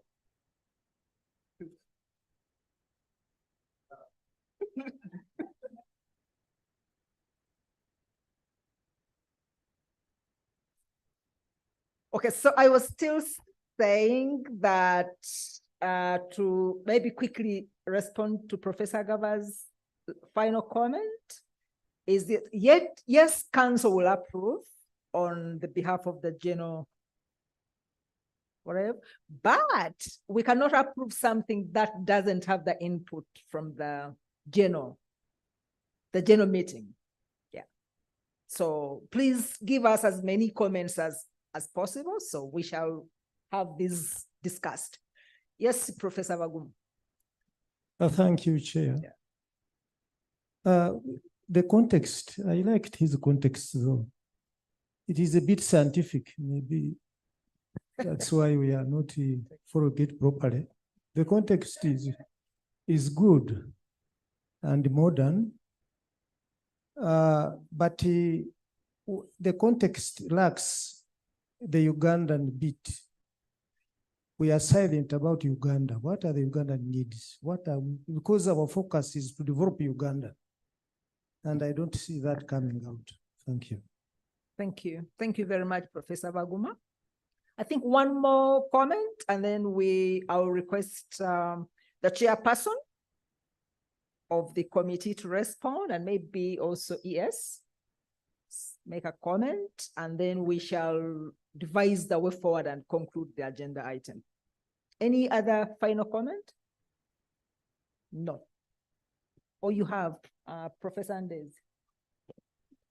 Sorry, I didn't listen throughout the entire discussion, but there are some areas that are of science in the strategy.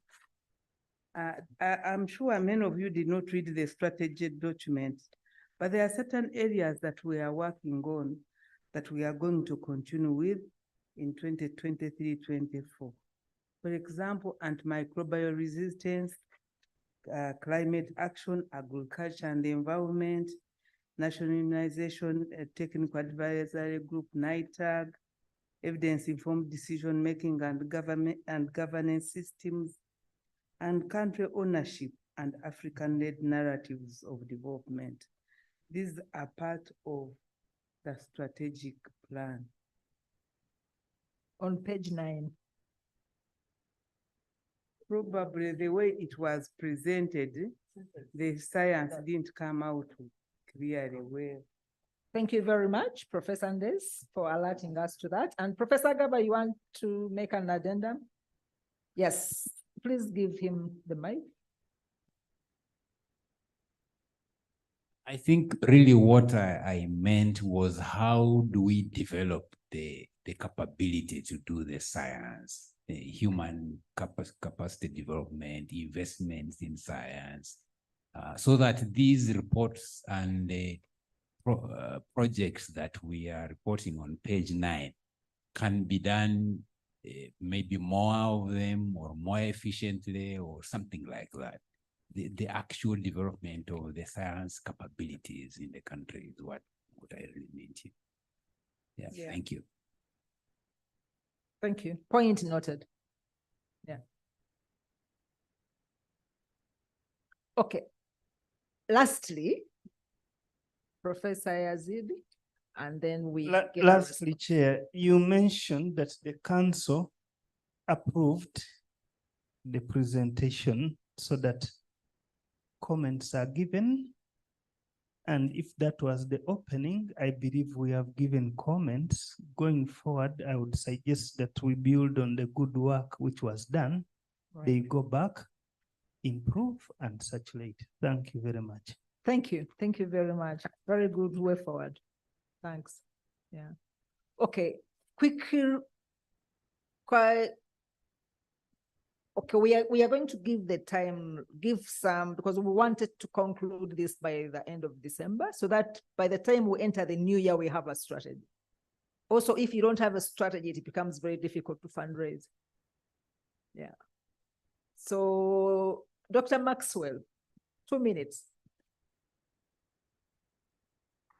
Chair, thank you. I'm glad you've given me 2 minutes, because then once these 2 minutes, then I will have not finished answering the question. Or 3 minutes, I've added you one more.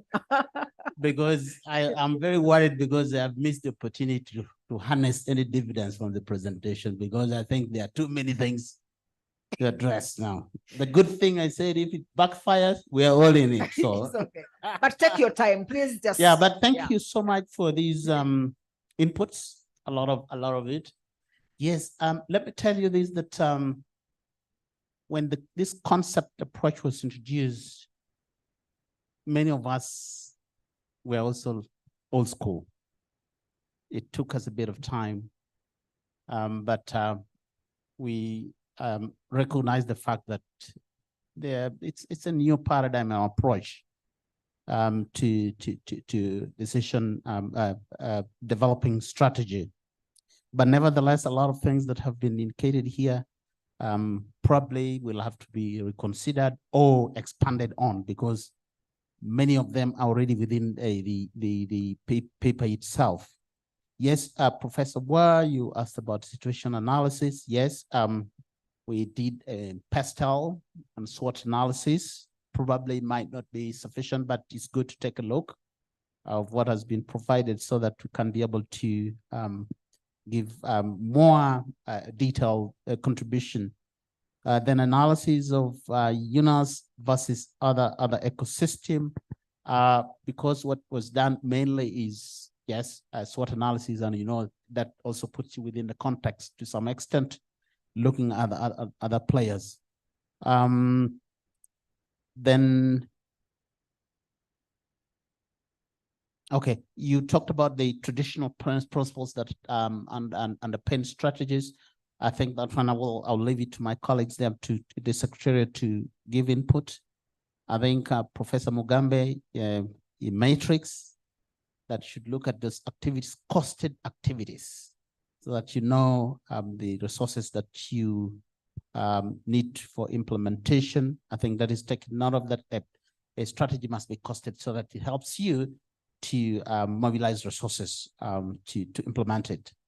Then Dr. Sansa, KPI, targets, and all this and that. I think this ties well with what Professor Mugabe has talked about.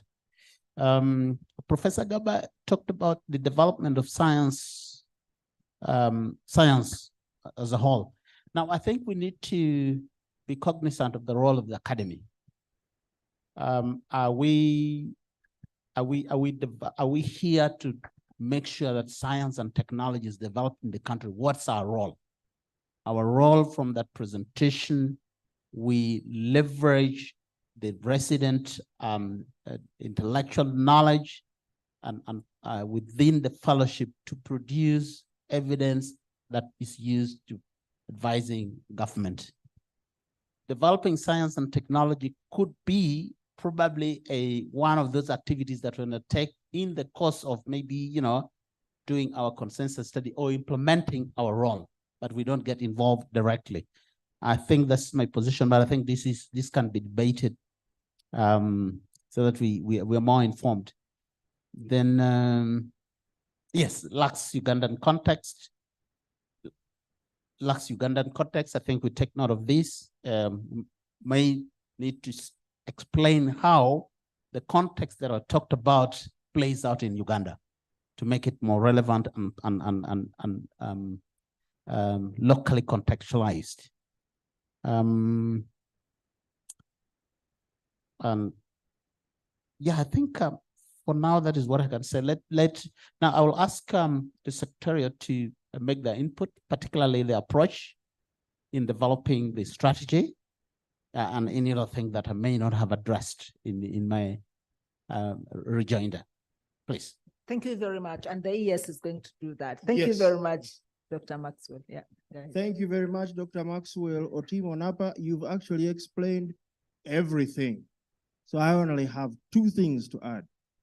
Number one, I think we just have to clarify, even in the document that's in the pack for the fellows, how we see strategy and operational plan. I think we will have to delink those two very clearly so that then the 60,000 foot strategy gets linked to yearly operational plans, which is what I hear when it's like, where's the strategic plan? What is this action and all this strategic action? Your objective, that is definitely part of that rational strategic planning process. And we can do that. The last pages of what's in your pack is our initial attempt at an operational plan for the first year that draws from the broader 60,000 foot strategy.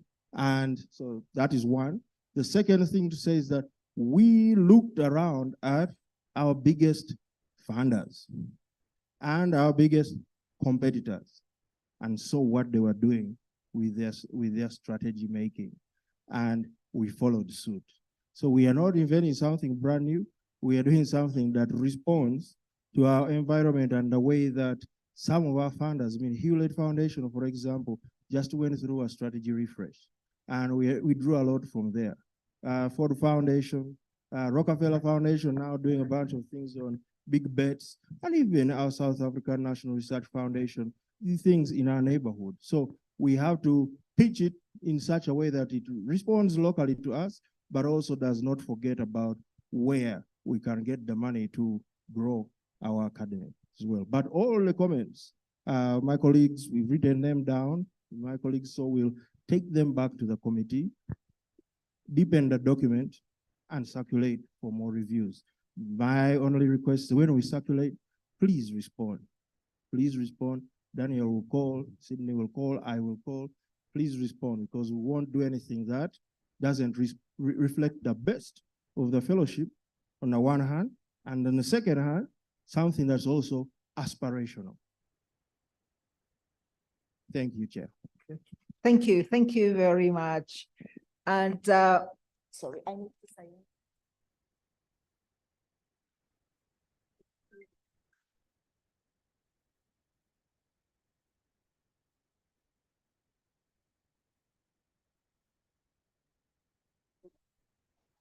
I need to help you.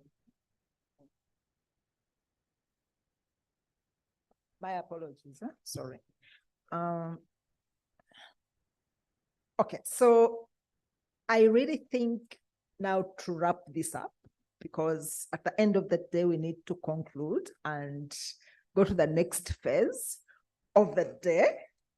We would love to thank you very much, but I'll give a general conclusion of the meeting, but to wrap up the section of the strategy, we appreciate very much the comments that you have given us.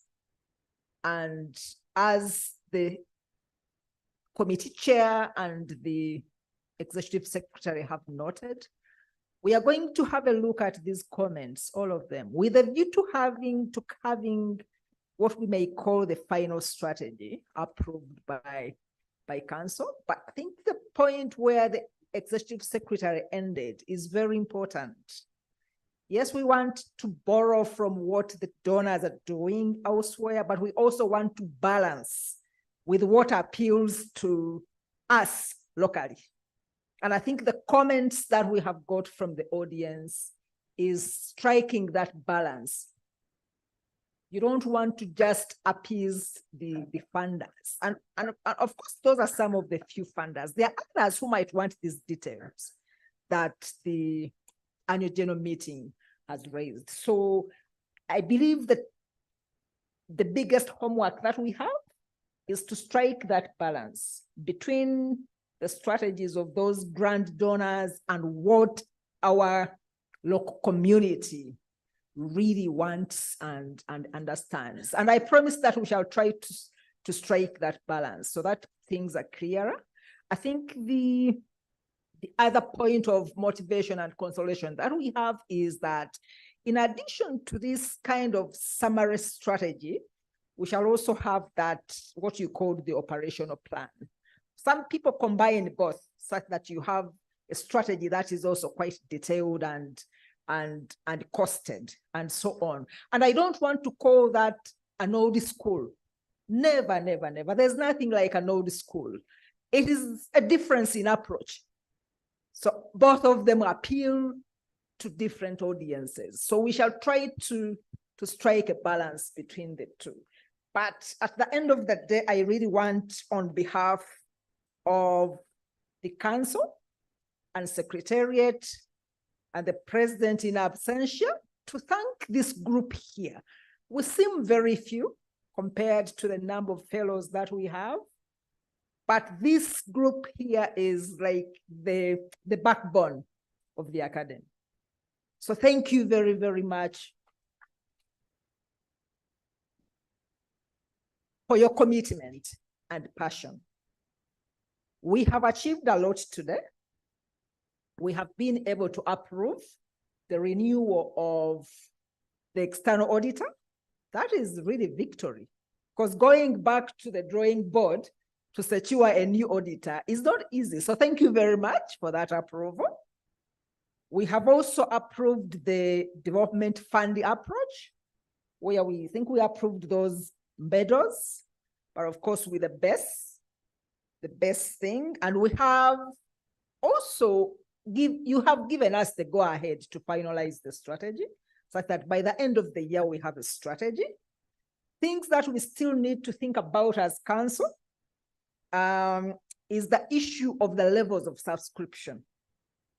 People know how much we pay per year as fellows, but if we now have these tiers, 1 year, 2 years, 3 years, 5 years, 10 years, as council, we need to think about how much people will be paying. If they are paying more than 2 years, 3 years, or 4 years, I think we need to think about that.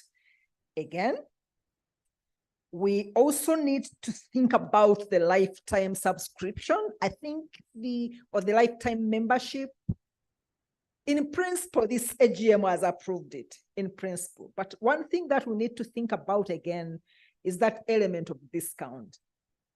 I think so if you want somebody to pay 10 years, there's a concern that, okay, it probably may not be the same. If you want to incentivize people to take that route, there must be a little bit of an incentive, maybe a small discount. Again, it is still open for discussion. We might come back with the same thing, but it's worth revisiting. And lastly, finally, is the issue of the lifetime membership. That is a new idea that has come. No, is it a lifetime? A lifetime award. A lifetime award is different from somebody getting a plaque that they've served as so and so on. But there's that thing which is parallel to the lifetime membership. If somebody is giving here examples of people like Professor Mugambi and so on, they've served the academy forever. Maybe can we consider those lifetime awards that, well, for you now, you have already paid for so many years. This is now a lifetime membership for you as an award to participate. So that's another thing. We are not making a decision here, but we are going to open up the discussion.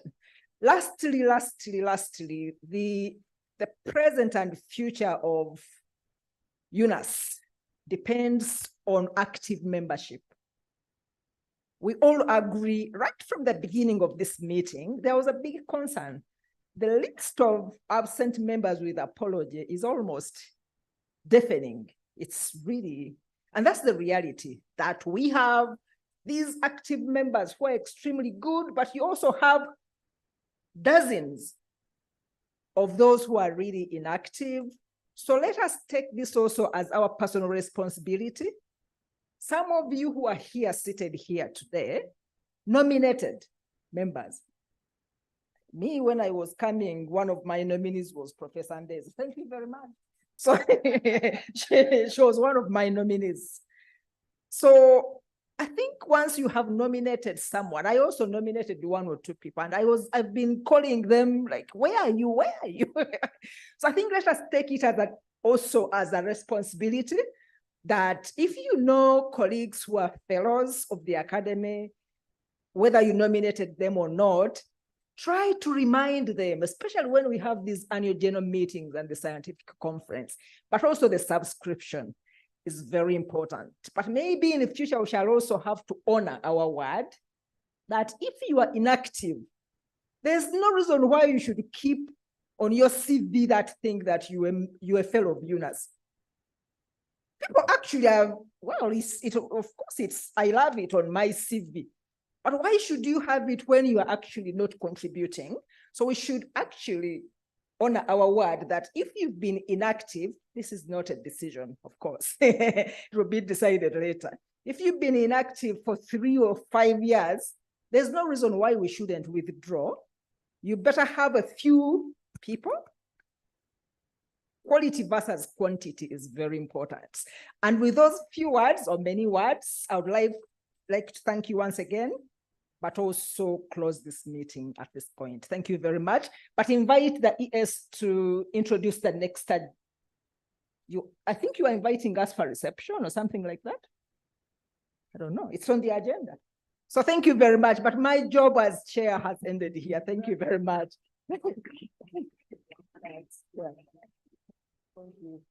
On behalf of the chair of the meeting, I'm inviting you to what she has prepared for you, fellows of the academy.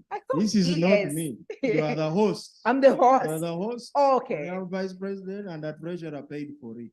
Okay. So there we go.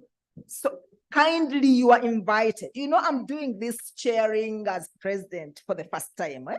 I didn't know that so I invite you on behalf of the president and the council to the reception. Kindly don't go. Let us have a drink and a bite. Yeah. And some dancing. Oh, as long as the chief dancer is ready to go. Okay. Professor Mugambi.